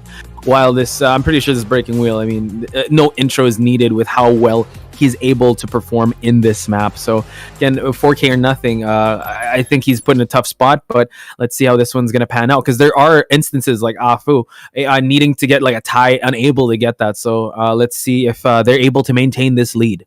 Corner house spawn from the Breaking Wheel, immediately rotating towards the alleyway. That's the closest survivor. Actually going to go towards middle instead. This is not the most common route. We are going to see him go to the upstairs area, but no survivors in the area besides the Mercenary, which is not an ideal find by any means here. And we're going to see him drop down, potentially go towards the graveyard. Does get a spike on the Mercenary. Oh, did Mercenary waste an elbow pad for that? Yeah, he did. Now he uses another elbow pad, but it seems like he canceled out the animation. Yeah, a third one. You don't really use your items while they're in wheel form, because he's just going to catch up instantly. I don't really. Now here we go. And now he gets hit because of. Yeah, I don't really understand the gameplay with that, but yeah, Mercenary's just going to go down. Yeah, typically when going against a Breaking Wheel, you save your items until the he gets out of wheel form, because you just try to juke as long as possible. As soon as he gets out of wheel form, then you just elbow pad away. And Mercenary using their elbow pads, the wheel's just going to catch up immediately, and he's going to get a very fast down because of it. And now just note that everyone is still pretty healthy and working on ciphers, but the Mercenary being down, not the best thing. But I mean, Ikun is actually put in a tough spot because they need at least 3 survivors out. Now focusing on the forward here, forcing an early rescue from this Mercenary, and this Mercenary gave a lot of presence, has the extended spikes, and now forcing this forward to try and come for the rescue. Okay, trying to go for a stun, now unable to get it, can get that regular hit, and now the Mercenary is going to be rescued, but a little bit of a slowdown here. Forward forced to use his football, and now Cake. This is a tough spot because no more resources for this Mercenary to utilize. Yeah, we're going to see him try to stay alive in this area as much as possible, but Blink's still online here. He gets a spike. Mercenary may not even get Blink out. Yeah, he's just going to go down just like that. Beautiful job from the Breaking Wheel, not even having to use that there. And he's going to be on the rocket chair for the second time. Typically, Mercenary having first chase is really good for survivors. Mercenary has an extended chair time. They have a delayed effect. But if you go down to a hit while you have a spike on you, you don't get that delayed effect. And, we see that being the case here. And Breaking Wheel is able to conserve the Blink in the process. So just like that, this is looking very good for I1S. Yeah, forward eating that one spike in full presence. Pollen means that he has that snap available, so he has to be very careful to keep that distance. Now Perfumer seems to be the one in the area trying to go for this save. Goes for a Perfume. Now cancels it out, and now just goes back into the perfume and able to get the rescue. But this mercenary will be falling down. No tide turner. So again, once the mercenary hits that rocket chair, that's a 1 survivor down and out for this hunter. And now we see that the forward is kind of healing up. Mercenary will be falling down. Perfumer now being the main focus, but no, shifting back to the mercenary. The plan remains the same for this breaking wheel. He wants to be able to eliminate at least 2 survivors to secure the win. Yeah, we're going to see Mercenary being eliminated here. Forward still has a spike as well. They're able to get good Cypher progress just because of how long it takes for Mercenary to be eliminated, but it's still... This is looking really good for the breaking wheel player. Immediately going to go to... Oh, they do get 1 Cypher machine pop there, so... Again, the survivors only need to... Wow. Or sorry, the hunter only needs to draw, so he's going to go here. Goes for that hit on the seer. Seer throwing the pallet on the wrong side as well. And yeah, just like that, this is just really looking good here for the breaking wheel. He's going to continue after seer. Has extended spikes. He can use extended spikes or full presence and just snap seer and secure that down. There we go. Yeah, the owl was able to eat that 1 spike, but now will be falling down. Perfumer on that last Cypher forward. It's going to be real tough for him to go for that rescue because he's only 1 chip damage away from falling down. It seems like the Perfumer might have to go for that rescue, but it seems like forward is the one making the rotation into just giving him that tinnitus. But you know what? This is the breaking wheel. He can zip around the map in a blink of an eye and now spots out the forward here. If he gets that 1 spike and a snap, he will be falling down and forcing the Perfumer to like pop that Cypher. Perfumer actually rotating away, and now we're going to see him try to go for a regular hit here. Goes for it, and now the Perfumer is on his way to go for the rescue here, but he's going to run into that hunter. Yeah, breaking wheel sees them from a distance. This is an easy cut off here. He does have a perfume to work with, but I mean, what's going to happen is he's going to perfume one of these spikes right here, and or not, and he's going to just take another spike. And, I mean, the perfume here forces. He can't go back here with the perfume, but he has full presence, so it doesn't really matter. So he's going to go back. Oh, but the breaking wheel gets out early. He actually gets out early. This allows him to actually make the rescue. So he's going to use that early flywheel. Interestingly enough here, not sure about that. Can he get it in time? Oh, yeah, able to get the rescue. Beautiful, yeah, but it's just farm onto the seer, yeah. Trying to force the heal here, but no, just gets the pickup. And now the seer, try to force another hit, but I think might be an overextension. Forward is already healed up, trying to go for the last Cypher pop, while the Perfumer is getting rid of that 1 spike. Forward might actually have to be forced to pop this Cypher. Be very careful if he's going to drop down or not, waiting for the red light to... And now just forced to drop down. Actually, Brownie buying a little more time here for the Perfumer to actually go for the exit gate.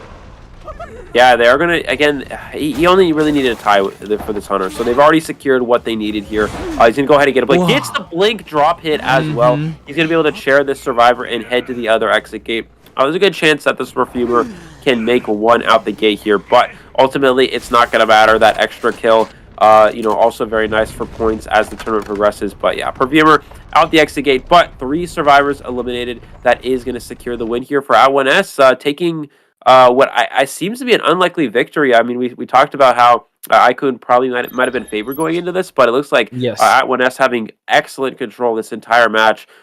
Just a very convincing victory here. Oh yeah, it just seemed the coordination on the side of their survivors going up against Clown, and also their hunter in Kung being not just. I mean, when he premiered, it was like he was the spider, but now with the breaking wheel, that's why you have to ban breaking wheel. Coming back to the picks and bans, maybe they should have opted just banning the breaking wheel and taking their chance on that spider because of how well and how controlled he was. And he didn't even push for the 4K. He was playing it very conservatively. He even brought detention, utilized the blink till the last possible second. But yeah, just the control on Kung makes At1S 1 point and actually gives At1S that 1 point here in the group stage. And every point here matters, ladies and gentlemen. So for them to be able to be the underdog team to get the victory here based on the predictions, I apologize, Eli, because I was like, yeah, go for Ikun. You got this. Sorry, that's my bad. I'll get you a drink or something for that, or eat some chicken. But yeah, At1S, this just proves that you cannot look past any team, ladies and gentlemen. So that was the conclusion of the first half. It was At1S versus Ikun. Stay tuned for more, ladies and gentlemen. We're going to take a short break, but when we return, it's going to be match number 5. It's going to be ZC versus NM.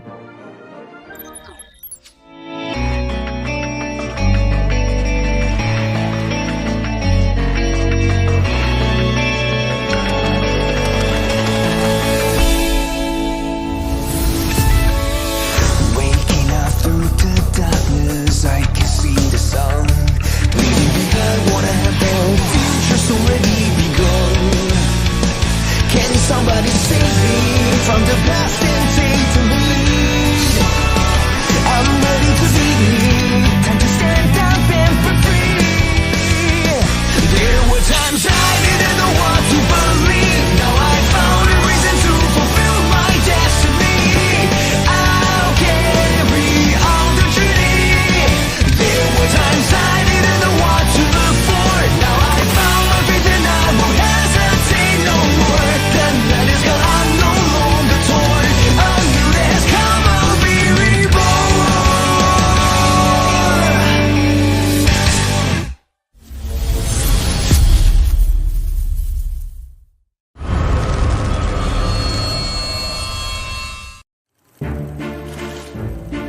with steam dense as a veil, and wine sweet as honey. One can't help but relax at the hot spring. Return to basics. Surrender restraints. Relinquish thyself. Like the eagle plummeting straight down, lusting for lambs, hating all lamb souls. Bathe in the spring, we drink, we worship, we indulge.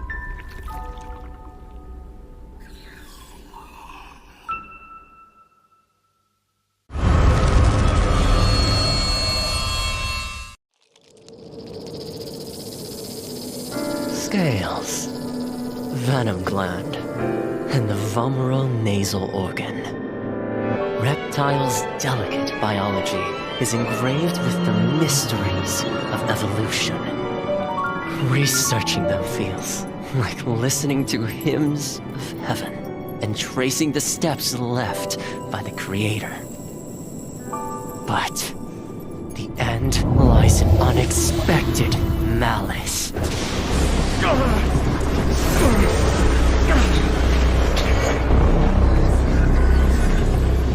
Is this a cruel joke from the Creator? Or the inconvenient truth of evolution?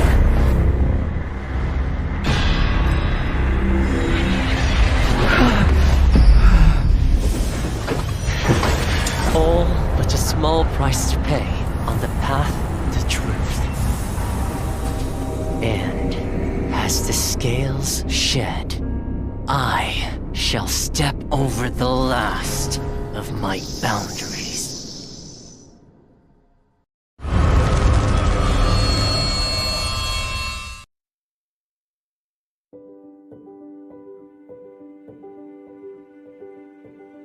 Hello， 大家好，第五人格的玩家们，我是浩明。Identity 人格系统的新求生者教授卢基诺已经和大家见面了，我是他的设计者之一，很高兴这个角色能够得到大家的喜爱。今天我就来分享一下这个角色开发幕后的故事。我们呢，在2021年引入了 Identity 人格系统，在这个系统里，所有的角色都是已有角色的一个新的形态。我们希望一些角色能以一个新的形态突破求生者和监管者之间的阵营隔阂，呈现角色更多的可能性。这次新求生者教授卢基诺，他和涅西卢基诺其实是同一个人。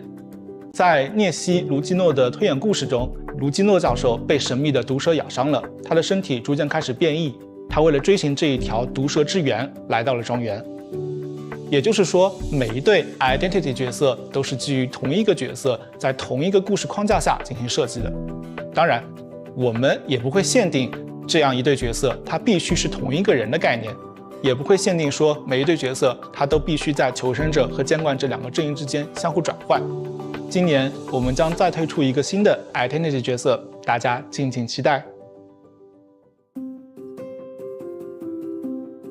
其实我们在选角色的时候是想过，涅西这一个监管者他是非常特别的，在我们的游戏里，他是一个追猎者的形象，他是整个蜥蜴的外表，有着蜥蜴的鳞片、尖爪、尾巴。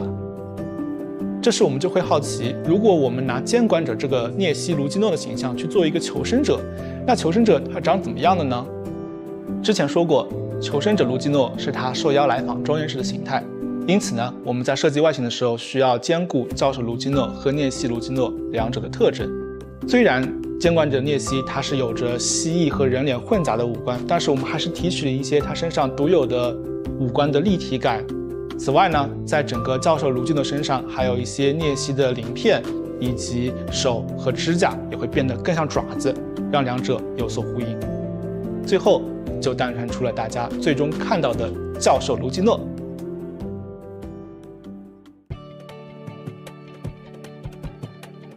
我们的设计时，首先确认了教授的核心技能是围绕反弹攻击，也就是鳞片硬化这个高难度机制展开的。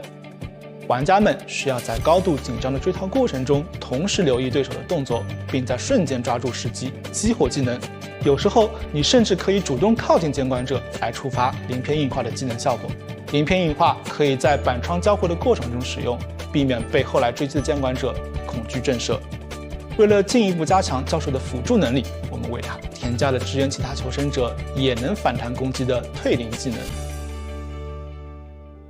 以上就是我今天给大家分享的教授卢基诺开发幕后，希望能帮助玩家们更多了解卢基诺这个角色。感谢大家喜欢我们的 Identity 系统，我们后续也会为大家带来更多精心设计的游戏内容，敬请期待哦。再见。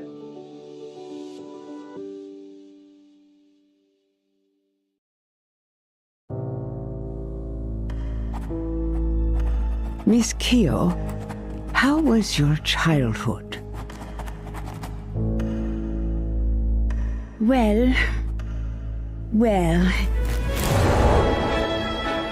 at the dinner table, Father said with a smile, "You sure love playing judge, don't you?" And then they wanted me to pursue my own happiness. Of course, so did my brothers. Your brothers? He was not qualified to represent justice. And I won't allow that to happen. Something happened, I suppose. I did what I had to do.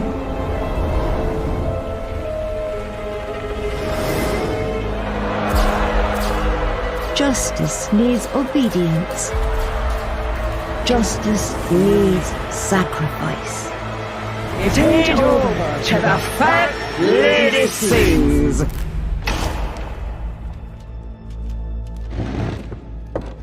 That's all.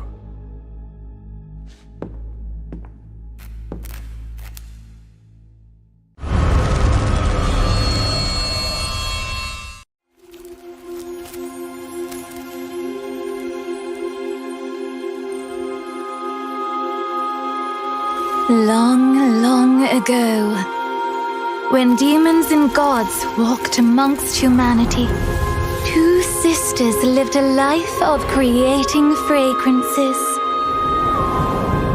All that you desire shall be granted if you bring me a fragrance that relieves one's sorrow. Finally, the younger sister.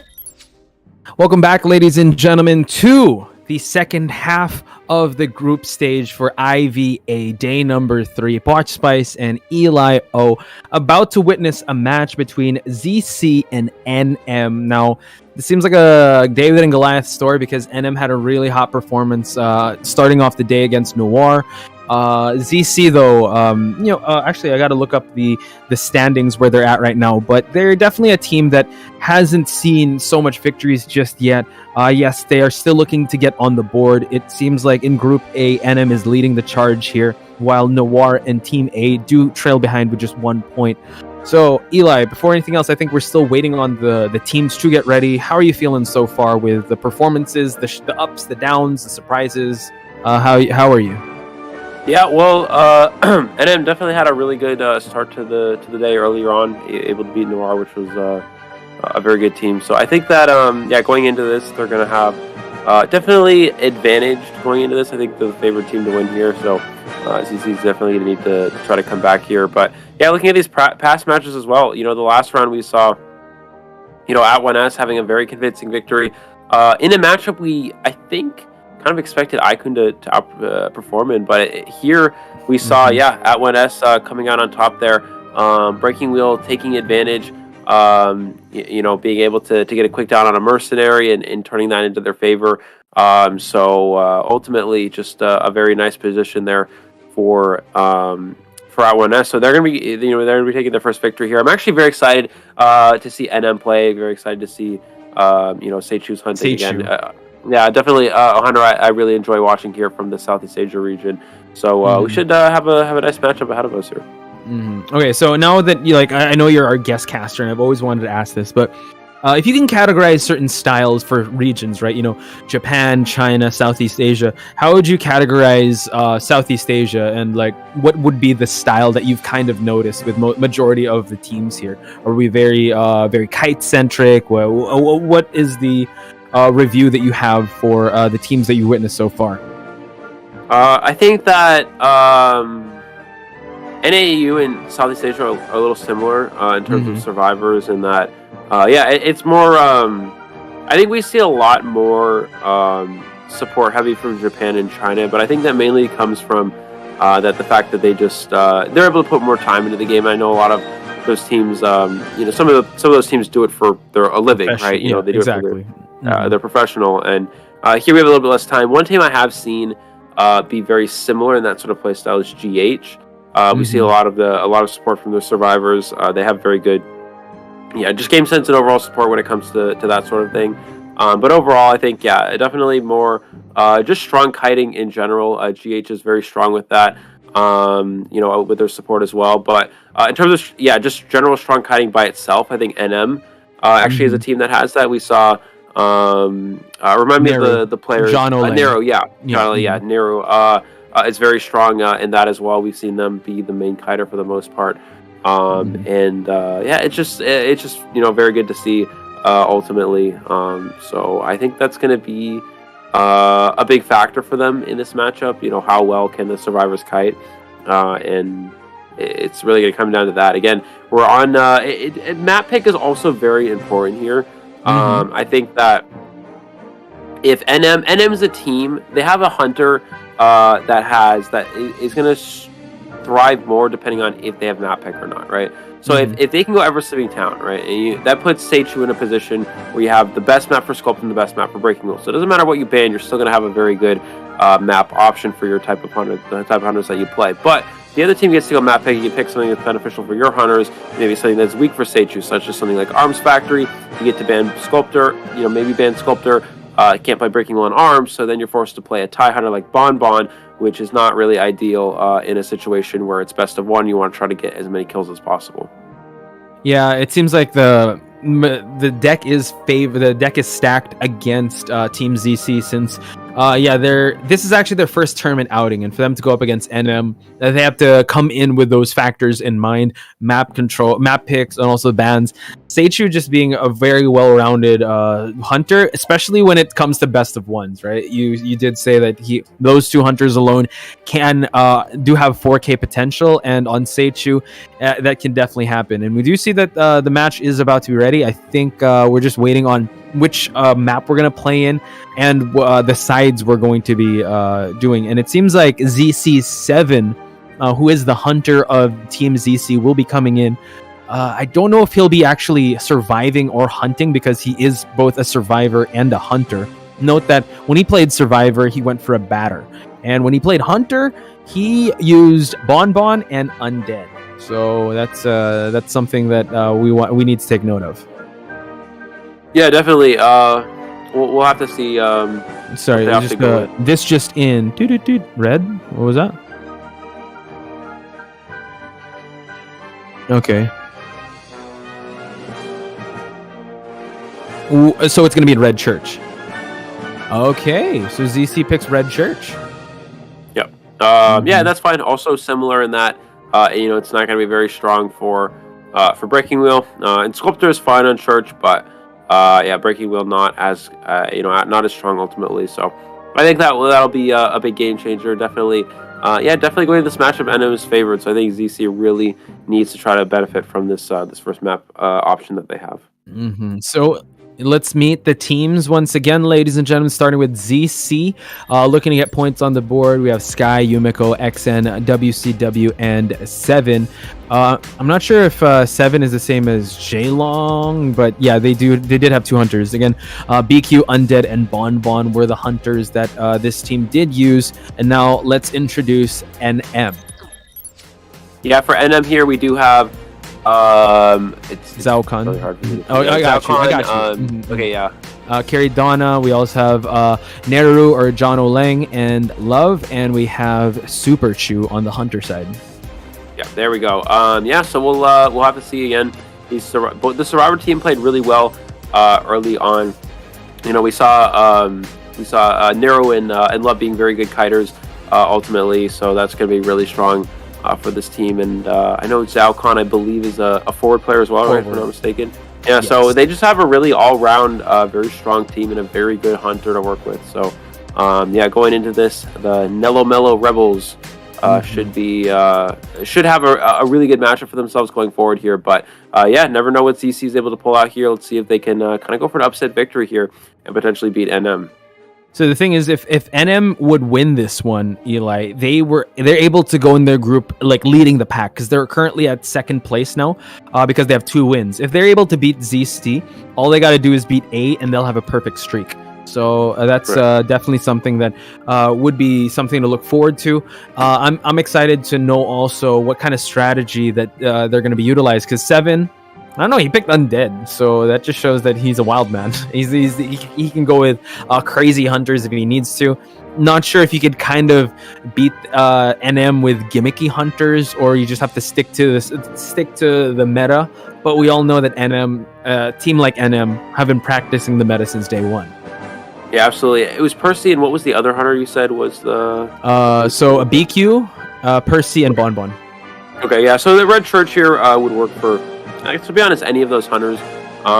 So I think that's probably part of the map, the idea. I still think Arms Factory is better, because if you go Arms Factory, you can still just ban Sculptor, and then Seichu can't really play Breaking Wheel on Arms, so then it's sort of like, maybe he has to play Bonbon, or maybe you ban Bonbon, you'd rather take Sculptor or something like that. I don't know, but Church is still okay for Wheel. It's not great by any means, but it's still playable, whereas Arms Factory is almost unplayable for the most part. And then you can still play Bonbon on Arms, you can still play maybe not Undead, but you can still play Bonbon, you can still play Bloody Queen on Arms, whereas here maybe he wants to go Church because maybe he really does want to play that Percy. I don't know, we'll have to see. Undead not too bad for Red Church, and it still puts Seichu on a pretty suboptimal map for his hunter pool, but ultimately it's really going to matter here. We'll see based off of these picks and bans that we'll have up shortly. Probably be able to judge what he's going to play based off of those, but I don't know. Undead, not a hunter you see every day, especially not in tournaments. Not a hunter that's very good for getting 4-person eliminations, because for the most part, survivors can still usually make it out the dungeon because they're not being paired. So that's usually a possibility. Yeah, so we'll just find out and see, because that could be the kicker here if he does pick the Undead. But BQ, Bonbon depends also on the bans that we'll be seeing. So might go for something maybe conventional just to force 7 out of his comfort zone, or force him to play Percy, and they'll try to go for a counter comp if he does depending on his survivor bans. So here we have it, ladies and gentlemen. Round 1, first half. The bans are coming in first and foremost on the hunter side. Now, honestly, I'm also thinking about what the choice is on ZC's side when they face against Seichu, because this map, ZC did pick this map, and you did make a case that maybe just pick Arms, and because Sculptor here works really well. We saw how well God J worked with that Sculptor, as well as the hunter of BoBo. I think it was Spy, who was Sculptor here too. So you're really giving that buff to Seichu. But nonetheless, let's go into this with ZC 7. Yeah, absolutely. Still waiting on these bans here. Still don't really know what we're gonna see for them. But go ahead. Yeah, I just wanted to give a shout out to everyone that's watching. I know when if Nell's listening right now, what are we on the YouTube count? I think we were above like 200 last time we checked. Big shout outs to everyone.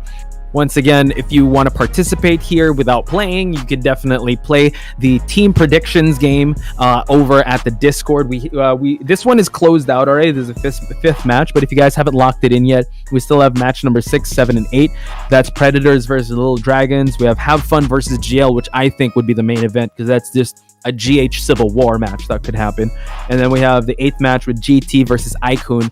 Hopefully Ikun would bounce back from that shaky performance that they had last time. And also, if you guys have some artworks that you want to feature and get a quick shout out from us as well, and also get a little bit of a prize, do use the hashtag IVA and post it on Instagram or Twitter, because we're definitely looking for more artworks to feature here. Again, IVA is definitely a celebration of not just the players, but also the community itself.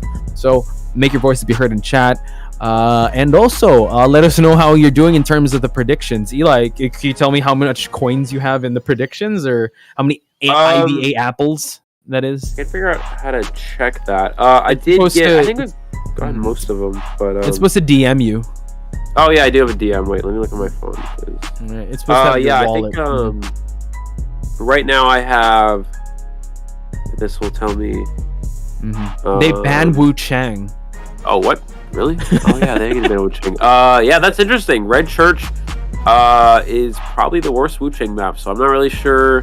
I guess maybe they're really just worried about a Wu Chang here on Red Church, interestingly enough. But yeah, well, I don't know. This is interesting. This is an honor we saw from 7 last time, so maybe this is something they just know something that we don't. Maybe. But wow. I don't. Wu Chang, I mean, the thing is, ZC picked map, right? So I don't think they're gonna pick Red Church for Wu Chang. It's not gonna happen. Yeah. I mean, Wu Chang is not very good on Church. But that ban there is just very interesting. Can I just say, Eli, that these past 3 games that I've been commentating with you, I'm just questioning this entire game, because I was we're just getting. Same, I don't know. This is again, we have to say there's a group stage again. Honestly, this is making me like a student of the game. Honestly, we're always a student of the game whenever we're here in this position. But a ban of this Wu Chang is honestly something that I did not expect. So this kind of leaves open everything that 7 has brought out so far, bringing that BQ, being the Percy, as well as the I believe it was the Bonbon. So yeah, pretty interesting. Bans the Seer again. He probably doesn't want the single hit hunters, but now let's see who else 7 will be banning, because this is pretty much a lock-in with that forward and priestess on this map. I'm sure Zhao Khan is on stunning duties, while we have John O'Lang. I think I'm not sure if it's John O'Lang who's going to be on the priestess side, or anyone else on the NM team. So just waiting on that. And it is the mercenary that's banned. So Carrie Donna is going to have a tough time here, not having one of her main rescuers. So she might opt to just go for Gravekeeper, as that's one of the characters that she's known for. And we're just waiting once again on the last 2 picks. My guess would probably be another kiter, and probably if Carrie Donna wants to try the acrobat again, it didn't quite work out when she brought it out initially in day number 1, got sniped out, and kind of forced the team to just go for a tie. So actually, Eli, how would you rate Patient on this map? Because sorry, it's Patient that she brought up before. How would you rate Patient on this map? Yeah, Patient's fine on Church. You can easily hook through the Church windows, give yourself some distance. There are some trees here and there that aren't too bad. There are obviously a lot better maps for Patient, but Patient on this map is not too bad. There are some fences as well. You can pull yourself through over some of the fences in the wedding area as well, forcing the hunter to walk around to reach you, which isn't too bad. So Patient isn't too bad. Apologies for that. In between breaks, I went to go get my charger, and then I brought it downstairs. I set it right next to my computer, and I just forgot to plug it in, so I had to go plug it in right there. Oh, that's all good. That's fine. It slipped my mind. It is like 1 a.m. over there, so thank you for championing on here. So thank you. So it's charging now. It's all good? Yeah, it's charging now. Should be good. If I ever black out, it means my computer died, but I don't think it will. Do you just hate it when you fall asleep and you have your phone charging, you wake up, it wasn't charging at all? Like, darn it. Oh, yeah. How dare you? Yeah, sometimes it says it says not charging, and then it just doesn't charge for some reason. I don't know. It's weird. But, that's the worst. Or your alarm doesn't go off. Oh, that's even worse. That's even worse. We're gonna see. Yeah, we're gonna see Patient here. It looks like, and Novelist. Yay, my favorite character. There we go, Eli. I think they heard the disdain of the Novelist, and you're like, does somebody not believing in the Novelist? Is someone not in the church of the Novelist? Speaking of church, we're at Red Church. I think they want to convert you. They're going to show you the full potential of Novelist. Let's see if you'll be changed here. And rightly so, we're going to go with a Bonbon. This is the same matchup we had. Bonbon, Novelist, not the best. You got to get the distance done. Let's see if NM is going to be ready for this Bonbon. Yeah, we'll definitely find out. We should have forward probably on Tide Turner here. And then maybe, I mean, Bonbon, we may only have one Tide Turner rescuer here. could actually have Priestess or Patient go tied and not even give forward tide turner, but I don't know if NM really wants to go that far into that. We may just see forward and probably Patient or Priestess. So maybe this will change your mind because you were singing the praises of John Oling or Nehru. He's on the novelist. So let's see if he'll be able to kite for as long. And you are right. They are going to bring one tide turner on Zhao Khan while everyone has broken windows. Except I think John Oling is considering bringing a flywheel. So that's just the tentative one. They haven't. I don't see the green check marks just yet. So we're just gonna wait and see. It seems like they're John Oling is locked in with that flywheel and borrowed time. Zhao Khan on just the savior duties while everyone else is on that broken windows.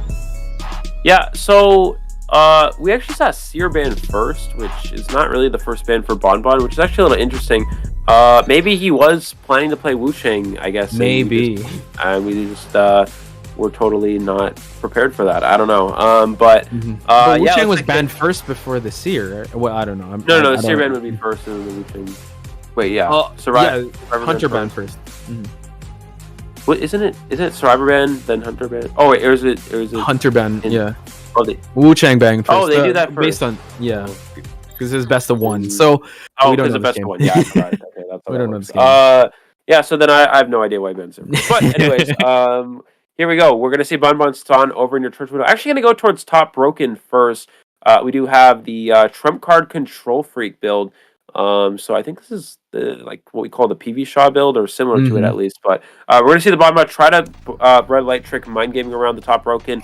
Forward is the survivor found here. This is the best option for the survivors. So this is looking really good here. We're gonna see 7 go for the forward. As soon as he sees that it's the forward, he'll probably leave. But actually, considering that he's the problem with going top broken with this spawn is that if you go here and you find the rescuer, no other survivors spawn in the vicinity. So you're taking a huge gamble that you find the non-rescuer, but in this case, it actually worked out perfectly for NM. Yeah, so now we're just buying so much time here, just containing the hunter at the spot, and now Zhao Khan able to utilize the football, but gets canceled out by that chip bomb, allowing more decoding time left here. But as we saw, 2 pallets have already been broken, so Zhao Khan really maximizing this area, even though it's not the best area to kite in. Now utilizing the football once again to hide behind, to try and go behind this pallet and try to mind game.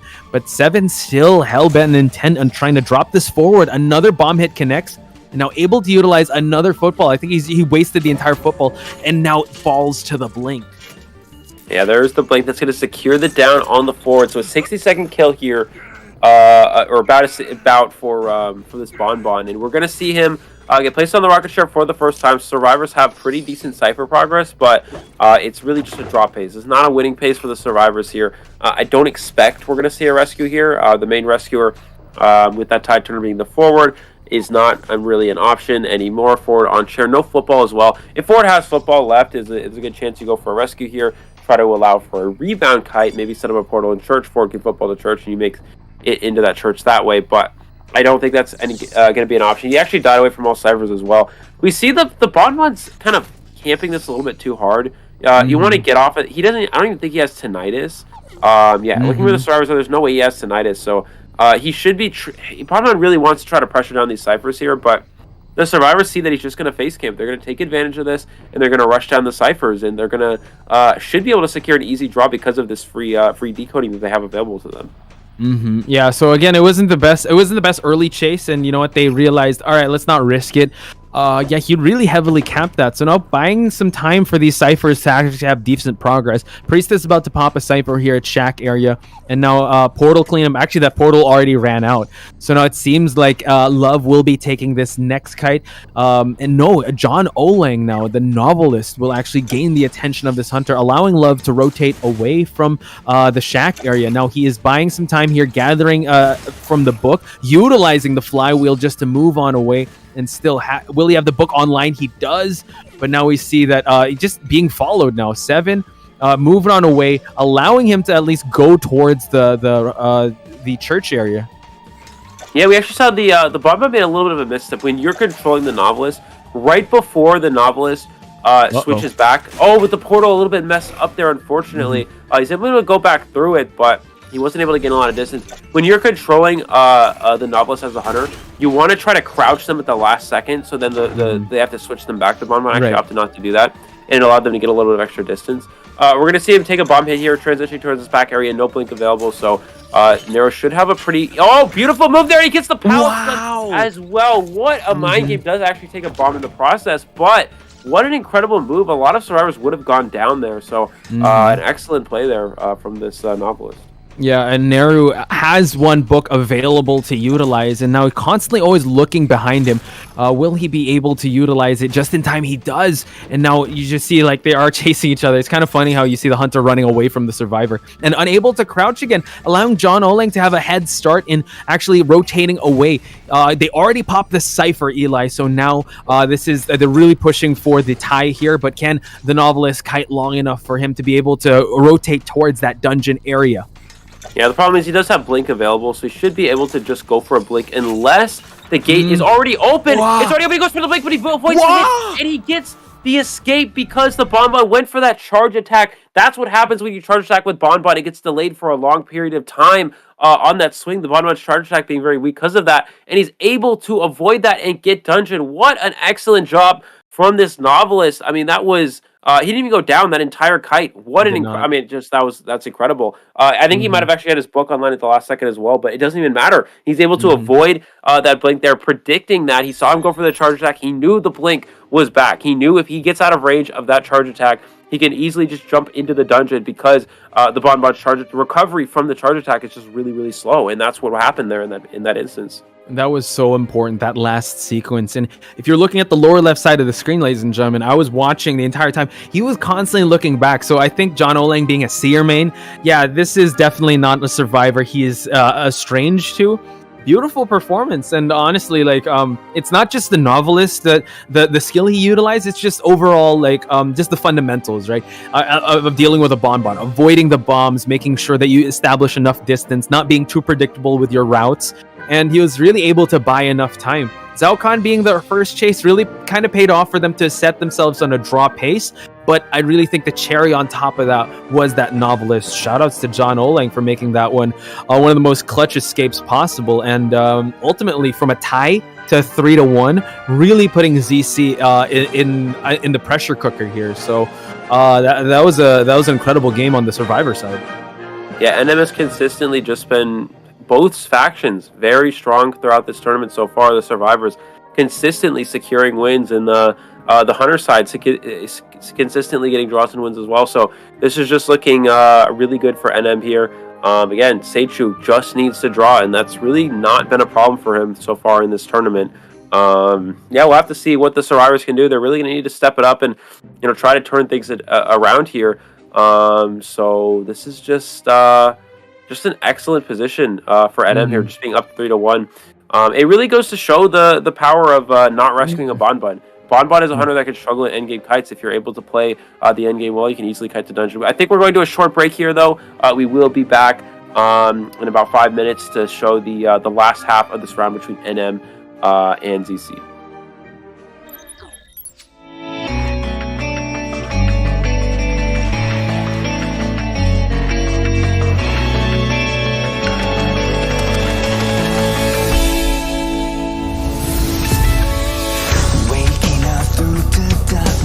I can see the sun leaving behind what I have done. Future's already begun.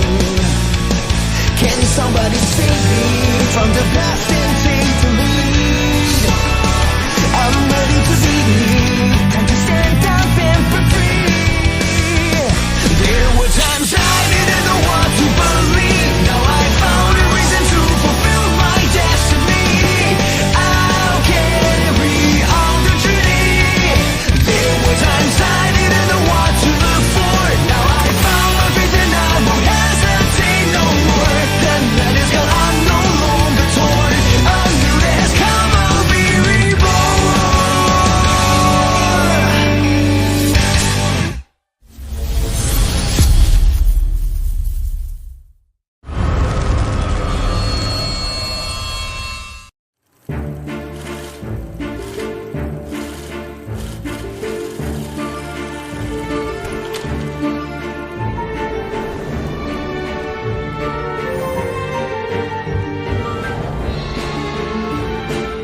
with steam dense as a veil, and wine sweet as honey. One can't help but relax at the hot spring. Return to basics. Surrender restraints. Relinquish thyself. Like the eagle plummeting straight down, lusting for lambs, hating all lamb souls. Bathed in the spring, we drink. We worship. We indulge.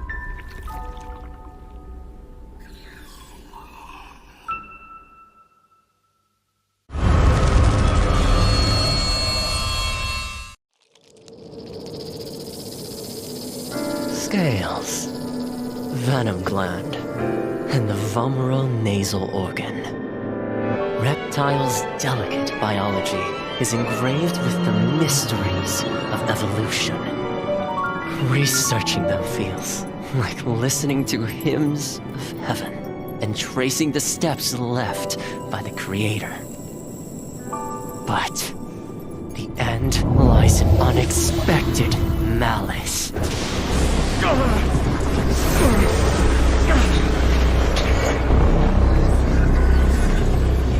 Is this a cruel joke from the Creator? Or the inconvenient truth of evolution?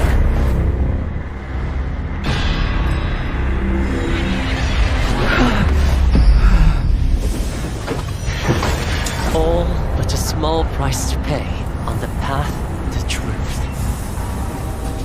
And as the scales shed, I shall step over the last of my boundaries.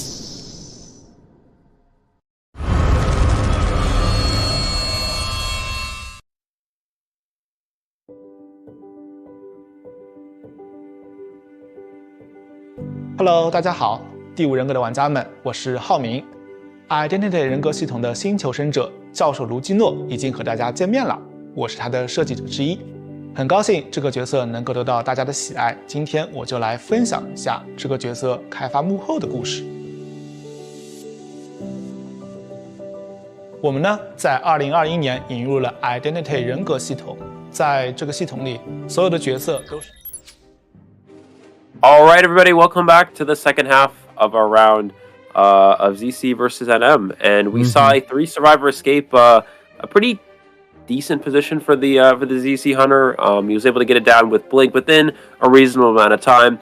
But we saw the novelist, Nello, doing an excellent kite, able to kite all the way until the Cypher Machine was primed. Didn't even need a second rescue at any point. Was able to get all the way to the dungeon. Actually predicted the Blink, avoided the hit.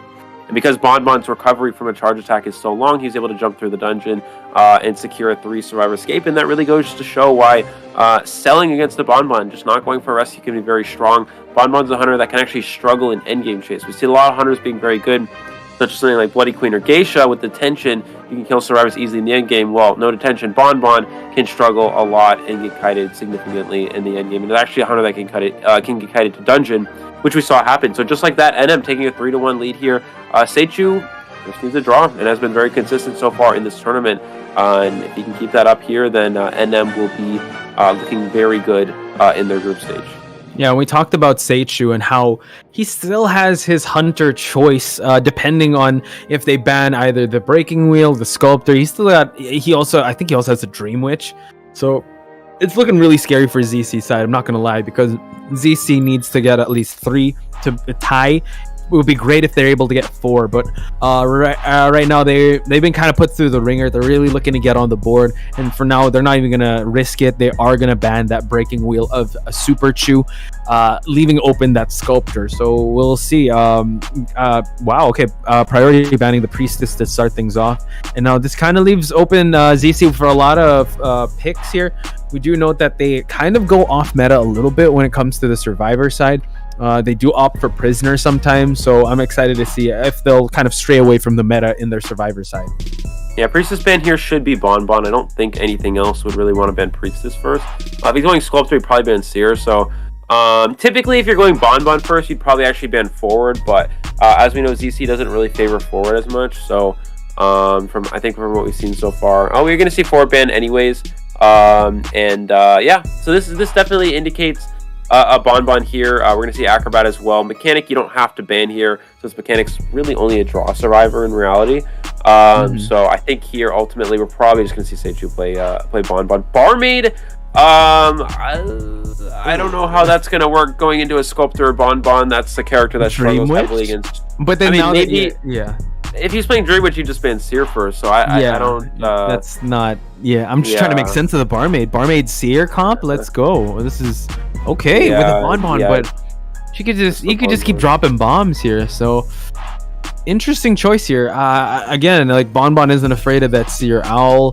The heal time on her elixirs aren't gonna be fast enough if Seichu is very on point with the bombs here. But I see the plan that they're trying to go for, but he just goes for Bonbon here. This is going to be a little tough on the side of ZC since they need to get at least 3 survivors out. Yeah, I mean, Barmaid Seer combo isn't bad, but really only good against single hit hunters. I mean, you know, you can use that drink, you can use that owl to help yourself take a hit, but against a Bonbon, literally the best hunter for chipping in the entire game, you're not gonna be able to pull that off most likely. So especially because this is probably gonna be a blink Bonbon. Since Seichu only needs a draw, he's just gonna play and do a blink strategy here. So Barmaid, I don't know. I don't understand the Barmaid pick, but who knows? I mean, maybe something will happen that we're not expecting. So Acrobat, Seer, Mercenary are totally fine. We'll have to see again. Survivors need 3 out against Bonbon here. It's gonna be very difficult, but what can they do here on Red Church? Red Church, a pretty good map for Bonbon, so a very good draw map for Bonbon as well. Very small, very easy to pressure Cypher machines. So Seichu should be looking pretty good here, especially going into this comp. Barmaid and Seer are fairly easy for a Bonbon to deal with. Yeah, we'll have to find out. Now, Super Chew knows what he has to do. He needs to get at least 2 survivors. He needs to get a tie, and that's definitely doable, especially with a Bonbon. Even if they sell 1 survivor out, which, I don't think they can afford to do that. They want to go aggressive here and try to go for a 4-man escape. We'll just have to find out. Yumiko also on the Barmaid did bring that flywheel. Everyone else pretty standard builds. Let's see where he spawns. He spawns right there at the center of Church. Are seeing the awesome B-Duck skin. Depending on where he's going to go to, he seems like he's going to go towards Reception. Yeah, he's going to go towards Reception, then head top broken. We see up down here from Seichu. I expect up down blink to probably be his option here. Again, just going for a draw. Up down blink. Bonbon is a very good draw strategy. He actually finds Mercenary first. So Seichu, when you spawn Church, 1 survivor spawns behind Shack, 1 spawns back gate, 1 spawns near the God Palette near Graveyard, and 1 spawns top broken. And going top broken can be very strong for a Bonbon if you don't find the Rescuer, but he found the Rescuer. This is the same instance we saw in the last round, and it worked out well for the survivor. So now he's going to be forced to change targets, go Shack, and that wastes a lot of time for the survivors. It is going to be the Seer, but Seer actually didn't rotate early, unfortunately, so this is going to be really good here, actually, for Seichu. He's able to trap in here, and he should be able to get a chain. Oh, that bomb blew up a little bit late there, it looks like, and he's going to be a miss that. He's able to get that first chip here, though. We should maybe see Seer Owl come down, drops 3 bombs, gets the hit, and gets it down. And you see, again, why that chip is so important. When you get that chip, you cannot use that ability, you cannot use that skill with the Owl for about a second, and it allows him to get that hit without the Owl being activated. Yeah, and Basement is here. I think XN, it stayed a little too long in the Shack area. Barmaid is going to get spotted out with Wanted Order. Is actually the closest one. We do see that the Acrobat is over there at Graveyard. While the Mercenary does say save 1 critical. He's trying to work on his Cypher at top broken. So they might actually opt for a sacrifice here. But now Super Chew being a little more aggressive. He can extend here since he has that Wanted Order. Barmaid now forced to move away from that Cypher, so it is prolonging their stay here at the Red Church, and able to get another 1 hit on the Barmaid is going to be huge. And now plants a 20-second bomb on the Cypher of that Barmaid, while Super Chew going to check on his Seer just now, and we note that the Seer has already expired past 50%. Yeah, we're going to see the survivors not rescue. I think the game plan now is just try to go for a dungeon kite like we saw in the last round, but the problem is that Barmaid isn't a good dungeon kiter. Like, it's not a character that has really good kiting abilities in the end game. The only real thing Barmaid can do is use that speed drink to give herself a speed boost, but in the process that'll chip her and to make it easier for the Bonbon to actually kill her. So it doesn't, again, in a situation where you're probably going against a Bonbon, you need 3 survivors out, you need a survivor that's good at kiting in dungeon. It's good to play recharge ability characters that have abilities that recharge.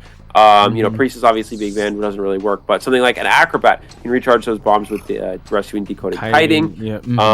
You know, or characters that have a lot of items that you can save for endgame, like a Patient, you can save some of your hooks for endgame. Barmaid is a character that doesn't have late game kiting potential, so that's going to be kind of an issue here. As we see that first hit on the Barmaid here. Can he get a second one? And he does, and he gets another instant down for Seichu. That should be at least the draw that he needs here.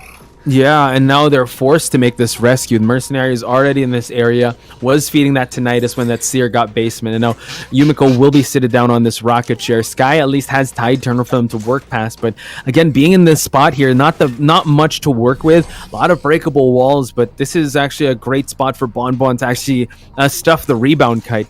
Now we see the difference, right? Very conservative bombs. He knows that there's someone in this area. He's just waiting for someone to make their presence felt, and probably knows that Sky is back there, already forcing him to utilize the elbow pad, and now the terror shock. Wow. Eli stuffing the rescue. This is Super Chew, ladies and gentlemen.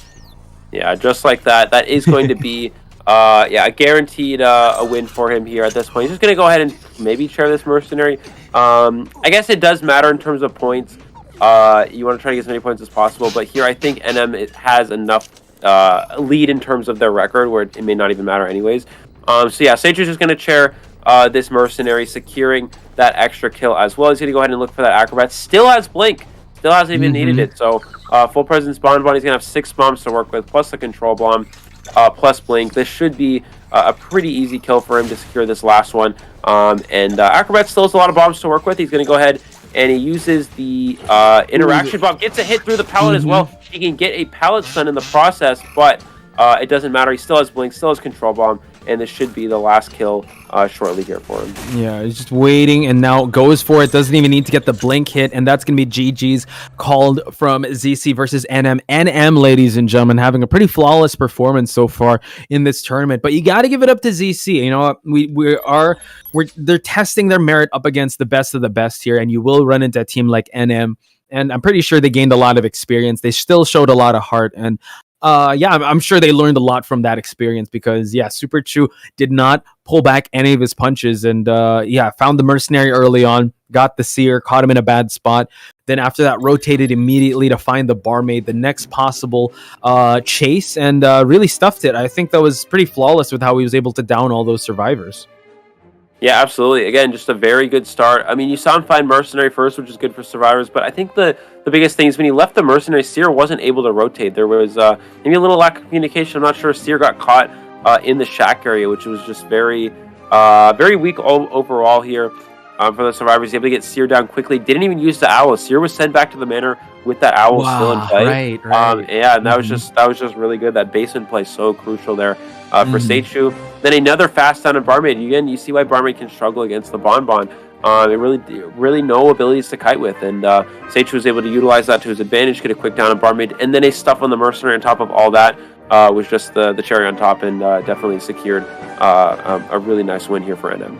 Yeah, ZC still went down fighting, so kudos to them, but it is NM to get the victory on this one. They're for sure leading the pack with their 3 victory points in the group stage. So yeah, that about does it on that match front. But ladies and gentlemen, our next match will be Predators versus Little Dragons, another match that's actually kind of ended up 50-50. I still got to look at the records, but before we head to that break, again, if you guys haven't checked out the Discord yet, please set your team predictions. We have 3 matches left. It's Predators versus Little Dragons, we have Have Fun versus Good Luck, and we have GT versus I Kun. So please put in your prediction points, and the winner, or the one with the most prediction points by the end of this whole tournament, will be going home with the S tier Barmaid skin. So really excited who will be able to win that one. Again, Eli O and Pot Spice, your commentators, will be taking a short break, and more from IVA when we return.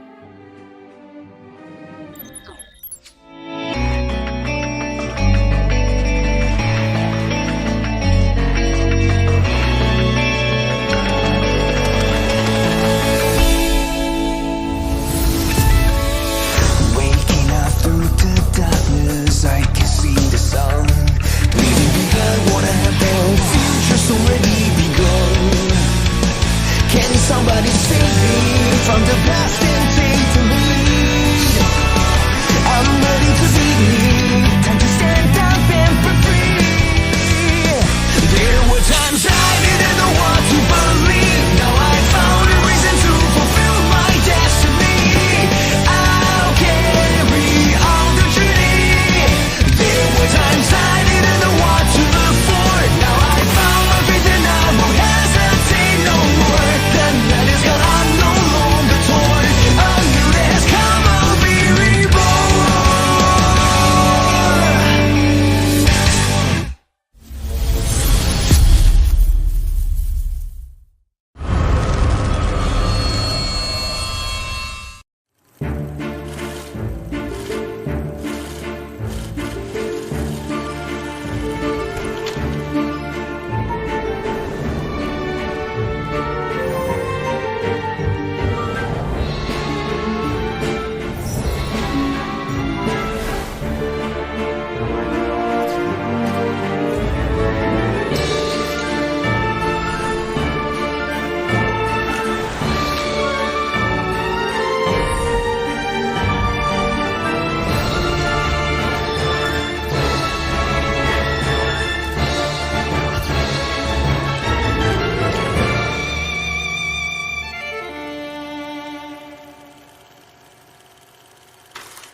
With steam dense as a veil, and wine sweet as honey, one can't help but relax at the hot spring. Return to basics, surrender restraints, relinquish thyself. Like the eagle plummeting straight down, lusting for lambs, hating all lamb souls. Bathed in the spring, we drink, we worship, we indulge.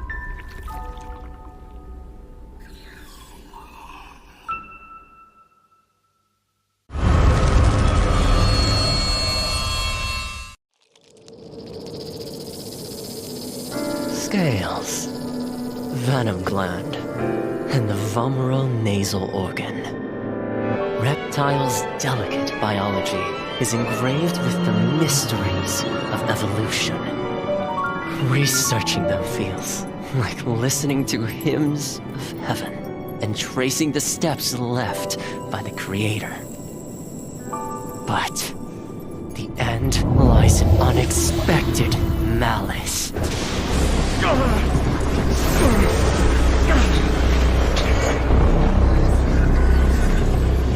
Is this a cruel joke from the Creator? Or the inconvenient truth of evolution?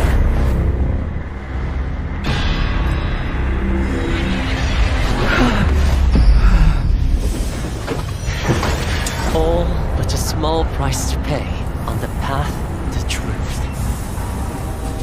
And as the scales shed, I shall step over the last of my boundaries.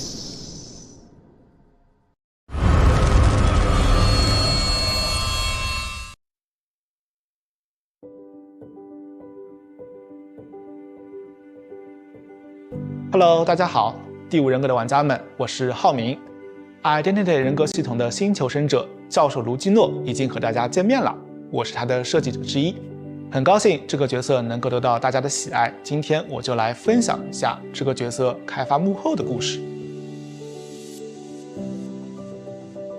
我们呢，在2021年引入了 Identity 人格系统，在这个系统里，所有的角色都是已有角色的一个新的形态。我们希望一些角色能以一个新的形态突破求生者和监管者之间的阵营隔阂，呈现角色更多的可能性。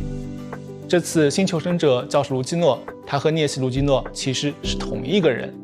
在涅西卢基诺的推演故事中，卢基诺教授被神秘的毒蛇咬伤了，他的身体逐渐开始变异，他为了追寻这一条毒蛇之源，来到了庄园。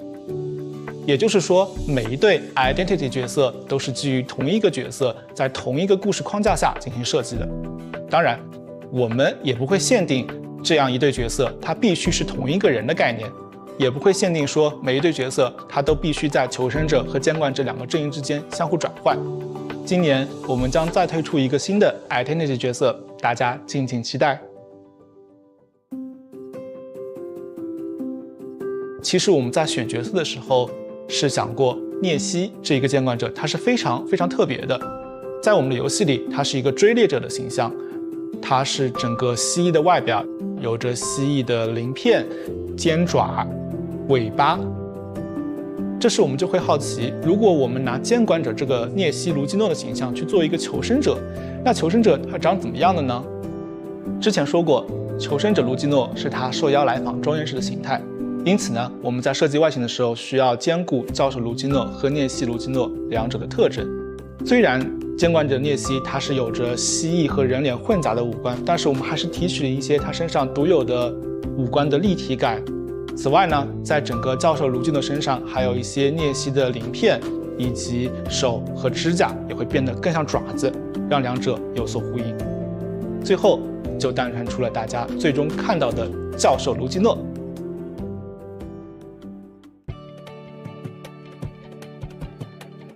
我们的设计时，首先确认了教授的核心技能是围绕反弹攻击，也就是鳞片硬化这个高难度机制展开的。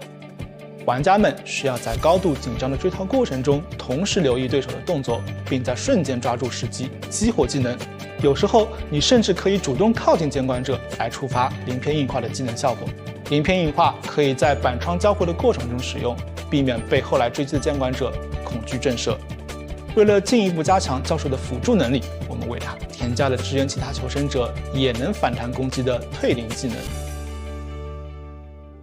以上就是我今天给大家分享的教授卢基诺开发幕后，希望能帮助玩家们更多了解卢基诺这个角色。感谢大家喜欢我们的 Identity 系统，我们后续也会为大家带来更多精心设计的游戏内容，敬请期待哦！再见。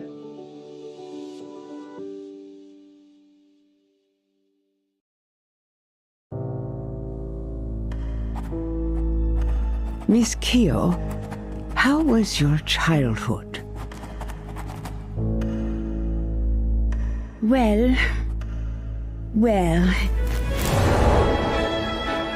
at the dinner table, Father said with a smile, "You sure love playing judge, don't you?" And then they wanted me to pursue my own happiness. Of course, so did my brothers. Your brothers? He was not qualified to represent justice. And I won't allow that to happen. Something happened, I suppose. I did what I had to do.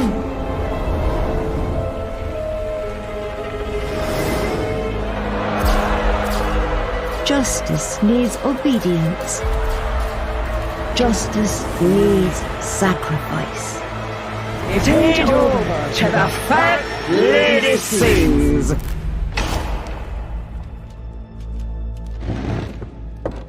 That's all.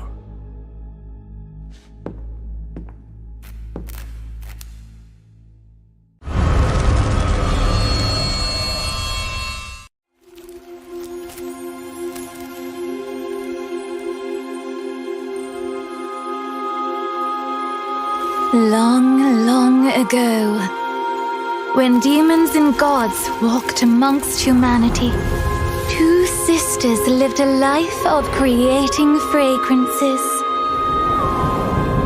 All that you desire shall be granted if you bring me. Hello, fellow survivors and hunters. Welcome back to the day 3 of IVA Group Stages. And we're about to see the matches between Predator and Little Dragon. So you guys please stay tuned. There's gonna be very interesting match today. We just went to very exciting matches between ZZ and NM. NM taking the lead of the group at this point. And today we got Predator, Little Dragon, Have Fun versus Good Luck, and then GT versus Ikun. All these matches are coming your way. I'm here with Poch Pies and I am Soy Milk. Yeah, so the first match of that is going to be Predators versus Little Dragons. Little Dragons, not the first match they had today. They were able to get a victory over TGS, which in emphatic fashion. But going up against Predators, I think it was you and NTT that saw that match yesterday. Was there anything that surprised you at all with how Predators played yesterday? Yes, it was very surprising that the hunter of Predator was the first waxman that we saw, or wax artist that we saw in Red Church. And we were, both Entity and me were very impressed that he chose the hunter as the first pick. And when he was able to use those wax, and like Entity said, if he goes after the forward or after the priestess, he will sure get it down, because the wax will reach the survivor 25 and then will stop the movement and then get the hit done. So exactly it happened as Entity said. Yeah, and it happened exactly as Entity said. Like, they capitalized on the priestess and the forward, and then we didn't see even one stand against the wax artists in Red Church. So it is coming to think like, actually, when Predator chose to play wax artists after having the main breaking wheel in Red Church, I think he definitely think about what would be the hunter choice that would benefit himself and the team the most. And he definitely made the choice based on his ability to use wax artists. Everyone was actually very impressed about that match, and I think it's one of the most impressive match I saw in Red Church yesterday. And speaking of impressive hunter performance, let's meet the hunter of Little Dragons. We have Sneaky, and Sneaky did an amazing performance just a while ago, just switching things up. You and me both saw it, so bringing out the BQ. So this might actually be the battle of the hunters here with Sneaky and Aleph. So are we going to see the team introductions? There we go. Yes. So here. There we go. Let's go. I will go for the team introduction first. Is Little Dragon. The hunter is Nikki. It is a very versatile hunter, and then the survivor side we got Wasurena, ZY, Sina, and Meow. I have to say that for Little Dragon Hunter, she's not only very versatile, she's also a very like to utilize the hunter and like to choose the hunter based on the map, and has a very strategic way of choosing the hunter until the very last minute after seeing the survivor picks. So it will be very interesting what will be this time Sneaky's choice for hunter. Yeah, and also who will be Aleph's choice, because we did see Aleph in the qualifying stages in the elimination round. He did use that breaking wheel, but like you mentioned, has a wax artist. And here are the survivors: 4545, I Eat Food, Ali X, and Soy. Is that Soy or Soy? Soul. Soy, there you go. It's your brother, or it's here, one of the other Soys out there. So I'm really excited to see how they will be coming into this match, especially Predators. Faced a little drama at the first day. Again, they were supposed to have a match with T-Gangs, but unfortunately, due to technical circumstances, they weren't able to participate. So they're kind of behind on points. So yesterday they made a mark.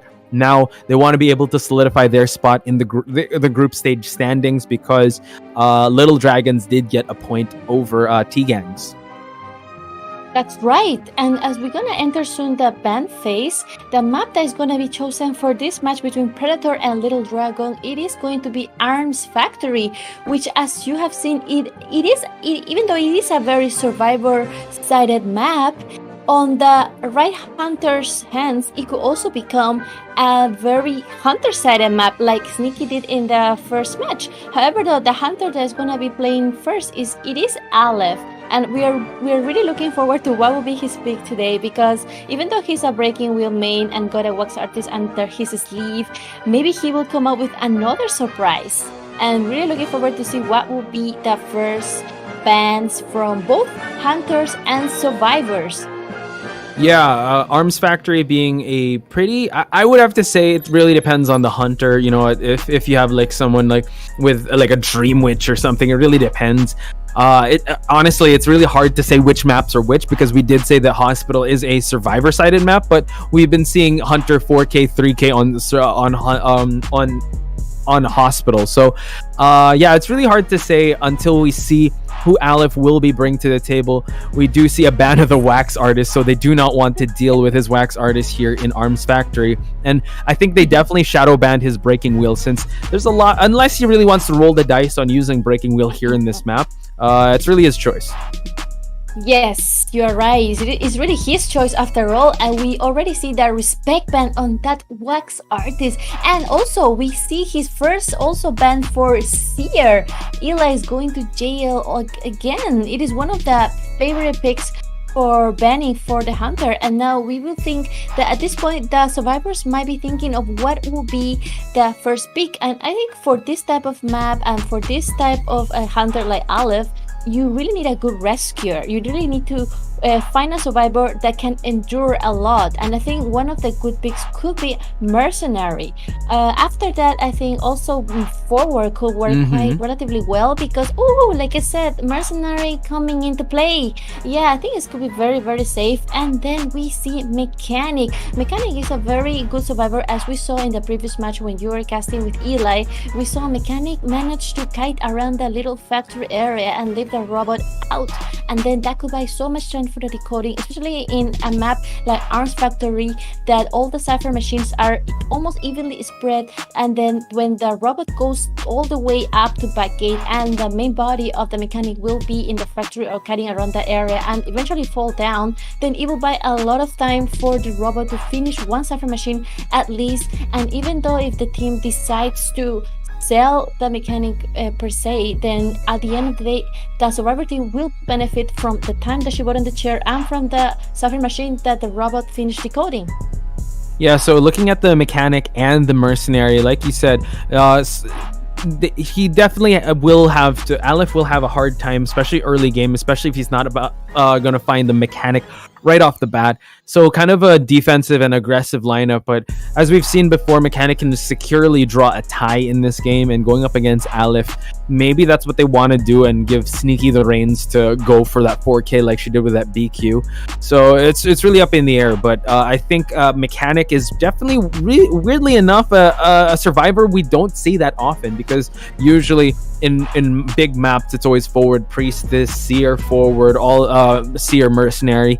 But Mechanic now, yeah, we have been seeing her in like specialty cases, and it seems like they really want to test that with Aleph, and we do have to wait for Aleph on what else he's going to be banning. Can ban that Forward, since Little Dragons do have a Forward main in Lemon. Lemon could definitely bring that out if ever he is going to be playing, but he's not. It's actually Z and Wasarina, so maybe he might actually just opt to not go for a Forward ban and just ban probably another kiter.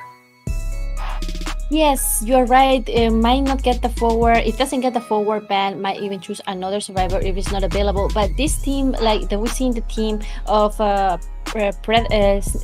Little Dragon, they are so versatile and they're able to adapt to the maps, adapt to the hunter, and I'm pretty sure they will bring out some survivor that can bring support and a kiter, and definitely they will be playing the meta which is now in Asia, which is more to the kite and support and containment rather than fully focusing only on Cypher Rush. So as we can see, there is an acrobat ban, like you were saying. They are the respect ban or the focus ban for the acrobat, because they might have heard there is an acrobat main in Little Dragon, and Aleph doesn't want to have to deal with those sneaky balls the acrobat can throw at him and prevent from that skill to be happen. Yeah, so having an acrobat out of this map is actually pretty good. Leaving open a patient. I mean, patient can do pretty well here. There's a lot of trees, a lot of walls that a patient could utilize coming into this. So it really depends on how Little Dragons would play this. Like you said, very diverse when it comes to the survivor lineup, especially when it comes to the map. Something that might not make it to the table is definitely a priestess. They did bring an enchantress one time. Wait, actually, yeah, they did bring an Enchantress in Seni. So I'm not sure if they're going to try to opt for a little variety in that aspect since Acrobat is banned. Since they do have a main decoder and a main rescuer, maybe they just need more support. Entomologist does pretty well as well in Arms Factory, so that's definitely a choice that they could consider. Yes, as you said, the Enchantress could be a reasonably good pick, especially if there's no war in the vicinity. Then they probably could be good usage of the Enchantress because she's able to charge the stand through the walls, and being Arms Factory is such a map that you can kite around the factory area with those walls and windows, utilize the space to just build your charm. I think Enchantress could be a very interesting pick for Little Dragon, and it's all about to see which survivor they feel will be the most something they can handle, something they can contain. And like you said, Enchantress has just been picked, and it is going to be a very interesting match because we haven't seen Enchantress yet. This is the first time we're seeing Enchantress in today's match. And as you see, there's also a Psychologist. Psychologist can buy a lot of time because she has that healing buff, and you know Enchantress has a healing debuff, so this could work together very well.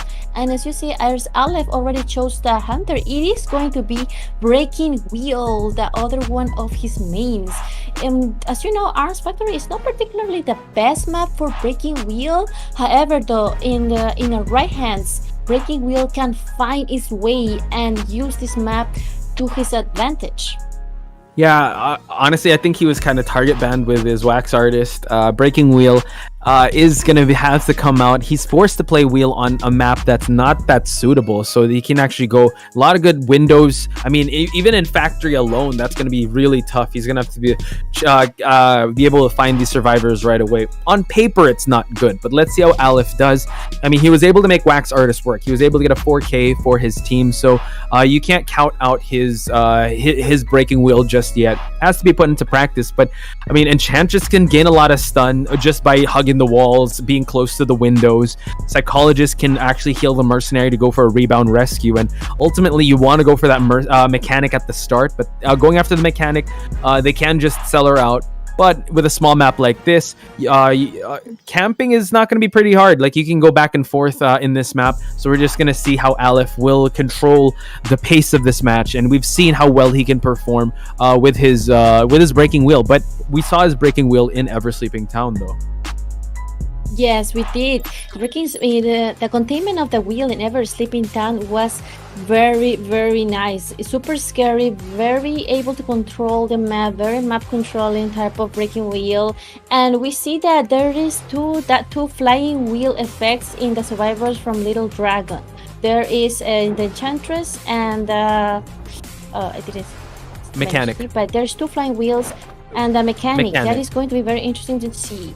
In the mechanic and Enchantress brought Flying Dash.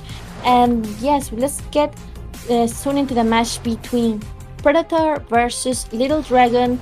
First match, Arms Factory.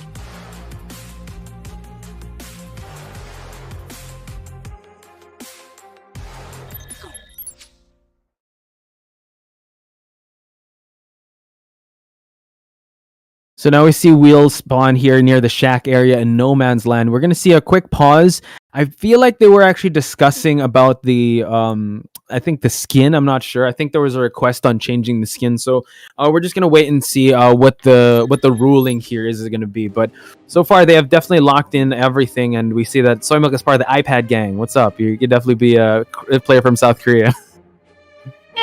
Sorry, yeah, I'm just looking at the screen. It looks bigger. Like you said, yeah, there is going to be a little bit of a pause deduction right now, and then it gives you a little more time to wonder about what would be the I was going to talk about the Psychologist and the Enchantress combo, because Psychologist does have this healing buff and the Enchantress has this 20% healing debuff that it makes her unable to heal faster. But together with the Psychologist, if they use the Wi-Fi heal when the Enchantress is injured, it can give her a second chance to live again and be fully healed in a snap.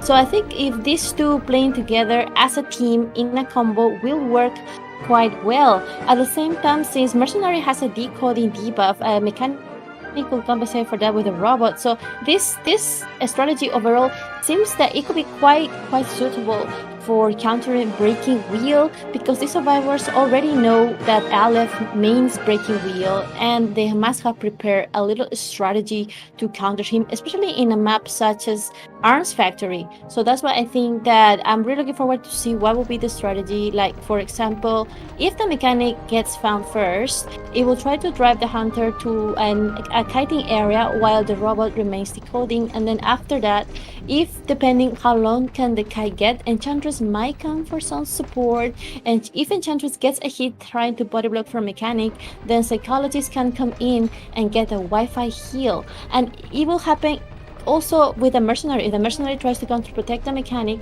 he could also get the body block done and then fix it up with the Wi-Fi heal as well. So in here, Psychologist plays a very, very supportive role for the whole team overall, trying to buy as much time as possible for the mechanic to remain alive, because as you know, mechanic could be the best, if not the best target for breaking wheel to go after first. Yeah, that's definitely the role that Psychologist plays, and it seems like we're about to head into the match. Going back into the match here, Seni is over at the, spawning, moving towards the center of this map, and we do note that the Psychologist might actually take the first kite here. So, we are going to see a restart in this, because I feel like they need to take out the skins in this game. So, bear with us, ladies and gentlemen. We're going to remake the room, but it's going to still be the same type of survivors and hunters.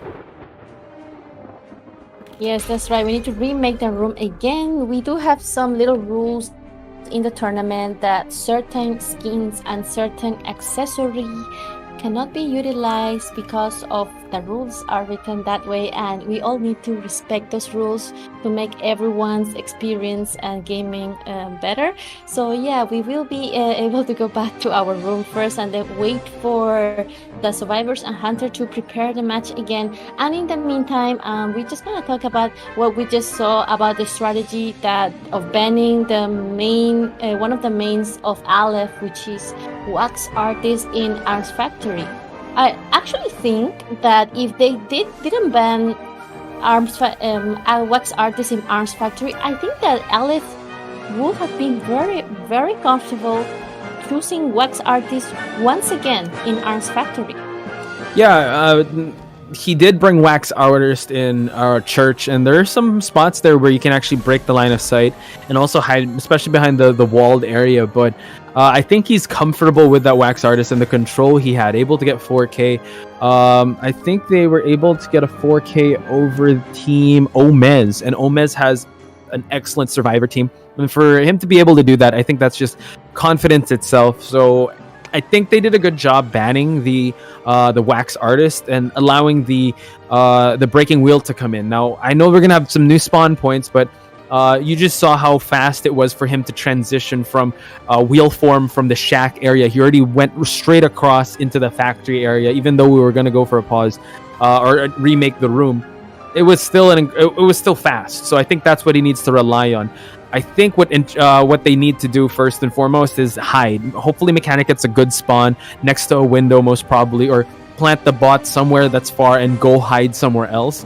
And make sure that maybe everyone else kind of look for the best possible chase, and which is maybe go for the Enchantress out in the open so she can stack her curses out in the open, just so that when he exits wheel form, when he has the spike or that area of effect skill, he'll be able to cancel it out. So it's still, I mean, we could talk back and forth with what's going to happen. So it's there's a lot of possibilities. So we just have to wait and see. Hopefully they'll be able to get that room up and running soon, because this match is going to be an intense one. Honestly, I feel like this match could even go the tiebreaker. Wow. That is a very heavy statement, and actually I do agree that these two teams are very close to each other, and I wouldn't be too surprised also that they will go to tiebreaker, especially because two such a strong survivor and hunter teams, and they're both very competitive. They both want to get the most points to be on the lead of their groups. So I am very excited, waiting also for the hunter ban and the survivor pick again. Do you think we will go to the ban phase or the hunter phase again, or we will just go directly to the same match? I think we're going to go directly to the match. I saw like the I think they just need to be able to utilize change the skin, because we are getting confirmation that there was reinvite. Oh yeah, please reinvite me. Thank you. There was an S skin that was used, and the hunter requests not to use that S skin. So yeah, I don't. Right. We're not going to change things up, but the spawn points may change up though. Yes. In the meantime, can you see the priestess splashy right here? Yeah, she's definitely not in jail anymore because Soy has her. Yeah, there we go. Yeah, this is it. The priestess splashy. So yeah, priestess plushie. There we go. Unfortunately, this isn't the map where priestess is the strongest. So hopefully we'll see more maps where we can see that priestess not just in Soy's side of the room, but also inside in action. Yes, I haven't seen much of Priestess gameplay today. I think it's because Priestess is such a easy survivor to target, especially in the early picks. But I think like certain maps like Arms Factory, I almost never see the ban of Priestess because it is not the most viable survivor for Arms Factory. It's most likely that she will get banned for maps like Sacred Heart or Moonlit River Park, or even Lakeside. Oh, so are we gonna? Sorry, this just in, ladies and gentlemen. We're gonna. Sorry, can you repeat that, Red? Hello. Yeah, we're just waiting for some technical difficulties to be sorted out. So not quite sure if this. Oh, so Nell himself is here. Yes. I think. Okay. Yeah. We'll let Nell speak first. Yes, Nell. This just in from Nello Mello himself. Yes. Okay. So this is what happened. Team Little wanted a remake because they brought an S accessory, and we declined because the rule said that you're gonna get 2 points deduction if you remake. Sorry, if you bring S accessory. Okay, so we decided to continue the match. But the hunter of PD surrendered because according to him, his internet was bad, so he wanted a rematch. So I think this was a miscommunication, so we decided to give him a warning. Okay. And since it's gonna be a rematch, so Team Little Dragon is able to avoid the disaster of 2 points deduction. So the ruling is just going to be to give a warning. Okay. Yellow card. Gotcha. Thank you. So we're remaking the room. I think the warning was done. We will be heading back into Arms Factory, ladies and gentlemen. Honestly, the bottom line is read the rules. Read the rules and also make sure that we'll let the tournament organizers handle everything. No S accessories. We want to be at the best possible I would say best possible scenario in the tournament scenario. So there we have it. I think they're about to get ready once again. Yes, that's right. This incident reminds me a little bit of the one that happened in co-op with the priestess from WAPO who accidentally, or I don't know, she just pressed the escape button and also cost her team 5 points. So I think this type of mistakes are actually not so common. I mean, they're a little bit common sometimes because some people just, even though you know the rules, you are bound to forget or just make some little mistake. But don't worry, we are here remaking the room once again. We are about to see Little Dragon versus Predator in Arms Factory.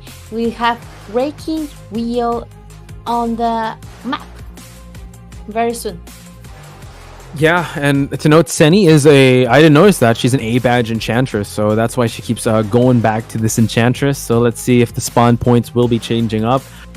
Psychologist was the one that was furthest away. Mechanic over at the factory side would definitely be a spawn that he does want to take. And it seems like we are going to have the same spawn here at No Man's Land near the shack area. So let's see what he will be going for first. Mechanic spawning over at the factory. So that's an excellent spawn placement. Mercenary actually in the closest area. So Aleph seems to be focused on chasing this mercenary first. Oh, no, just spikes and now just to move away. Yes, he just did left him and now he's he's going to target the next survivor. He's heading like all the way far away from the mechanic, and then the enchantress has some heartbeat. Will she take the next guide? We see mechanic already placing the robot, finding a machine to decode, and definitely a breaking wheel still hasn't found still at the perfect spot, and now he will get the first spike on enchantress, forcing her to use that window vault. And will she utilize soon the dash? She sees she's kiting in this little tight window area, forcing the wheel to come out of wheel form and just trying to drag him out. We get the first stun on. How long was she able to contain? And there's the charge that just keep charging the stuns. Oh, wow. Blink utilized. Had to be forced to utilize that blink, but still an amazing kite. Able to bait out that blink and now forcing him to go back into wheel form. And now we see that the enchantress is hugging this area here that is near, a window. That is one of the strongest areas here. This is why Arms is actually a little tough on the wheel. Has the extended spike, so let's see if he'll commit to actually rotating around, and now actually moves on over to another target, allowing Senny to actually decode, and now spots out the psychologist here, a triple pallet, now forcing her not to decode anymore. 4 ciphers still remain. The mechanic's doll is still out and about, but the mechanic, since the enchantress is hurt, like she is stressed, so decoding isn't going to be that fast on the mechanic's side.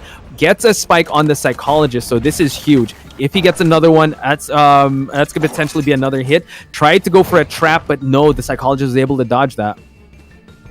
Yes, like you said, psychology is doing an amazing job dodging those traps. She does have 2 spikes on, but as like we said, now the enchantress cannot heal because the psychologist is very busy containing the breaking wheel. Wow. And he does get that final hit, and he will get his first survivor down, and it is that psychologist, the main healer of the team. Yeah, but now this actually allows the mercenary to actually rotate and go for the rescue. 3 ciphers remain. Enchantress does have that wanted order. Now he uses the elbow pad just to close a little bit of the distance here. And now he's just kiting him out in the open, trying to frustrate, trying to kite out the extended spikes. Will have to eat a spike just to get closer. Goes for the rescue now. Very important for him not to get hit. The spike gets activated, and then now psychologist will have to eat that hit, but the mercenary can go for a rebound rescue. And resources are still looking pretty good. The mechanics doll is still safe and decoding. Yes, amazing rescue from the mercenary, and he didn't went for the body block, so it was a very perfect rescue on his side. He only got 1 spike, and I thought he was going to go to heal the enchantress, but no, this team is only focusing on the decoding. Cypher is definitely primed on the enchantress's side over there at Sandbags, and now Aleph realizing needs to put pressure. He goes for, is he gonna go for the pop? He will go for that pop, and now Senny can just hug these walls once again, but no, Aleph gonna try to spread his attention now, and we see that the psychologist is out of that rocket chair, and we see that everyone is all healed up. Mercenary, Enchantress, it is a mad scramble. Everyone is actually spread evenly, and we see that the mechanics bot is actually trying to open up the exit gate here, so it's still not the best find that Aleph has found out just yet. He might have to get out of wheel form just to down this bot. Yes, we see the mechanic already trying to open the gate, and now the mechanic already retreating back from that back gate and going all the way north. And Hunter just used teleport, trying to get 1 survivor down, another one after the psychologist, but no, mercenary is not giving him the chance just yet. He doesn't have any elbow pads on him, so breaking wheel is going to try to take at least down 1 more survivor to take a little bit more points. And now the spikes are out, but he's not just getting the spike on the mercenary. This mercenary is so slippery and kiting in such a sleek way.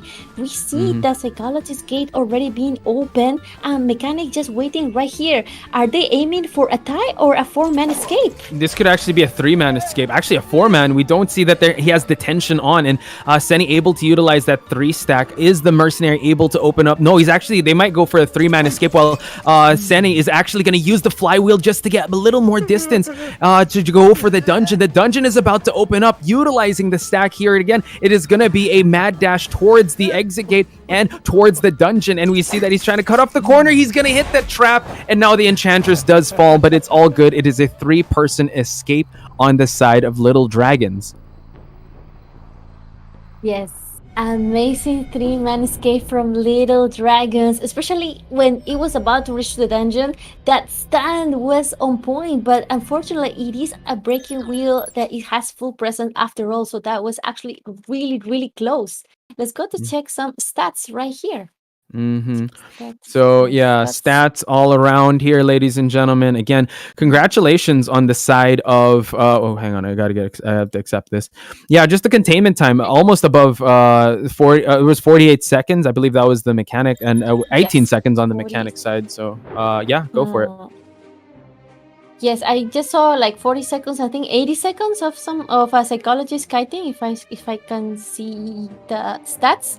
But yeah, amazing containment from the psychologist and from Enchantress. They both managed to buy so much time, and they kind of ignored the healing time. Like they didn't went for any healing. They just went all in, trying to finish those ciphers, get the ciphers done, taking advantage that Breaking Wheel didn't find the ideal target at the beginning of the game, and capitalizing on that. And then, of course, Breaking Wheel definitely tried to put some pressures on those ciphers. We saw that as soon that he realized that Enchantress was getting a little bit too much time from him, he immediately decided to go to another survivor, but he just wasn't able to get the ideal survivor, which was the mechanic. So we saw this was a very good match, a very good start for Little Dragons in Arms Factory, and now all the pressure is going to be on the hunter side from Predator.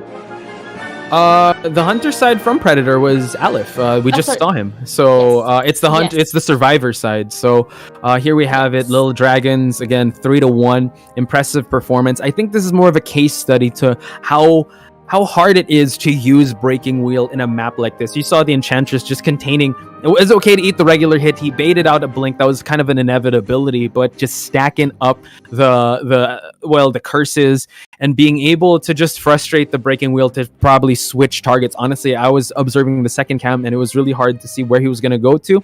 Again, attention was spread out, no detention, and the end game was really hard. So shout outs to Little Dragon. They win this first half. Let's see how they're going to continue this streak. We will be taking a short break. When we return, it's going to be the second half of Little Dragons versus Predators.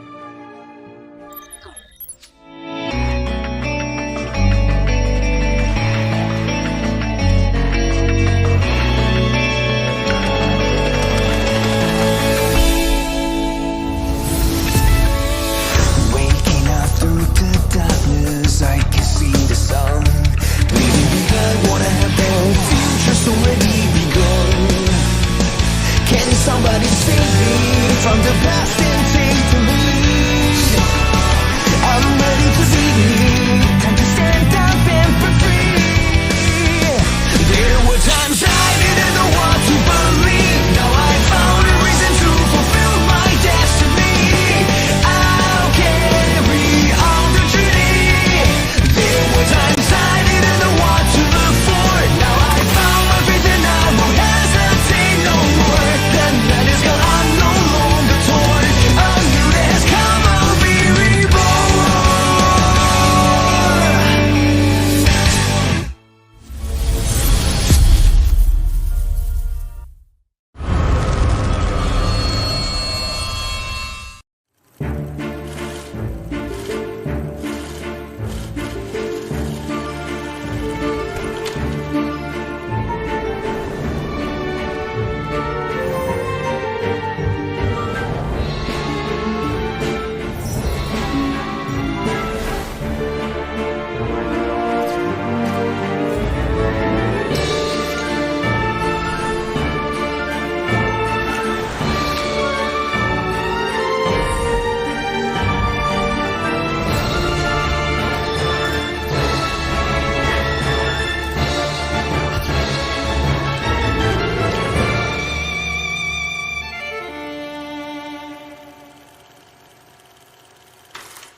With steam dense as a veil, and wine sweet as honey, one can't help but relax at the hot spring. Return to basics. Surrender restraints. Relinquish thyself. Like the eagle plummeting straight down, lusting for lambs, hating all lamb souls. Bathed in the spring, we drink. We worship. We indulge.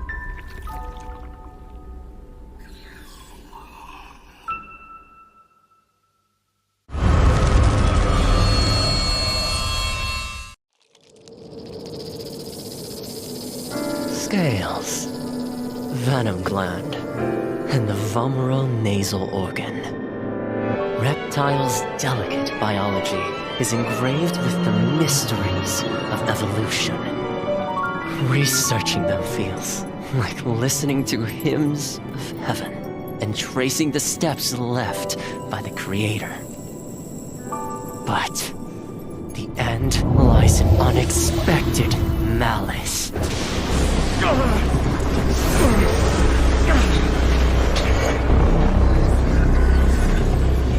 Is this a cruel joke from the Creator?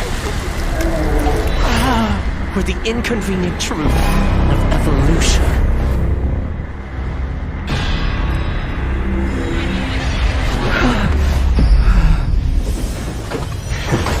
All but a small price to pay on the path to truth. And as the scales shed, I shall step over the last of my boundaries.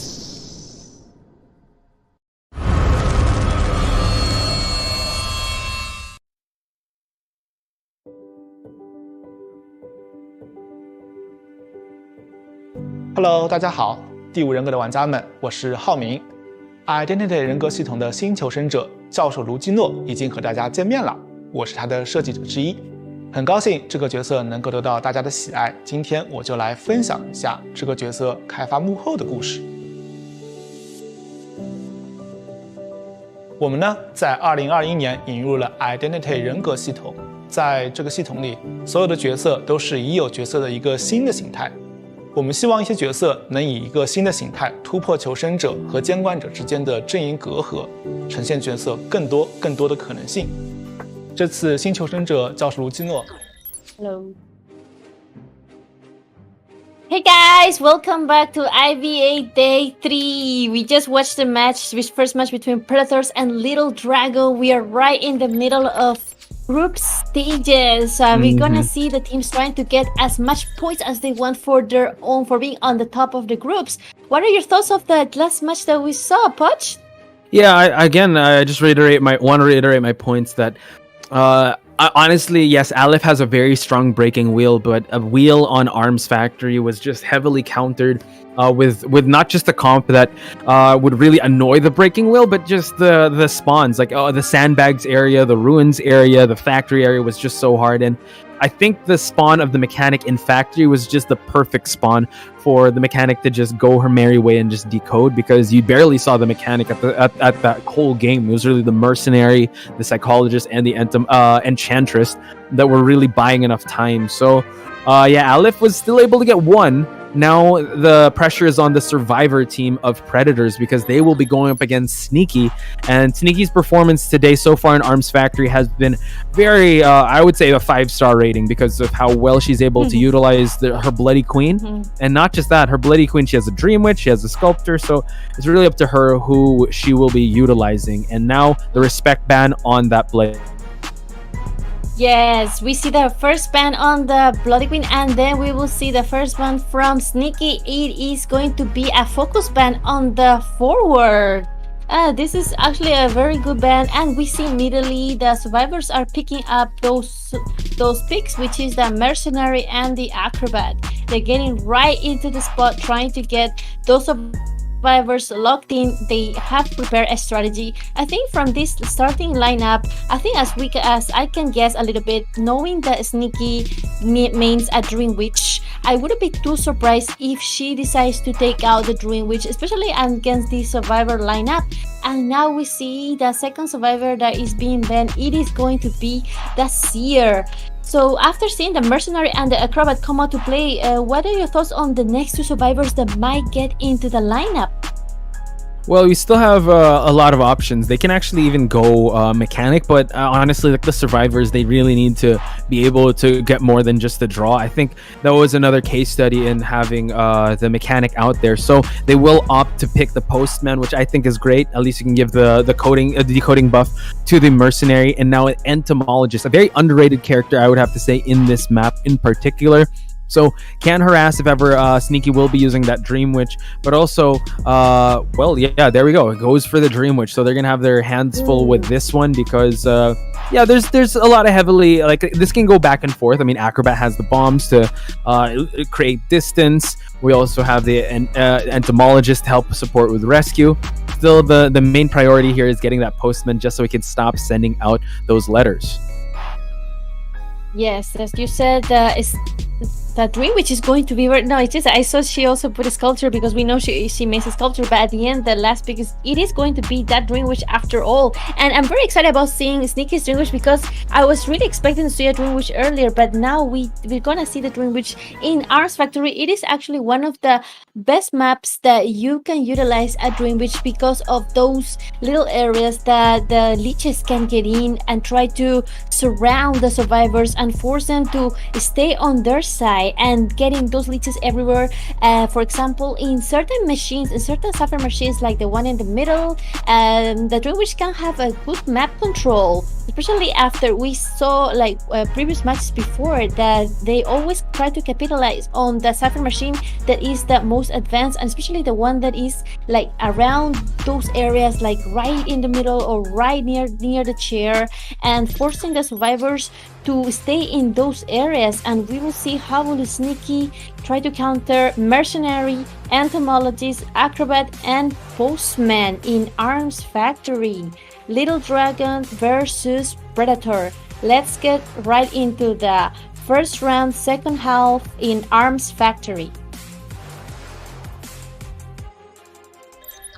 Control would definitely be very important for this Dream Witch. Spawns right near a rocket chair. I believe this is actually kind of close to the sandbags area.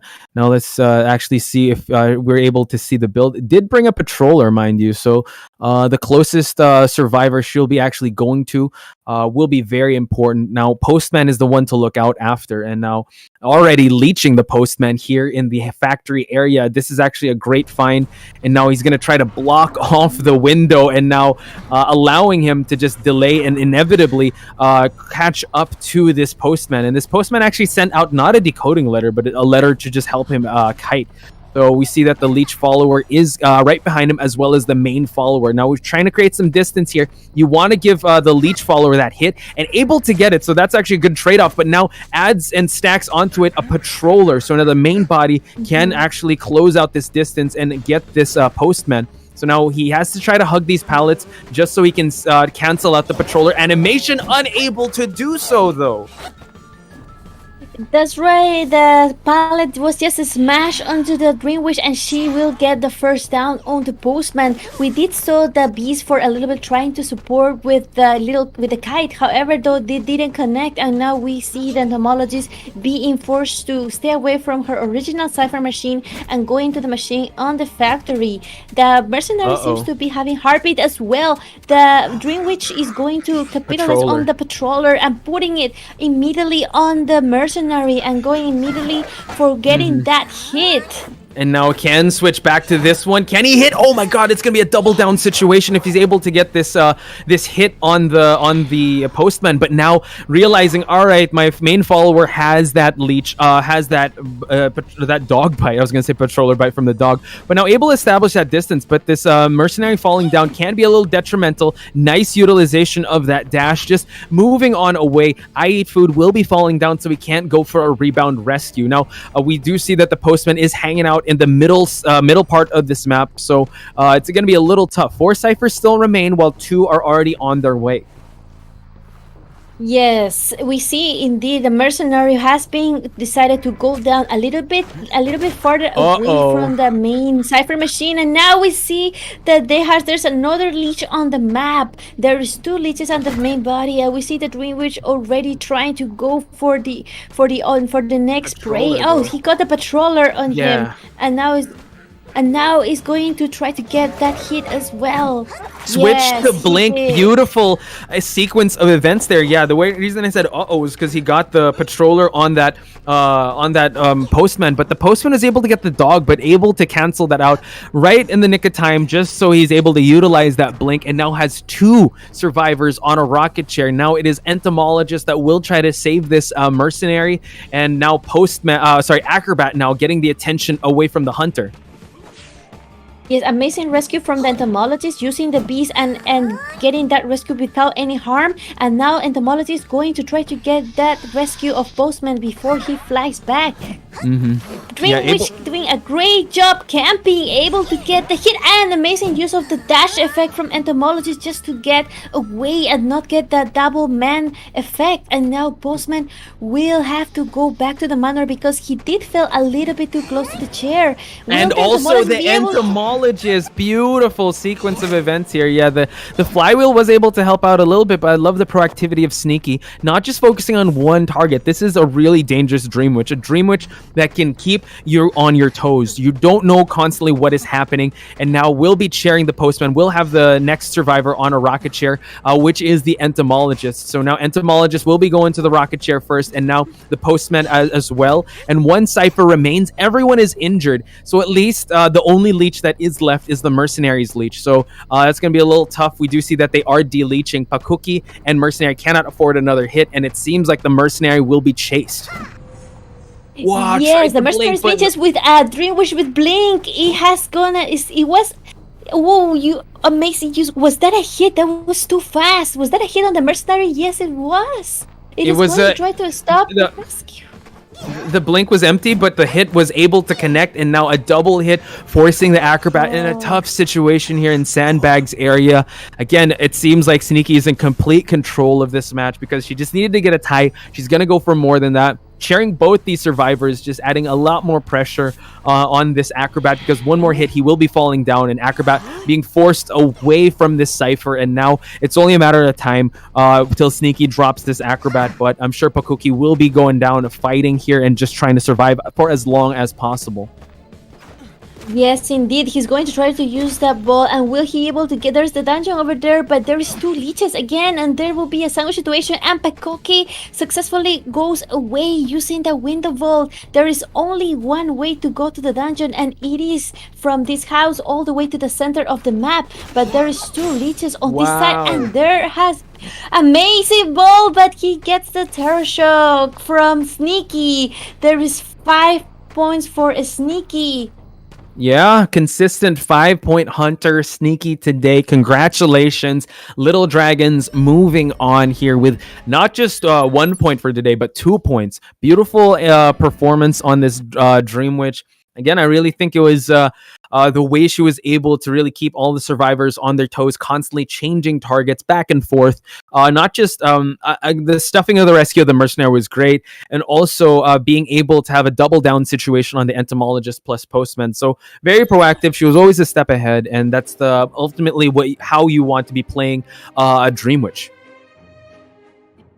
Yes, indeed. It was an amazing match, an amazing showcase, a very textbook during which she showed us how the map control from the beginning of the match, forcing the entomologist away from the original machine, delaying the cipher rush for a little bit, even though if it's one cipher machine, that bought her a lot of time to just that countered the cipher rush, and then getting that down early on the postman, which is potentially the only survivor that can give decoding buffs to other survivors. So that was a very, very proactive way of playing, during which changing to blink right in the right moment. However, even though some of the blink didn't make it, the hit did got in, and that was so fast that at some point I kind of could not see it, but the hit was there, and there were 4 survivors that went down at the end, making it even available to reach the dungeon.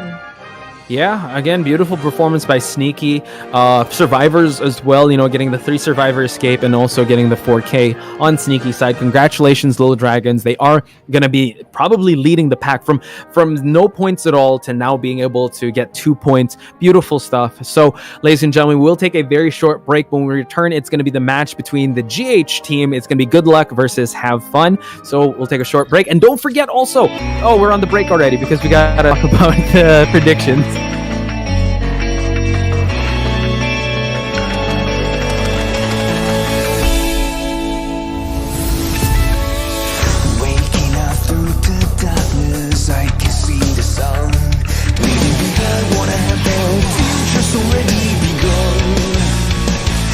Somebody save me from the past and take the lead. I'm ready to be. Time to stand up and be free. There were times I didn't know what to believe. Now I found a reason to fulfill my destiny. I'll carry all the journey. There were times I didn't know what to look for. Now I found my faith and I won't hesitate no more. That is gone, I'm no longer torn. A new day has come, I'll be reborn.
With steam dense as a veil, and wine sweet as honey, one can't help but relax at the hot spring. Return to basics, surrender restraints, relinquish thyself. Like the eagle plummeting straight down, lusting for lambs, hating all lamb souls. Bathed in the spring, we drink. We worship. We indulge.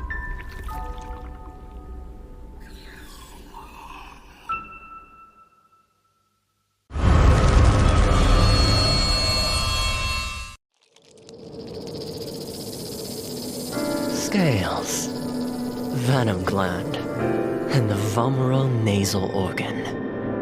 Reptiles' delicate biology is engraved with the mysteries of evolution. Researching them feels like listening to hymns of heaven and tracing the steps left by the Creator.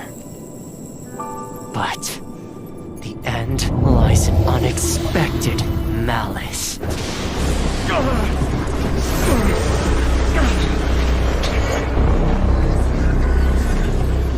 Is this a cruel joke from the Creator?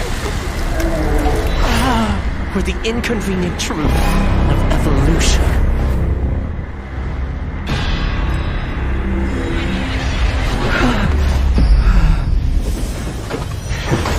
All but a small price to pay on the path to truth. And as the scales shed, I shall step over the last of my boundaries.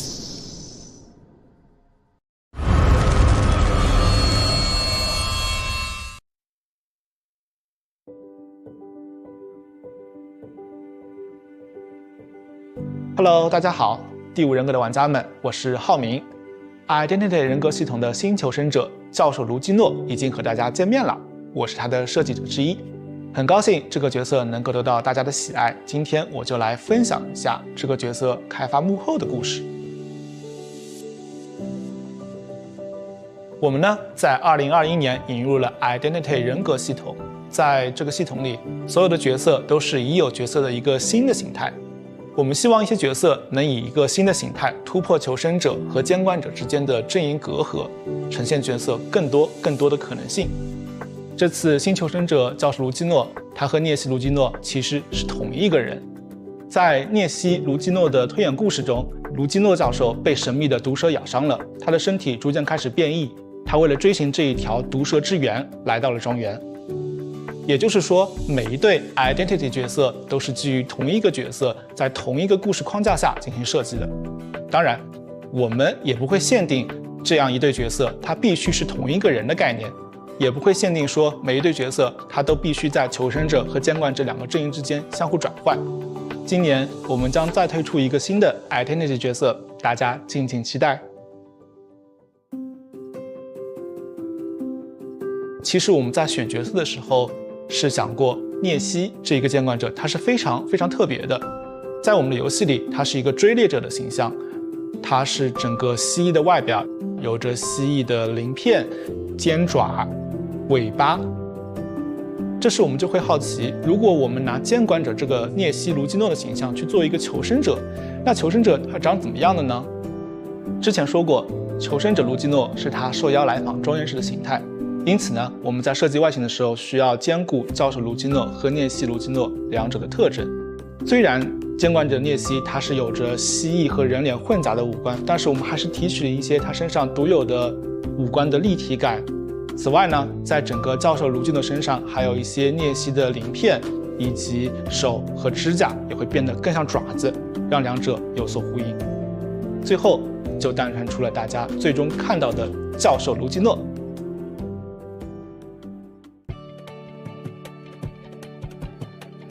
我们的设计时，首先确认了教授的核心技能是围绕反弹攻击，也就是鳞片硬化这个高难度机制展开的。玩家们需要在高度紧张的追逃过程中，同时留意对手的动作，并在瞬间抓住时机，激活技能。有时候，你甚至可以主动靠近监管者来触发鳞片硬化的技能效果。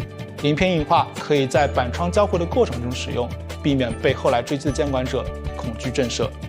为了进一步加强教授的辅助能力，我们为他添加了支援其他求生者也能反弹攻击的退灵技能。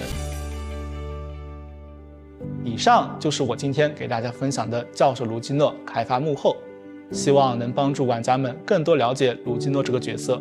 感谢大家喜欢我们的 Identity 系统，我们后续也会为大家带来更多精心设计的游戏内容，敬请期待哦。再见。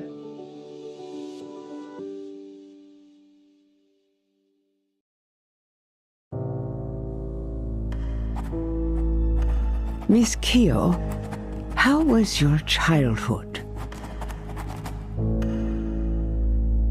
Well, at the dinner table, Father said with a smile, "You sure love playing judge, don't you?" And then they wanted me to pursue my own happiness. Of course, so did my brothers. Your brothers? He was not qualified to represent justice. And I won't allow that to happen. Something happened, I suppose. I did what I had to do.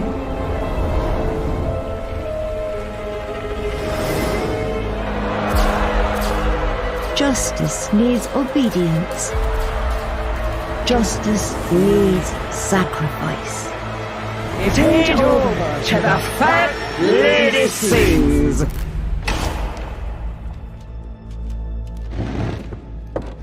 That's all.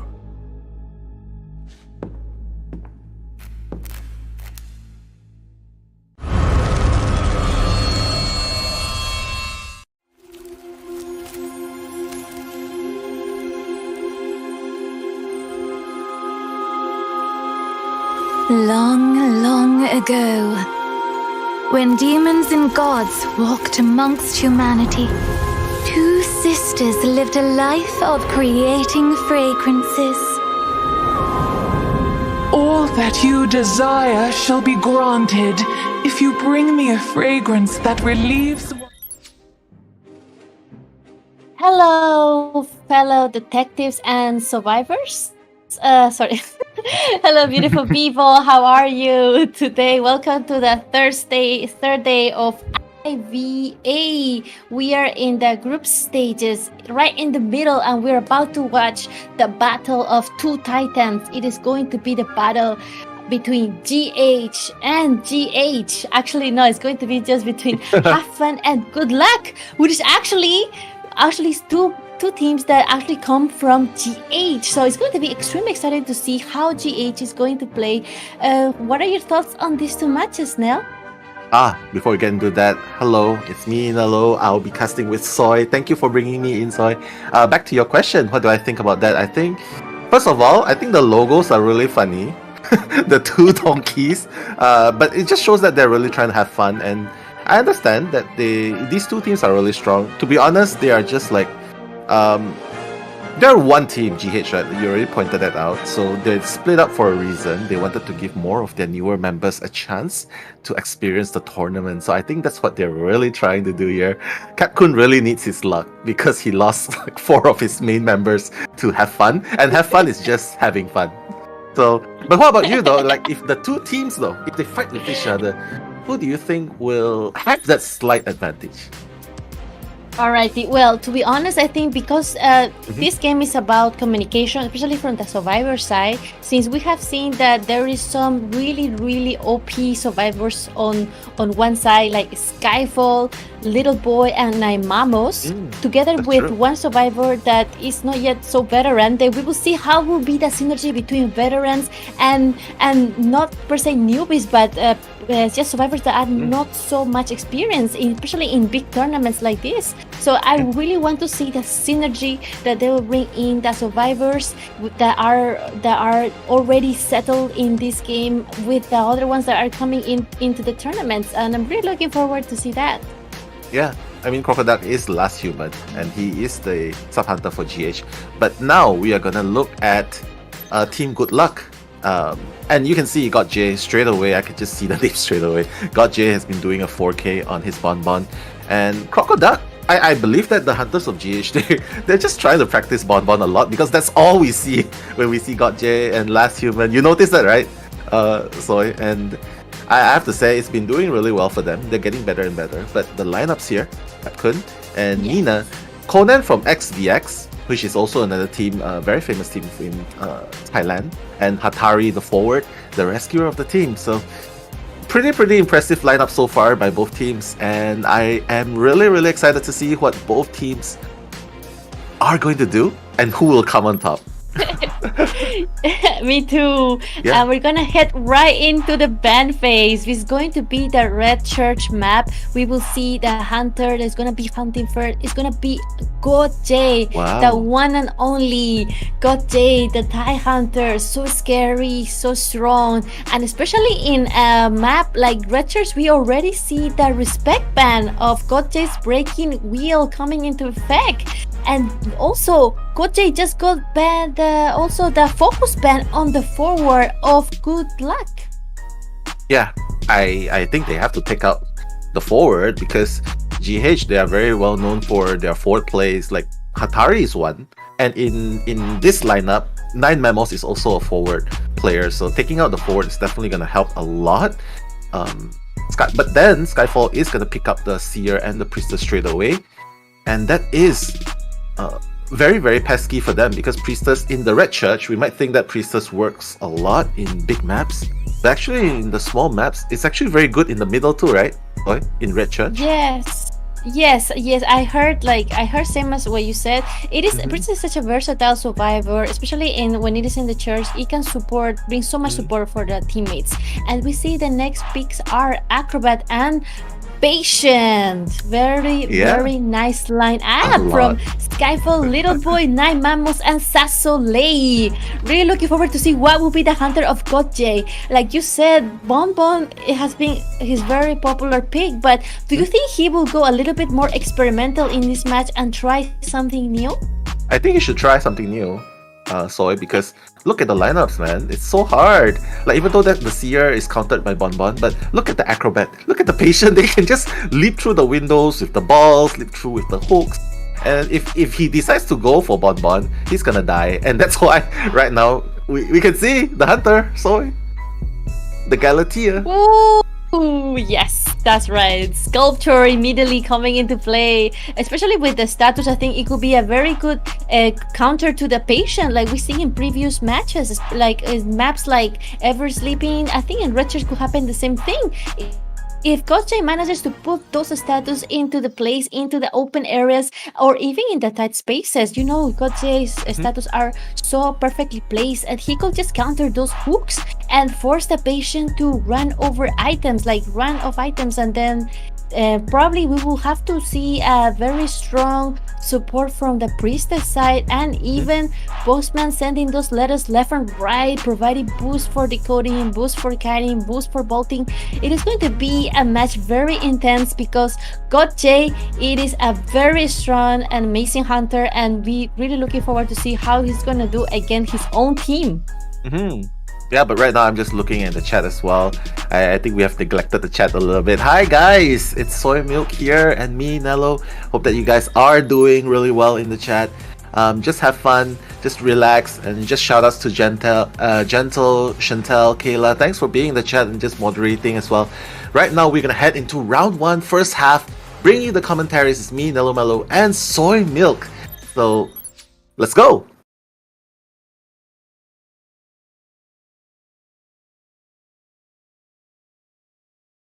Very good spun for Gotje. He heads right into the red chair. We're gonna see whether he will find the ideal survivor to hunt. It is going to be the first hunt is going to encounter, and then this is a very good area for a survivor to cut around graveyard, and Gotje knows that, so he's gonna to be very precise and move away or just try to find the ideal spot to catch a survivor unaware, and out of luck, he definitely finds someone there. Is that Skyfall? Yeah, patient. That's it. You know what? That's so interesting because they've been practicing to fight against enemies, but so it is so interesting to see. And the one chip damage onto Skyfall, one auto attack gonna happen soon. No hour is gonna be given though, so that's a surprise, and Skyfall is going to make the rotation there. Gotje, he's just going to go into the church. And meanwhile, Skyfall is just going to double back, just going to go back to the front of the red church. Just ready to use the second hook. Sorry, first hook. Yes, now the blink comes into place, and the Skyfall. Yay, Skyfall brings that amazing hook, kiting away from Gotje, and the blink was missed, but Gotje won't give in. Yes, amazing out of support. Yeah, man, that's so good. But in the end, the chip damage is gonna get in, man. First guide. Such a good first guide, but it is Gotje after all. He won't let the patient go away just such as that. Like, and now we see there's another seer in the vicinity. There's still 5 cipher machines remaining. It's only been 1 minute since the match started, and now we see Little Boy also trying to finish the cipher machine, but no, Gotje got eyes everywhere, and he's trying to harass everyone that is decoding and also going to camp the chair at the same time. We're gonna see some multitasking. Do you think this rescue could be done before half? I don't think they're gonna try and rescue. For me personally, I don't think they're gonna rescue because number one, patient. I mean, if they're gonna do it, they're gonna have to do it at 99% because they don't want to give Gotje the full presence. He is 2 hits away from a full presence, and patient does still have 2 more hooks. So it might make sense to rescue at 99%. And that's what he's gonna do. He's gonna try to use the red bomb cancel, but it's not gonna happen. And no, the statue is just gonna go. He has to be really careful not to get parashocked here. Salolel, oh, he's gonna get that hit. He's gonna get that rescue. And he manages to body block. And Skyfall has a second life there, Soy. Yes, amazing body roll from the acrobat. With wheels, Scaff will be able to kite around and drag the hunter away. And by even more diversity, we saw another. Oh no, he will get the last effort popped in, and now it is going to be a double down for the survivor side. There is the priestess machine and the seer machine. They both about to be popped. This is putting a lot of pressure on the survivor team because there's only 2 machines about to be done, but there's going to be 2 machines that they need to decode from scratch. Yeah, I mean, you can see that without the forward, without any harassers, it's just going to be so hard to play against GotJ, especially because GotJ, and that's why GotJ was so smart. He took away forward, he took away machinery, and that's it. They couldn't really go for a. They couldn't really do much about rescuing. The acrobat has actually done an amazing job just going the rescue. But I would have to say, little boy right now, the weight of rescuing is in his shoulders. He's just going to slip right through, trying to avoid the statues right there. He's just going to go for the before half rescue, avoiding the perfect statues. Oh my goodness, Soy, is he going to make it, Soy? I think he might be able to make it. Just need to be a little bit mind game. He might be able to make it. Just get that statue in and out. Yes! Amazing mind game from little boy. He just gets the portal to drag the hunter away from the acrobat, giving him a second life. Now acrobat is out and about, and now we will see, will the priestess be able to contain GotJ for any longer? We see there is a blink on the hand of GotJ. Will he have to utilize? Priestess is in very danger, and there is the priestess down right now. Yeah, he doesn't need the blink. He's so close. But you saw how he just changed target from Acrobat straight away because he realizes that, Priestess is going to be more annoying to deal with. And Acrobat with half health, what can you do? You can't look for someone to heal you. Like, Seer is so far away. Seer is at the graveyard. He just finished one cipher. So the saving grace is there's only one cipher remaining. But it is one new cipher. Can the Priestess last long enough? And can the Acrobat remain hidden? And, it's just so hard right now just to rescue against a full presence GotJ because they have to start a new cipher because the last cipher is right where the they have to start a new cipher, and there is still a blink on hand. As you just said, it is going to be very difficult, but 9 Mammals is just not giving up on the teammate, on the priestess, and going to try to clutch that rescue. However, the status of GotJ come right into the way, trying to stop the save from being done. We will see that GotJ is not a picky hunter. He will take anything that comes at him, no matter survivor or cipher. He will just go for it, and he's trying to stop the rescue. No! Will he be able to stop the rescue? Yeah, the double hit on the statues, and just like that, the things turn for worse, man. It's just gonna be 4K right now at this point. And even if the Seer can stand up, Acrobat, he's just gonna pursue the Acrobat, and you can see Salolel is already gonna be making his way away from the last cipher right there. Just gonna try and buy as much time as possible. Hopefully, Seer or 9 Mammals will be able to stand up in time and go and prime the cipher. That's their saving grace. They are aiming for the one escape at least now. Both of them are already stand up. Oh my god, this is so intense. So do you think it's gonna be a 4K or a 3K? Someone call me? I think at this point, like that you said, it's going to be very difficult to get the cipher done. It is going to be very difficult to get the cipher done, like you just said. The Seer cannot go. Can the Seer go? No! We're talking about the Seer, and now talking about the devil. He just falls. He went down again. He didn't manage to clutch in. But now the Acrobat, only with 2 balls remaining, he's going to buy some extra time just to maybe attempt a kill of the Seer, and then or GotJ will maybe able to find him first. What do you think it is the strategy for Sasolei being left alone and with only 2 balls on his hand? Yeah, I think he's just gonna get spotted out. You see, you already can tell GotJ, what a hunter. He already spotted out Sasolel in the graveyard. Seer has lost his self-heal. I think at this rate, they have no choice. They have to give up because once the Acrobat goes down, I think the surrender is going to be initiated. So it's just a matter of time. GotJ, did he miss? He missed Sasolel. What a sneaky. But he's going to catch the blood trail. It's just a matter of time. So it looks like it's just going to be before he goes down. Just like you said, Sasolei is just here buying some time. I think he's just gonna do some little kiting just to buy some extra time. Oh, but nice. then he nice ball. But at the end, the dungeon was over there. He's going for this other. I think he just at this point he knows that he will eventually go down, trying to delay the inevitable because it is a very full-fed Gotcha. He ate very full today. He is going to He go is. for the normal hit, and this is going to be a 4K for Gotcha. Amazing match, amazing gameplay. GG, well played. I mean, I can't imagine like GH playing against GH. What is this? And I bet they are all in their house. They'll probably be like, "Hey, what are you doing, man? Give some chance." I think they're just gonna be. But at the end of the day, it's just about having fun. They are practicing, and anything can happen in the tournament. And right now, in the first half, it seems like Gotcha is going to be taking this one home with a 5-0. And look at the kiting time. It's on average, it's below 60. Only Skyfall and Sasolel has an above average of 60 seconds. But other than that, everyone else has been pretty much invested in decoding, and a full present sculptor, just a no-no, man. It's just a no-no for them. Well, GG, well played. Yes, First but- half. Yeah. GG, well played, especially in such a small map as Red Church. It is so easy for her to to put all the CCTV everywhere and map control, choose this and that, get the Cypher's machine control, and then staff the rescue. And that was really an amazing gameplay, a textbook sculpture for you guys from Gotcha. Yeah. Sorry, I think the alien got to your head a little bit right there. Wait a second. You see your head missing? No, That's what you get. That's what you get for being taller than me. I'll call 911 for you. no. I'll call 911 for you. Wait, I'm just gonna, yeah. But anyway, it was just so amazing just now. So many good plays. Yes. But you know what? All good things are gonna continue right after we have a short break.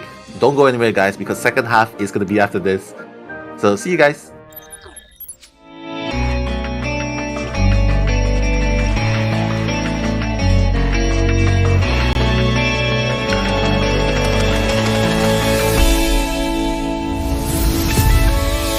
Waking up through the darkness, I can see the sun. Leaving behind what I have done, future's already begun. Can somebody save me from the past and take the lead? I'm ready to be time to stand up and be free. There were times I didn't know what to believe. Now I found a reason to fulfill my destiny. I'll carry on the journey. There were times I didn't know what to look for. Now I found my faith and I won't hesitate no more. The night is gone, I'm no longer torn. A new day has come, I'll be reborn.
With steam dense as a veil,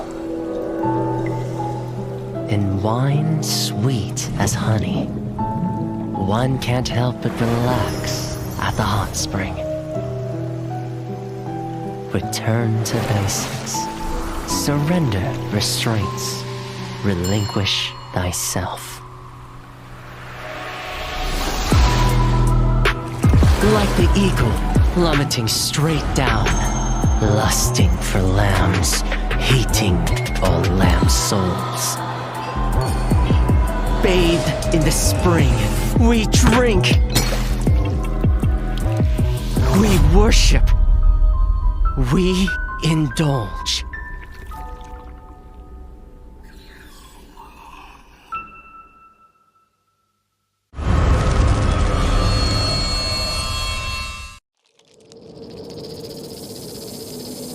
scales, venom gland, and the vomeronasal organ.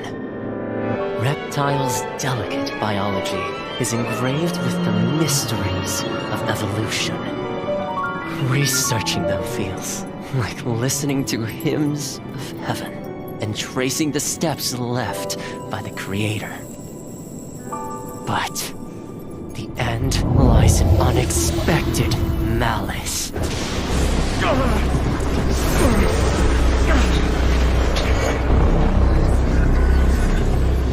Is this a cruel joke from the Creator? Or the inconvenient truth of evolution?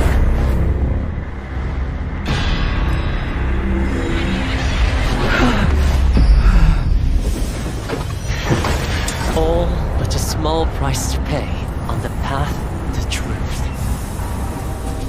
And as the scales shed, I shall step over the last of my boundaries.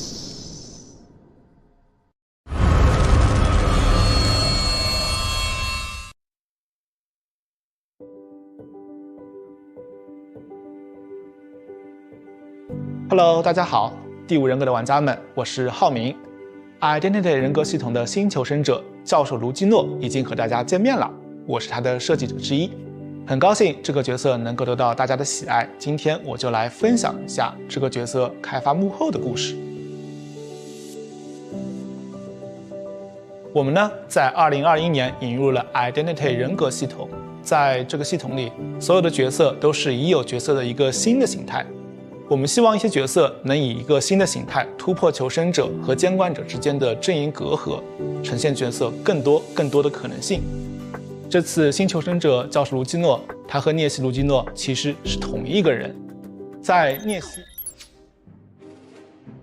Hey guys, welcome to our second match of the match between GH versus GH. We just saw Good Luck versus Have Fun. Are we gonna see the second part of it? Will the hunter from Have Fun come out and get the revenge for his team?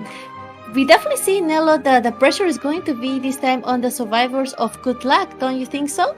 Yeah, I'm trying to look at you now. Yeah, I think so too. Can you see me looking at you?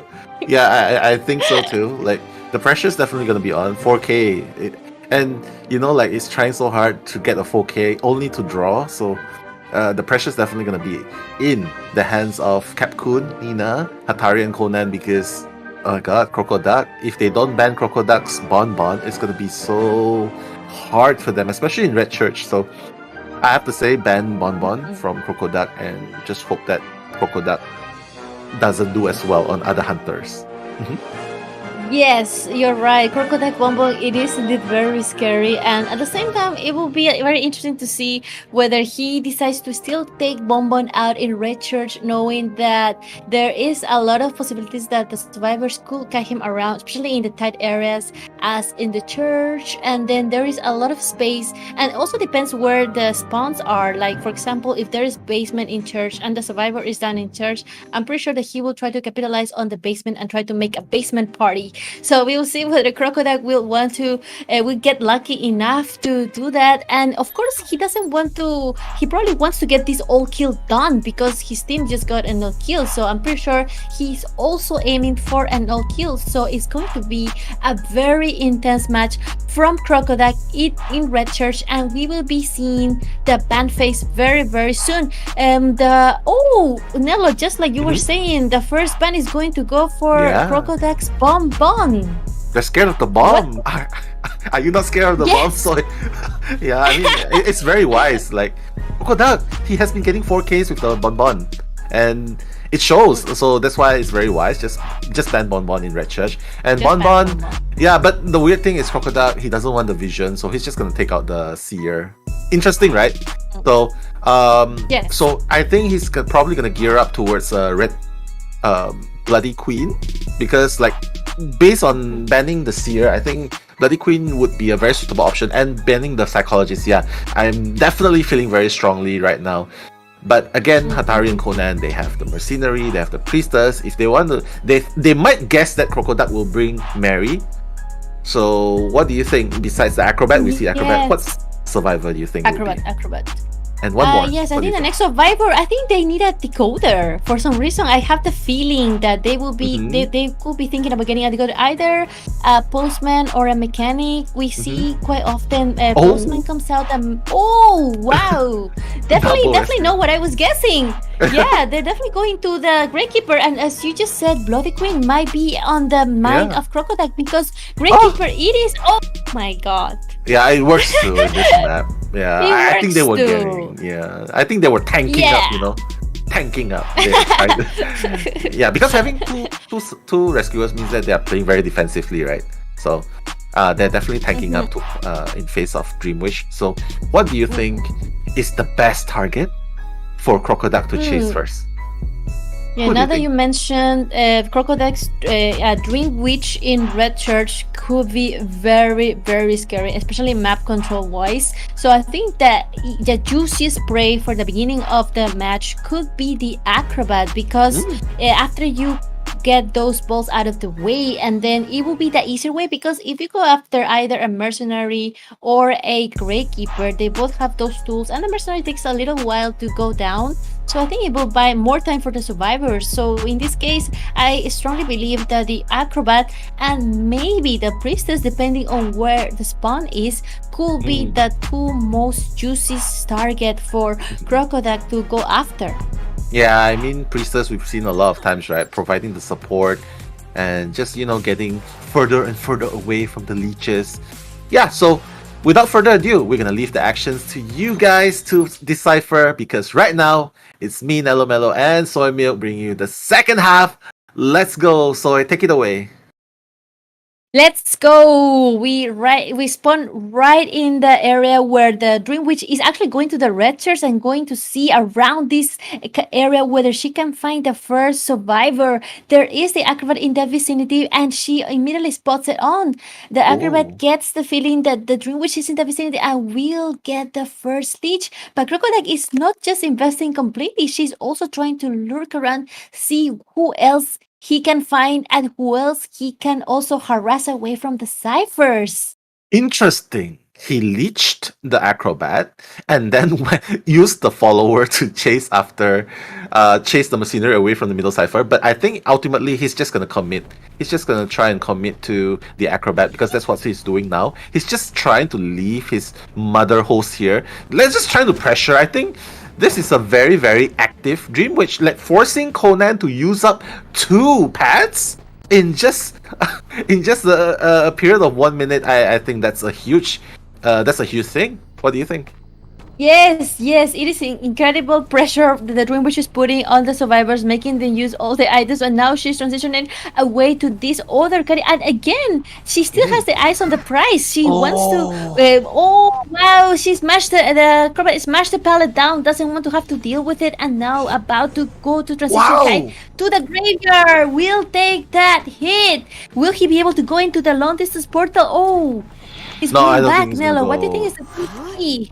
Yeah, I don't think he wants to go. Right? Yeah, because he's just gonna leech. She's just gonna leech Hata right there. Because if he goes to the portal, the leech is just gonna follow him.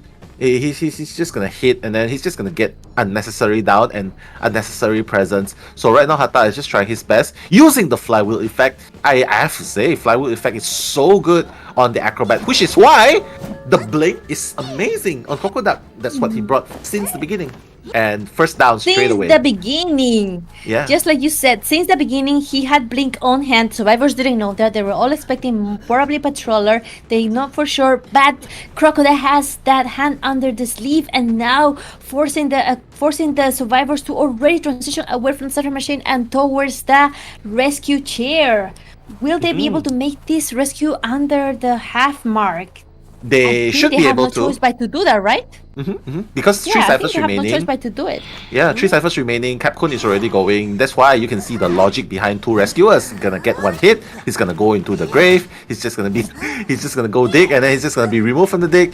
And just like that, Acrobat is alive with the second chance. He still has another red ball. But right now, Crocodile is trying to get Kun as well. So he's just trying to change targets here. I really don't know, because 3 ciphers have been done. If you decide to chase after Kun, basically you're just leaving Hata away, and that's what Hata is doing right here.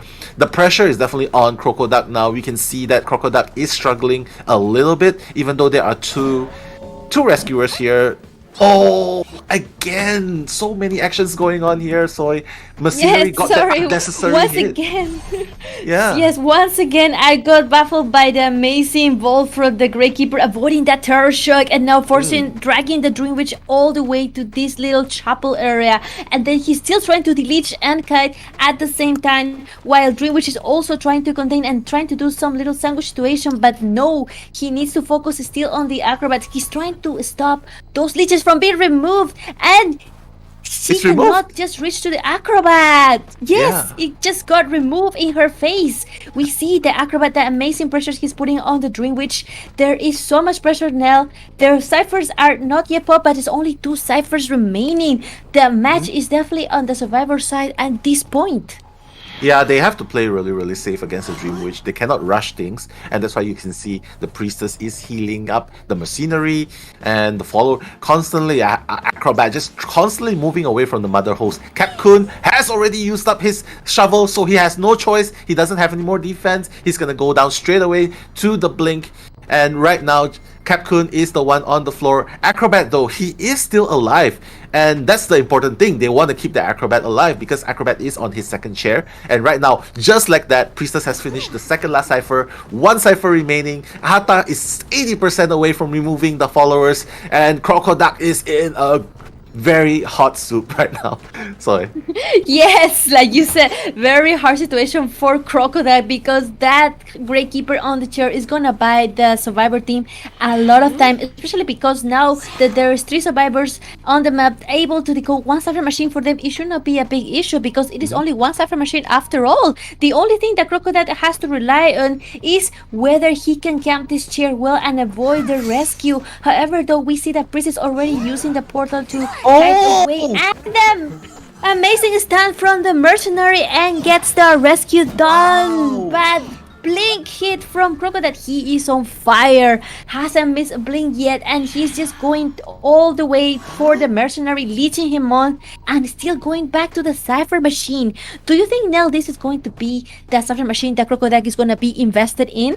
Yeah, I think he's, like you can see, he's already camping that cipher machine. But unfortunately, there was another cipher that has been done. Cipher Prime straight away, and look at that. 3 leeches. There are no leeches at all. Only 1 on Conan. And basically, Crocodile right here, he is at the front gate, but Conan is the only one at the front gate. Meanwhile, the 3 others are at the back gate. Wow, amazing use of the last elbow pad right there. He has to buy enough time. Oh, unfortunately, he's just gonna go down straight away right there. But the good news is 3 survivors are already at the back gate. Yes, teleport was placed in. However, though, the survivors haven't yet opened the gate. This is very dangerous situation. Does the Gravekeeper has another shovel to utilize, or he will just have to go away? He did move away, so I think he used an elbow, but not sure. But there is a portal. Dream Witch destroying the portal, and will Capital Cool get a hit right now? I think Crocodile is going all strong, getting that hit on the Gravekeeper, even though used his own leech. But still, it is 1 more survivor done, and it is going to be 1 more survivor for Dream Witch. What happened to the teammates now? Will they be able to open the gate back in the front? Yeah, they can. They already opened. They're just gonna get 1 more. Oh, he missed that 1 hit as well. Machinery, Conan and Nina has already left in the front gate. They're just gonna sacrifice Kun. They're like, you know what? You're the captain. You can take the fall right there. But now you can see, like, even though amazing, the blinks never miss, but the coordination between the survivors are just amazing. Like, they know what to do, and just like that, 3 escaped. So congratulations. GL is gonna take 1 over HF. HF has sorry. Correct me if I'm wrong. Yes. Good luck, survivors. Exactly, just as you said. Good luck, survivors are on top right now. Okay. All right. So good luck is gonna take 1 over HF, and just like that, 8-1. Very convincing. So I have to say, regardless of the results, GH has to be proud, because ultimately it is GH versus GH. So. So like what like I don't know where I heard this though. Sorry, like your enemy, your only enemy is yourself. So that's exactly what they did. And I have to say, regardless of the results, they benefited from it, definitely. Yes, regardless of their soul, obviously they very nice gameplay we have seen from Crocodile. One of the most scary hunter as well.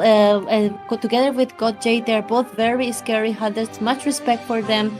Being a main hunter is not easy at all. It is a very self-discipline, and sometimes it's all by yourself that you need to practice a lot. And we will be seeing more match. Next match will be GT versus Ikun.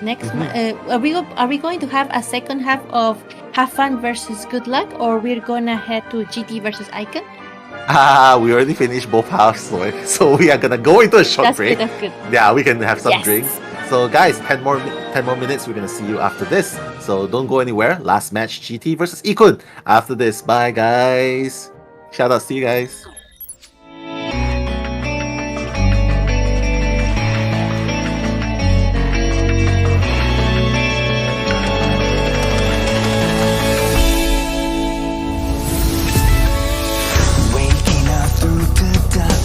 I can see the sun.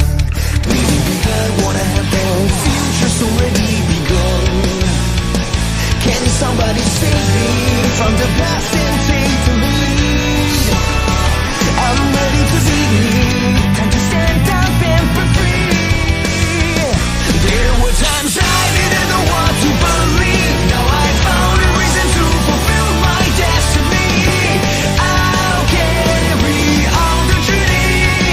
There were times I didn't know what to look for. Now I found my faith and I won't hesitate no more. The night is gone, I'm no longer torn. A new day has come, I'll be reborn.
With steam dense as a veil, and wine sweet as honey, one can't help but relax at the hot spring. Return to basics. Surrender restraints. Relinquish thyself. Like the eagle plummeting straight down, lusting for lambs, hating all lamb souls. Bathed in the spring, we drink. We worship. We indulge.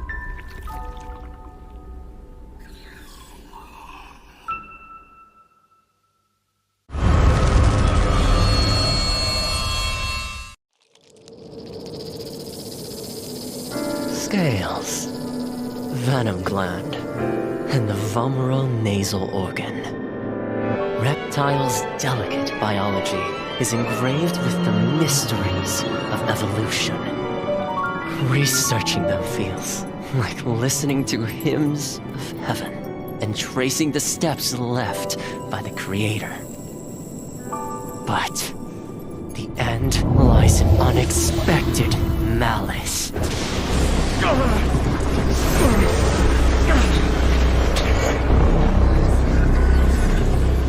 Is this a cruel joke from the Creator? or the inconvenient truth of evolution.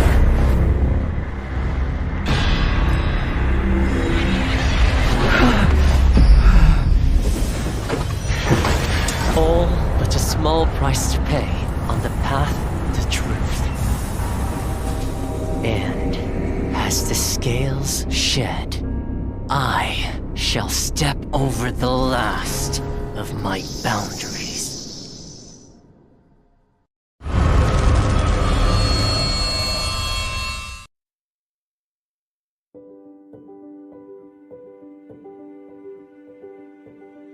Hello， 大家好，第5人格的玩家们，我是浩明。Identity 人格系统的新求生者教授卢基诺已经和大家见面了，我是他的设计者之一。很高兴这个角色能够得到大家的喜爱，今天我就来分享一下这个角色开发幕后的故事。我们呢，在2021年引入了 Identity 人格系统，在这个系统里，所有的角色都是已有角色的一个新的形态。我们希望一些角色能以一个新的形态突破求生者和监管者之间的阵营隔阂，呈现角色更多的可能性。这次新求生者教授卢基诺，他和涅西卢基诺其实是同一个人。在涅西卢基诺的推演故事中，卢基诺教授被神秘的毒蛇咬伤了，他的身体逐渐开始变异。他为了追寻这一条毒蛇之源，来到了庄园。也就是说，每一对 identity 角色都是基于同一个角色，在同一个故事框架下进行设计的。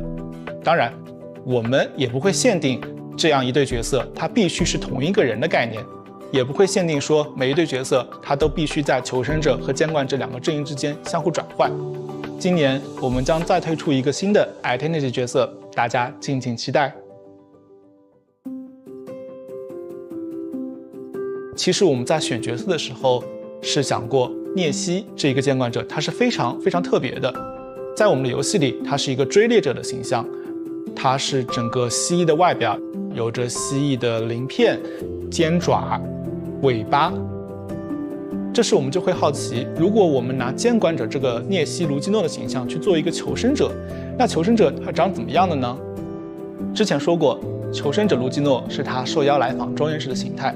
因此呢，我们在设计外形的时候需要兼顾教授卢基诺和涅西卢基诺两者的特征。虽然监管者涅西他是有着蜥蜴和人脸混杂的五官，但是我们还是提取了一些他身上独有的五官的立体感。此外呢，在整个教授卢基诺身上还有一些涅西的鳞片，以及手和指甲也会变得更像爪子，让两者有所呼应。最后就诞生出了大家最终看到的教授卢基诺。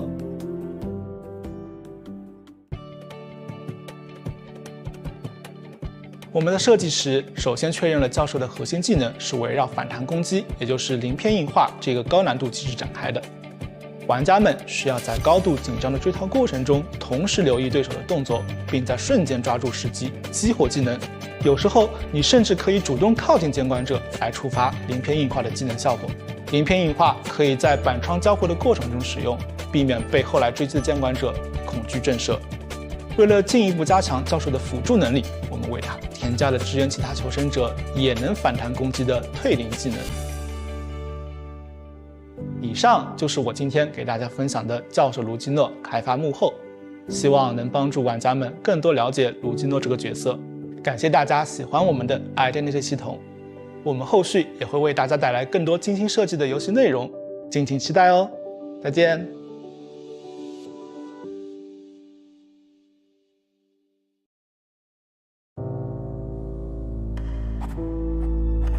Miss Keo, how was your childhood? Well, at the dinner table, Father said with a smile, "You sure love playing judge, don't you?" And then they wanted me to pursue my own happiness. Of course, so did my brothers. Your brothers? He was not qualified to represent justice. And I won't allow that to happen. Something happened, I I suppose. I did what I had to do.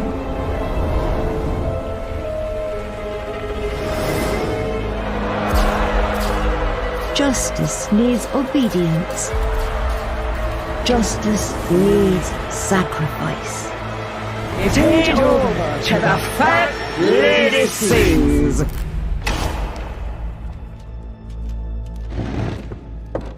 That's all.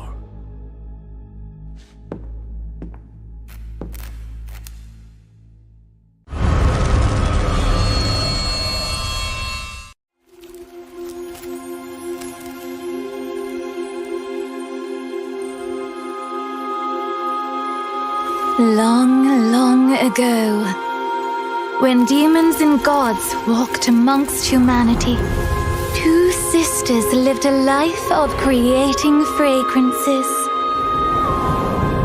All that you desire shall be granted if you bring me.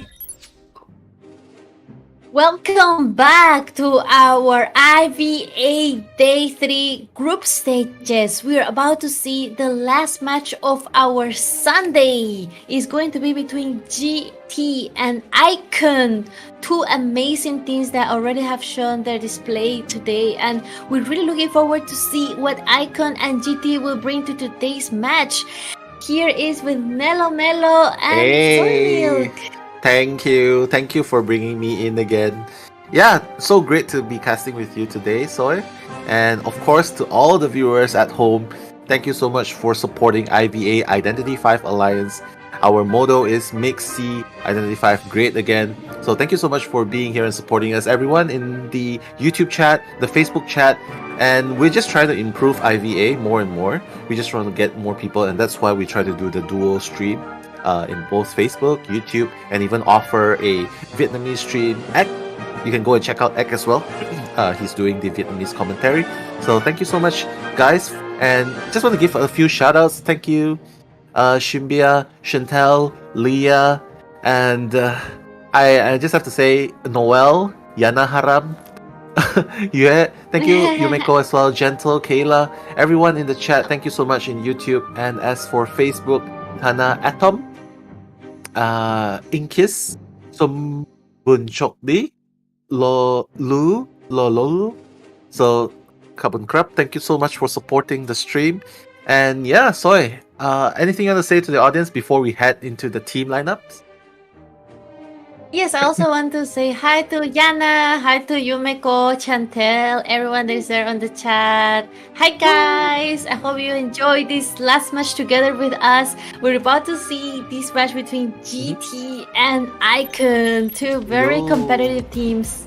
Let's go directly to the team introduction. The first team we're gonna see is GT with the Hunter Karishima. Yeah, and the survivor lineup. Karishma. Yeah, man. Sorry, No problem. And then the survivor, yes, the survivor will be Irmint. I am GT. Sorry, I cannot read it. Oh yeah, me too. I can't. Kim Miso. Kim Miso and If Aom. Aum. Yeah. If Aom. Yeah. Very Miso from creative Thailand. names. Miso from Thailand. Yes, I love it. Oh my god. I love it. Very creative names. I'm really curious if their strategy will be as creative as their names as well. Really looking For forward sure. what they have to bring to the table. What is going to be also the next thing we're gonna introduce? Of course, Ikun with a little basketball ball in there. Oh yes, Ikun with a little basketball ball in there. Sorry, Nell, do you want to do the intro for Ikun? Yeah, sure. Like 4-3-3, we've seen 4-3-3 played Smiley just now. Didn't really work that well. But yeah, they definitely need to make this round count, because right now, Ikun, Ikun Y, Ikun Cake, Ikun Yusheng, Ikun Bro Wine, they are actually tied up. So they are actually tied up between. Yes. It's actually tied up between Ikun and GT, because they need to make sure that they get at least one win in order for them to try and have a fighting chance to end up in the top 2 of their groups. So right now, both these teams, they are both 1 wins up. So we'll see how they do against each other. So I'm very excited about that. And yeah, What do you think? Which Yeah, team I did you predict? yeah, I think I think Ikun going first as a hunter. Well, they decided to go Mhm. first as a hunter after getting the Arms Factory as a map will be very interesting to see, especially because Arms Factory is a map that we have seen a lot being picked by the survivors. So I think the survivors will definitely try to capitalize on the fact that they know this map so well, and they're probably going to try to ban a hunter that they know Ikun plays very well. So do you think they will ban the breaking wheel, since using Ikun's breaking wheel can be very scary, especially in maps like before ever sleeping? But we're talking about Arms Factory map. It is going to be a little bit difficult to play breaking wheel, but this is Ikun after all, a breaking wheel master. So how do you think it's going to be for Ikun? Do he also be able to choose breaking wheel in Arms Factory? Well, first of all, I think breaking wheel in Arms Factory is just horrible, man. in Red Church, you can still get a draw, but in Arms Factory, it's just horrible. We've seen how just now Aleph on Predator's team, they couldn't. He got 3 survivors escape, so it's really, really horrible because of the structure, the terrain, not because of the skills entirely. So I have to say, looking at their lineups, I would put Ikun at a slight advantage. For me, I'm gonna put Ikun slight advantage higher a little bit, because my reason is very simple. Because ZT, they managed to tie against 0-2 and managed to bring it to a tiebreaker, whereas GT faced ZT and ZT was able to get 8-1, 8-2. So I have to say I'll give Ikun a little bit. But you know what? That's just my prediction. And I'm sure everyone has their own favorite teams at home. So you know what, guys? Let's go into the band pick screen first. And let's just look at what they are going to bring out before we further solidify our predictions. So, because I think we don't know what they're going to pick it, right? Yeah. Yes, it is always a surprise factor coming into play. Like we saw before with the band picks of the hunters, they always ban the hunter that they think it will work the best in this map, and the survivors have studied the Ikun. I'm pretty sure they know what is going to be his favorite pick, and I feel a breaking wheel ban will be quite suitable, although he still has many other hunters under his sleeve. Like we have seen, he can use a spider, he can use clown, but this is Arms Factory. It is known to be a little bit, of a survivor-sided map, so we really need to Ikun will have to be very, very careful in choosing the hunter according to the survivor lineup that we will see coming also very soon as well. After all, we see the first ban is going to be Galatea. Yeah. Yes, sculpture. Respect band for Ikun's sculpture coming in. They don't want to have to deal with a sculpture in Arms Factory, and Ikun is also responding with a seer band for the survivor side, a focus band on the seer, of course. So I feel, I smell that this could be maybe a Bloody Queen match, because seer is one of the most pesky survivors to be able to deal with as a Bloody Queen, especially in early game, because he has the vision, and Ikun is going to ban the seer because he knows that he wants to get the vision of him. He doesn't want the survivors to have the advantage of knowing his location at the beginning of the match, the spawn, because he just wants to go directly into finding the first prey. So I think that seer ban here is very, very well focused and localized from Ikun. He just wants to get another survivor out of place, and I think in here the next survivor that could be banned, you can correct me if I'm wrong, I think the mercenary could be a good ban, because we have seen mercenary play quite well. So what do you think? You think it would be mercenary or another one? I mean, I agree with you. You said that Seer should be banned because of the vision and the owl support, right? So, especially if you're playing Bloody Queen or Dream Witch, so banning the Seer is definitely up. And of course, if you take out the Seer and they don't take the Mercenary, then the Hunter definitely is going to take out Mercenary. So I agree with you 100%. It's going to be Seer and Mercenary, because right now, GT has taken Acrobat and Forward first. So 433 has the chance, has the choice of banning the mercenary right now, so that they don't run a double rescue against, especially against a Dream Witch or a Bloody Queen, because you saw in last game, GL was having a good time against Crocodile simply because they have the double rescuer. So I think he's trying to avoid that here. Yes. Even though double rescue is a very, very safe place, it could be a little bit difficult if the team doesn't manage to get that early long kite at the beginning, because after all, the rescuers have always a little bit decoding debuff. So that could mean that they might have to pick a survivor that has no decoding debuff and someone that can help other survivors decode. And we see the mechanic ban coming in. So Ikun is really afraid of Cypher Rush. He really doesn't want to have to deal with a robot, with another teammate. He doesn't want to have to deal with 5 survivors. He wants only to deal with 4. So he's definitely getting that mechanic robot out of the way. He doesn't want to waste time chasing it. So he's definitely getting that Cypher Rush counter by banning the mechanic once and for all.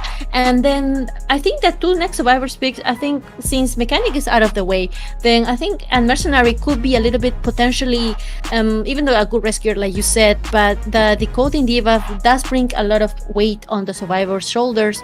So I think one of the good pick could be either a kiter or someone that doesn't have such a big decoding debuff, like maybe a postman. So I'm thinking it could be either a postman or a kiter, like a patient. Yeah, patient, what is your I agree. Idea? I mean, I agree with you, patient. And since mercenary is not taken, maybe they might avoid mercenary if you think that they want a Cypher Rush. Then I agree with you. But otherwise, mercenary is still very good, especially if you're dealing with a single hit hunter. But if they don't want mercenary, they can go with the patient, like what you said, and the psychologist, or even postman. But to be honest, I haven't seen a lot of postmans by GT, but nothing wrong if they want to bring in the postman. It's just that at this point I think they need to focus more on survivability, because against Ikun it's gonna be very scary, especially if you miss one stun from the forward, you're half health. So getting that Wi-Fi heal would be very useful. But looks like GT has listen to your heat. It's gonna be postman. So postman patient. Wow, Soy the Seer. Amazing. That's what they went with. Yeah. Thank you, Nell. Yes, indeed. The picks have been chosen. It is going to be a kiter decoding containment based team. They're planning to go for that little forward stun, and then maybe the acrobat can come in to avoid the hunter rescue. But we still yet need to see what will be Ikun's pick. And as you said, Dream Witch and Bloody Queen might be very suitable for this map. But will Ikun feel comfortable enough to take out that Bloody Queen or Dream Witch? Because it is, after all, Ars Factory, which is a map known to be kind of suitable for those 2 hunters. Or do you think he have another hunter under his sleeve like he has shown before? Because Ikun is a little bit of unpredictable type of hunter, don't you think? Yeah, I agree with you, since you already predicted the postman patient anyway. So I have to agree with everything you say. Yeah, but to be honest, dealing with this, I'm a little bit afraid, because you know, like if the fort fails, then no one else can rescue, and that's the danger when you're playing Cypher Rush. But other than that, I love this lineup. Like, you have mobility, you have the ladder buffs, and that's definitely one of the things that is very, very good to replace the mechanic that has been banned. So yeah, I approve of this lineup. And looks like 433, he's going to go with guard 26. And okay, so it makes sense why he banned the mechanic. He doesn't want to deal with the Cypher Rush. But the question is, right now, if there is a forward, will he be bringing Blink or Excitement? What do you think?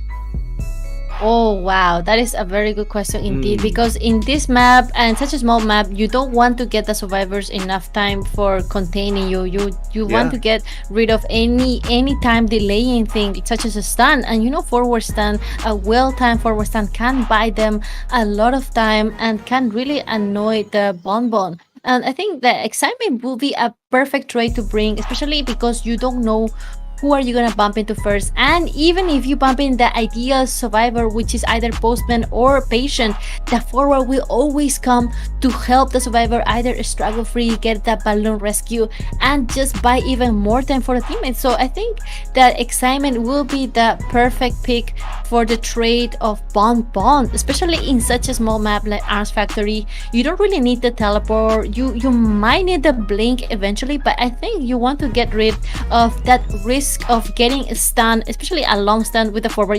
Forward can be by so much time, and I believe that this is going to be a good trade if he chooses blink and maybe trump card and probably control freak to make the chair go faster. So maybe like a Snowflake's persona, just one trump card, and then everything else is built towards control freak against Iron Blood. Yeah, so it makes sense. It makes sense, especially against a forward if you bring blink.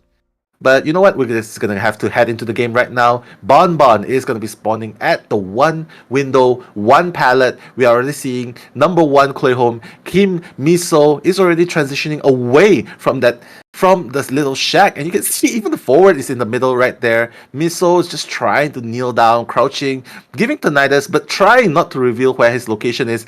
Will Ikun 433 be able to find the postman? Because right now it's a game of hide and seek. Oh, he's not able to find him.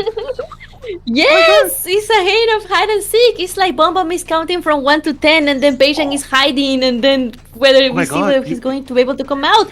But BoBo is unable to see. Ikun 433 is moving away, and then two survivors are rejoining again and going for one cyber machine. But Ikun is not giving in just yet. He just got the postman spotted on, and will he be able to get the dog stand? He's just going away, trying to avoid all the stuns. He just focused on getting away as fast as possible. Yes, amazing kiting from the postman, not yet getting any hit. He just got only one bomb there, but he still managed to get away and drag the hunter as far as he can from the cypher machines. Do you think BoBo is going to get the hit here now? Yeah, I mean he can, but that's the thing. He doesn't bring bling. He long range stun from the forward, allowing the postman to make the rotation. So very, very beautiful there. He's gonna go for another stun.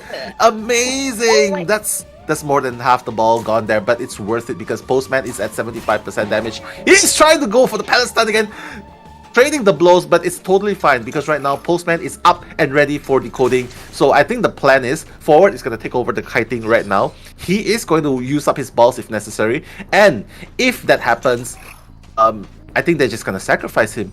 I think that's the game plan now, but I don't think they realize that Ikun, they probably have an idea that 433 has a teleport, but you know what, the time bomb is going to bring IRMNT, the forward down, and that is going to be the first chair. But again, two ciphers have been done. Patient, postman. Oh my god, correct me. It is actually 3 ciphers done. So cipher rush is happening now. The cipher rush has been happening while we were watching the forward stunning once and again. There's only been 2 minutes, but there are already 3 ciphers done, and now another cipher is gone. Nell, these ciphers are disappearing for the map, and now we see the forward being stuck in chair. Like you said, it might be a huge possibility they actually do sell the forward. The acrobat is light up like a Christmas tree, and we do see BoBo going back to the chair. I think he doesn't want to get this rescue done because he really wants to lock in that the forward doesn't come out again.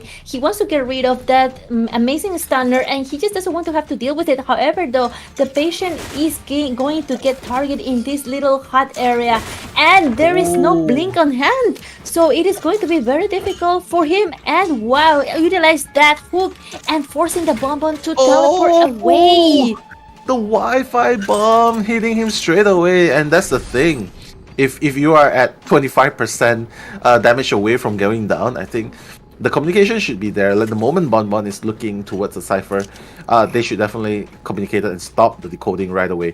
And just like that, the forward is down. The postman is down from just one remote bomb, even though there are 2 ciphers remaining. But don't forget, the camping is still very, very dangerous. And should they decide to go, I think at this rate they are trying to pause. Okay, wait, sorry. They are going to be pausing the deduction. So we just kind of Oh, head to a yes. short little break. Do you notice what happened just now, Soy? There are decoding two Yes. ciphers. Yes, I just saw, like you said, I just saw the acrobat just pop the machine. So now the patient was starting to decode the last cipher in the factory. So at this point, I think if they focus on finishing that machine, since the patient can decode quite decently, he doesn't have such a big decoding debuff. The acrobat could try to buy some extra time with his balls and trying to go all the way to clutch that rescue right before the cipher gets popped. So I think this could be a good strategy for the survivors right now, since the chair and the cipher are so far away from each other. So I think that could be a good way to counter the bonbon. Yeah, I mean, Mhm. I agree with you. Like, I think at this point they probably they are just probably happy just to leave with a draw. But in order for a draw to happen, they need to do the rescue at least once. But with their lineup, who can go for the rescue though? The patient? No, because I think the patient could be a good rescue because of the hooks. He can go over the bomb's head and try to clutch the rescue. However, though, he's already very well located in the factory, decoding the last cipher. So if he decides to go back and forth, Bomb can use that little transition time and try to get some bombs on them and just stop the rescue from happening and the decoding at the same time. So it will be a very good chance for the hunter to just cancel the decoding and cancel the rescue, and he could really turn the table towards his side. Yeah. But again, you mentioned about the hooks, but the patient has already gotten the 25% damage there. So actually just one bomb and one normal attack. That's gonna bring the patient down straight away. But as you said, he is in the factory, which explains why probably why was the other survivor that was remaining? The other survivor that was remaining, there was a forward, a postman, a Acrobat? patient. Yes, the Acrobat at triple pallet. So Acrobat is probably gonna be thanks, Posh. Got you guys. That's Posh, man. So yeah, a lot of things were going on just now. So Acrobat is probably gonna be the one to go and rescue, which makes sense because he has the firebomb. Can cancel off the skill of Bonbon, allowing for a safer rescue. And potentially one person might go down, and maybe it's gonna go into a tie situation, which is probably the best situation for. Which is probably the best situation for GT. Guys, I think it's time to play Will It Hit? How many survivors do you think are gonna escape this game? Oh, that's the game show god. I think How many though? I think the idea will be two survivors escaping. I think since they are really, really amazing survivors, I think they could clutch this rescue. Really hope for the acrobat to manage to transition away and get the rescue done. However, though, we see he is a little bit far from the chair, and Bomb is right in the middle between the chair and the acrobat. So we will see how the acrobat managed to get this rescue done. He still has only one ball left, and he's going from behind. He's going from the back side of the chair, and Bonbon is able to sense that the acrobat is coming. There is some acrobat smell in the vicinity, so I definitely sense there is this acrobat coming, and I'm going to defend my territory. This postman is mine. I'm not gonna let you have it. He's not letting that happen. Yes, he's not letting that happen. And now it's all about how long can he drag the hunter away from the gate so patient can wait for the pop. They decided to pop immediately, and patient will go for the front gate. Yeah, I mean the patient is running towards the gate, but don't forget 3 more seconds. 2, 1, 0. The cooldown for the teleport is done. He will be able to teleport anytime he wants. And that's the thing. I think they know that the dungeon is at this area. So Clayholm just trying his best. Oh, what? Oh my god, that was a misstep, man. But he still has 2 more balls ready to use whenever he wants. The dungeon is here. The thing is, will the patient be able to kite long enough? Because right now he's just waiting. He's just waiting to go through. Oh my god, the dungeon is there. And just like that, 433 manages to catch the flying acrobat. And it's gonna be a 3k right there. Yay. Amazing attempt though. Amazing attempt by Clayholm just to try and delay enough time to go for the draw. It's very high risk, but I guess it makes sense because Postman was just too far. And counting on that, well, GG, well played. It's gonna be 3-1 in favor of Ikun. And the next half is going to be Ikun's survivor that's going to be facing GT Hunter. And if they go any less than 3k, if the Hunter of GT goes any less than 3k, it's gonna be a win for Ikun. Right there. Yes, indeed. Such a clutch comeback It's from such a clutch. Ikun. Yeah, I mean, it's so hard. That shows how powerful he is. Yeah, it is. It was really hard. Like at one point, it really seemed that he was getting all stands because at the beginning of the match, it really looked well on the survivor side, and then Ikun just flipped the table over and then taking advantage of exactly what you said. There is no rescuer. Yeah, no That rescuer. was so clutch, really. So sad. The forward Amazing. dies, and he's like, "Yeah, you know what? I'm not gonna rescue. So you're on your own." Probably thinking you're on your own. Yeah, because the moment forward's down, and that's exactly what we were afraid of. Cypher Rush is good, but when you have a Bonbon with teleport, it's just so easy for him to catch up to anyone he wants to. Like after the it's such a good strategy though. Like once the forward has been sent back to the manor, he just teleports to another cipher that's being done, and instantly got the postman down. So yeah, I was looking very strong. Ikun, I would be surprised if Ikun didn't win that first half, simply because of how well he managed the rotations there. But yeah, that's the best that GT has done. One person escape, at least it wasn't a 4-man kill, otherwise it would be so hard to come back from it. Yes, it would have been very difficult to come back from it. Mhm. And we'll be heading right into the next match right now. Yeah, we're gonna be heading soon as the teams are gonna be done. But before we head it, I know we're all excited. I know you're excited. I'm excited as well. But before we head to the second half and potentially the game deciding match, we're gonna go for a 5 minutes break. So guys, I'm gonna go and grab a drink. You guys should go and grab a drink as well. So see you after the break, guys. See ya.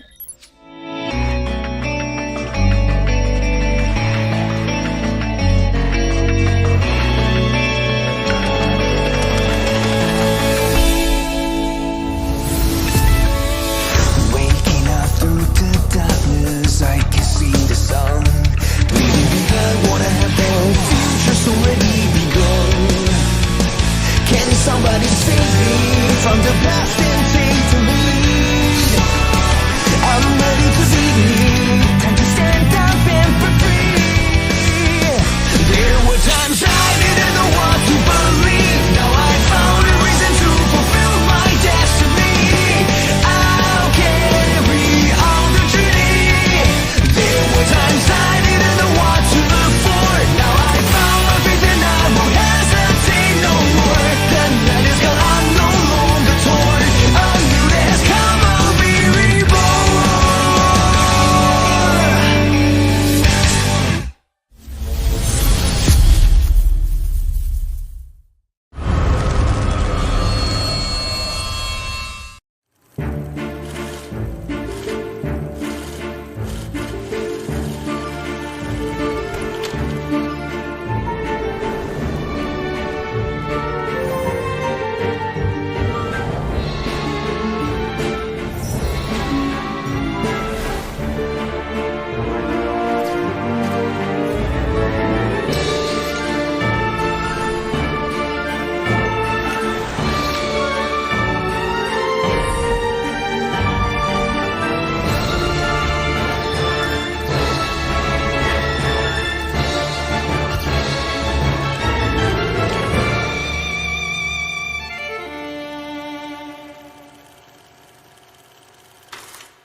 With steam dense as a veil, and wine sweet as honey, one can't help but relax at the hot spring. Return to basics. Surrender restraints. Relinquish thyself. Like the eagle plummeting straight down, lusting for lambs, hating all lamb souls. Bathe in the spring, we drink. We worship. We indulge.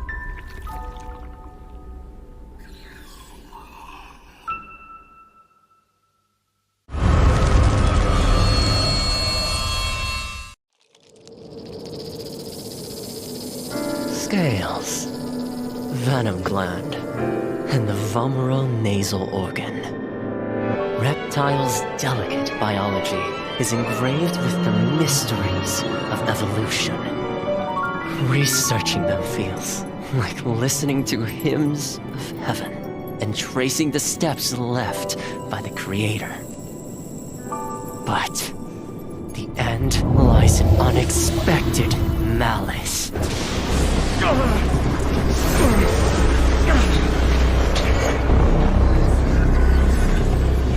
Is this a cruel joke from the Creator?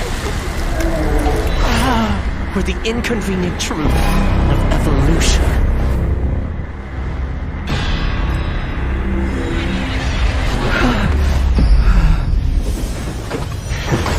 All but a small price to pay on the path to truth. And as the scales shed, I shall step over the last of my boundaries.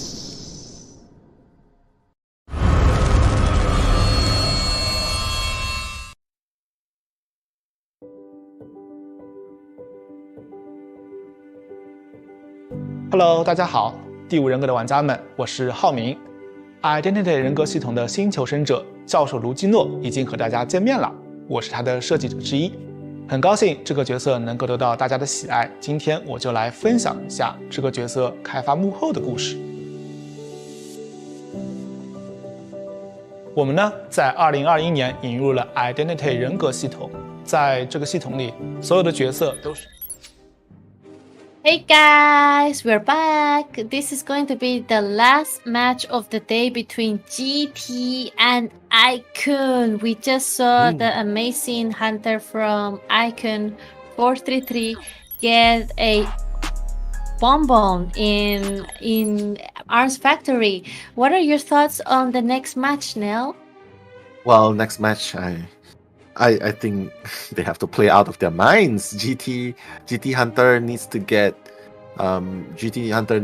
like 4K. Otherwise, GT will be ending the series with a 0-3. Otherwise, I have to say, Ikun has put themselves in a comfortable place with a 3-man kill. So right now, all they have to do is just play stable, get at least a 2-person out, and Ikun is going to take this game away. As for GT, I have to say, Charisma, he needs to play out of his mind. He needs to step up into version number 2 if he wants to get a fighting chance against getting a 4K. Yeah, but you know what? We're just going to head into the band pick screen because that's where we're going to see the picks, and from there we'll be able to analyze what might be the possible picks and bans, and maybe the potential hunter. Soy, what do you think they should ban in Arms Factory though? Yeah, Arms Factory, Charisma, such a versatile hunter. I think it'll be a good idea to get the Seer out of the way as well as the Mercenary. And also, if we know Ikun, Brownie, Ikun, Yushin, Cake, and Y. I'm not quite familiar whether they have a stunner in the team, but I think if they do have stunner in the team, like a forward, it would be a very good idea to also try to ban the forward at first sight. All depending on Charisma. We just saw the forward ban, the first thing taking out of place. Charisma doesn't want to have to deal with a very dangerous forward on Arms Factory, and we do see the respect ban for Charisma Dream Witch coming into place. Yeah. What do you think about the survivors picks, Nell? Yeah, I think it's very standard. Getting a Seer first and then getting a Rescuer since the forward has been taken away. So going for the Machinery, going for the Seer is very good. Like the support all, the vision. And then having an S-tier Rescuer is definitely a very good thing to have on your team. Especially because he can just dash so fast away, he can take delayed damage. Yeah, but other than that, I have to say it's a pretty stable, pretty international lineup here. But we'll have to see what the next ban is gonna be, and instantly Karishma is just gonna ban the mechanic, which means Cake and Y. Ikun will probably be picking up something more versatile, like maybe like what you said, Postman, or even the Patient Acrobat, because Acrobat is open, Patient is open, so they could definitely lead with that. But what do you think? Yes, that's right. It's definitely not going to be a mirror match because Karishma took that forward out of the way, so it cannot be the same as before. It's very interesting because now the survivors get the freedom to pick the seer and the mercenary, which is exactly the opposite of the other team did, which they didn't have a consistent very S tier rescuer like the mercenary. So I think the Ikun team gets a little bit extra advantage having that strong survivor as the mercenary and the vision. Now they have that mechanic out of the way, which can a little bit delay their decoding speed, but there's now in the new meta that we see, there's now other survivors that can also help a little bit with that decoding and also guide at the same time, such as the Postman and also the Patient. And I wouldn't be too surprised if they choose maybe a Patient and a Psychologist, the power couple, because we do see in Arts Factory this couple could work quite well, especially with a Wi-Fi healing that can help by some extra time and just let the survivor go for that rescue or body block again. So I'm really looking forward to see what will Ikun, Cake and Y choose for their second survivors to complete their whole lineup. And based on that, we will also be seeing, wow, there is a perfumer coming into the meta. Well, Ikun and the Acrobat. Yeah, I mean, we've seen the perfumer before. We've seen the perfumer of Ikun before versus Kwon from Team at 1S just now. So I have to say, Y is probably going to be picking up the perfumer. They placed their faith on the perfumer. So I have to say, if we see Ikun, we're definitely going to be expecting a lot of perfumer picks right there. And I kind of like it. But you know, perfumer it's just so hard. For me personally, I just think perfumer is just so hard to time that perfume, that one tap perfume, or even the perfume to negate the damage. And even if you manage to negate the damage, you are giving the hunters presence. So I have to say, there's other options that I would rather prefer. But again, if you can play it well, you'll be able to kite all three perfumes, and that's gonna be a big plus. But all the hunters are so good at figuring out the perfumer's perfume timing, though. Yes, all the hunters are so good at this in this new meta, and then we see like Breaking Wheel can easily roll over the perfumer, and it really requires a very skilled perfumer. And on the right hands, we see Karishma picking up the Bon Guard 26 coming into Arms Factory. This is going to be a mirror match only from the hunter side because he just chose the same hunter that 433 just chose. So it is going to be so cool to see the different survivor lineup but the same hunter on the same map coming from Ikun and Karishma. What do you think will be the trait that BoBo will be bringing to the table for this match? 100% blink, 100% blink. And I mean, it can go either way. He can go for the 612 teleport. He can go for the trump card blink, the snowflake persona, because I think one reason is because the blink is so important against a mercenary or even the acrobat. If he's chasing the acrobat first, that'll be very important. But here we can see the danger. The danger is if one person dies, they probably have to sacrifice. If the mercenary goes in for the rescue, at least he will have the owl support. But again, it's so risky rescuing against a Bon camping. Bonbon's camping is like S tier camping, man. So I have to say, yes. If mercenary fails, then no one will be able to rescue. So that's the only downside to having no harassers in this team. Yes, that's right. No harassers in the team. We do see three fire wheel, three fly wheels on the survivors. Seer, Acrobat, and Perfumer. All of three of them bring in flywheel effect, and we will head very soon right into the match or Arms Factory GT versus Ikun. First round second half. Let's go. Let's go. Chantel Shimbia, don't be funny, yeah. So anyway, Charisma is going to be spawning at the one window palette. Is going to be bringing the 612 build, so it's probably going to be a teleport build if he wants to survive until late game. But Charisma, the Tinnitus has been sparked, but again, why? Oh my god, why has just revealed his location? He thought that Bonbon was gonna check the insides, but he used the silent vault. But again, oh my god, the one tap perfume gonna work the first time. So okay, excellent use by Y there. Gonna be Amazing negating the perfume, damage. but why? Second perfumer in Asia server. She's really doing a great job transitioning away and didn't get the hit on point. But now the BoBo is just Oh going my to try to god, utilize the the area flywheel! to bring the wow. The flywheel gets into point, and now there is going to be a very, very difficult area for Katin because all these pallets are being smashed on Bonbon, and she's taking the golden road going all the way to Ar's factory, to the factory. Yeah, and now you can see why the perfumer is just gonna be so annoying here. Is he gonna get that first hit? He's gonna be, and the Seer Owl has been expanded. Beautiful owl support right there. You can see that Charisma's bling is already online. Like right now, Charisma just knows he just needs to get one more hit. Oh my goodness, Ikun Y is buying so much time on the perfumer. Gonna be using her last perfume just to create a distraction. Y right there. Oh my god, look at the kiting right there. Still one chip damage, one normal damage away. Charisma is getting kited right now by Y. Y, amazing support. Oh my god! Oh, the shot comes the in. mistake. But yes, however, the Cypher machines, 3 Cypher machines are about to be popped right now as we speak. There's only 2 Cyphers remaining, and this has been a beautiful heavenly perfume from Y, buying enough time for the survivors to transition to new ciphers and just prepare for the rescue.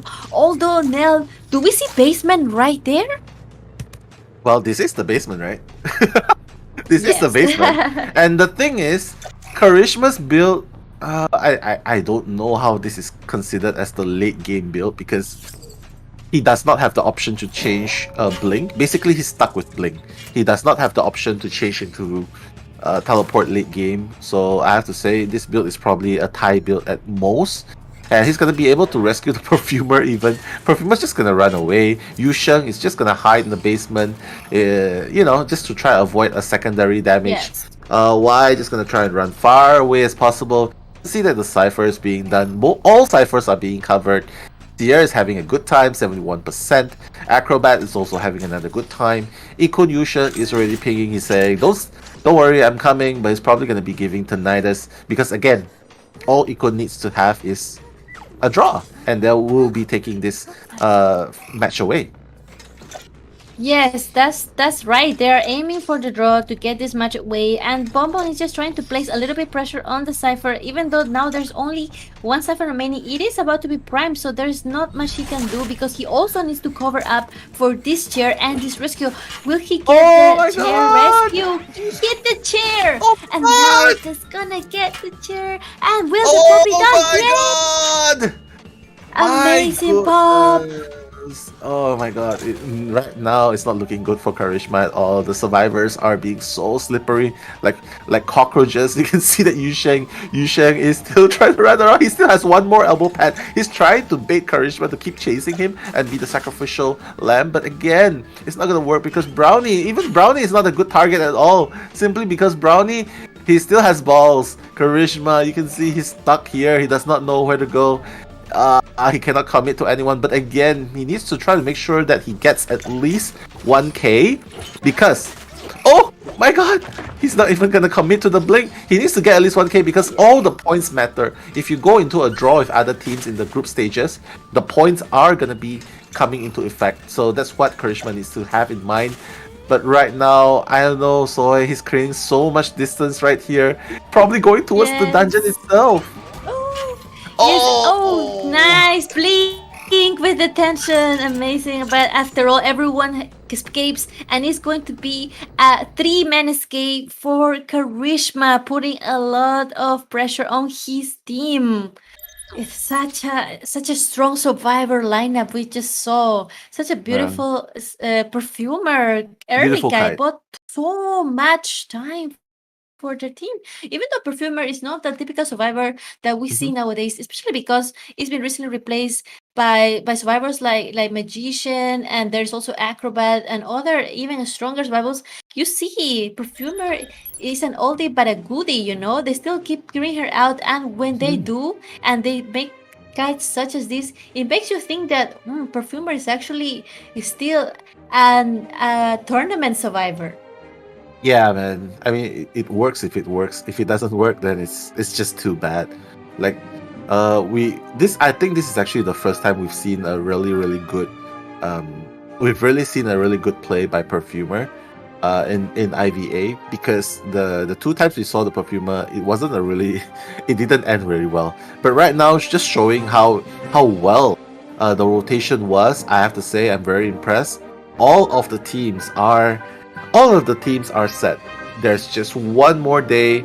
Tonight, we've already seen the results. We've already seen the results today, of all the teams in their group stages. Basically, next week on the 27th of May, it's gonna be the last day of the group stages, which is going to determine, as soon as the last day of the group stages is over, we're gonna be doing a live we're gonna be doing a live draw again for the final 8. It's gonna be like the COA format. I think you're familiar with that, right? Yes, Sorry. yes, Yeah. yes, of course, the lucky draw. Yeah, Yes. lucky draw. Yeah, but this lucky draw, you hope that you don't meet all those teams that that are so scary.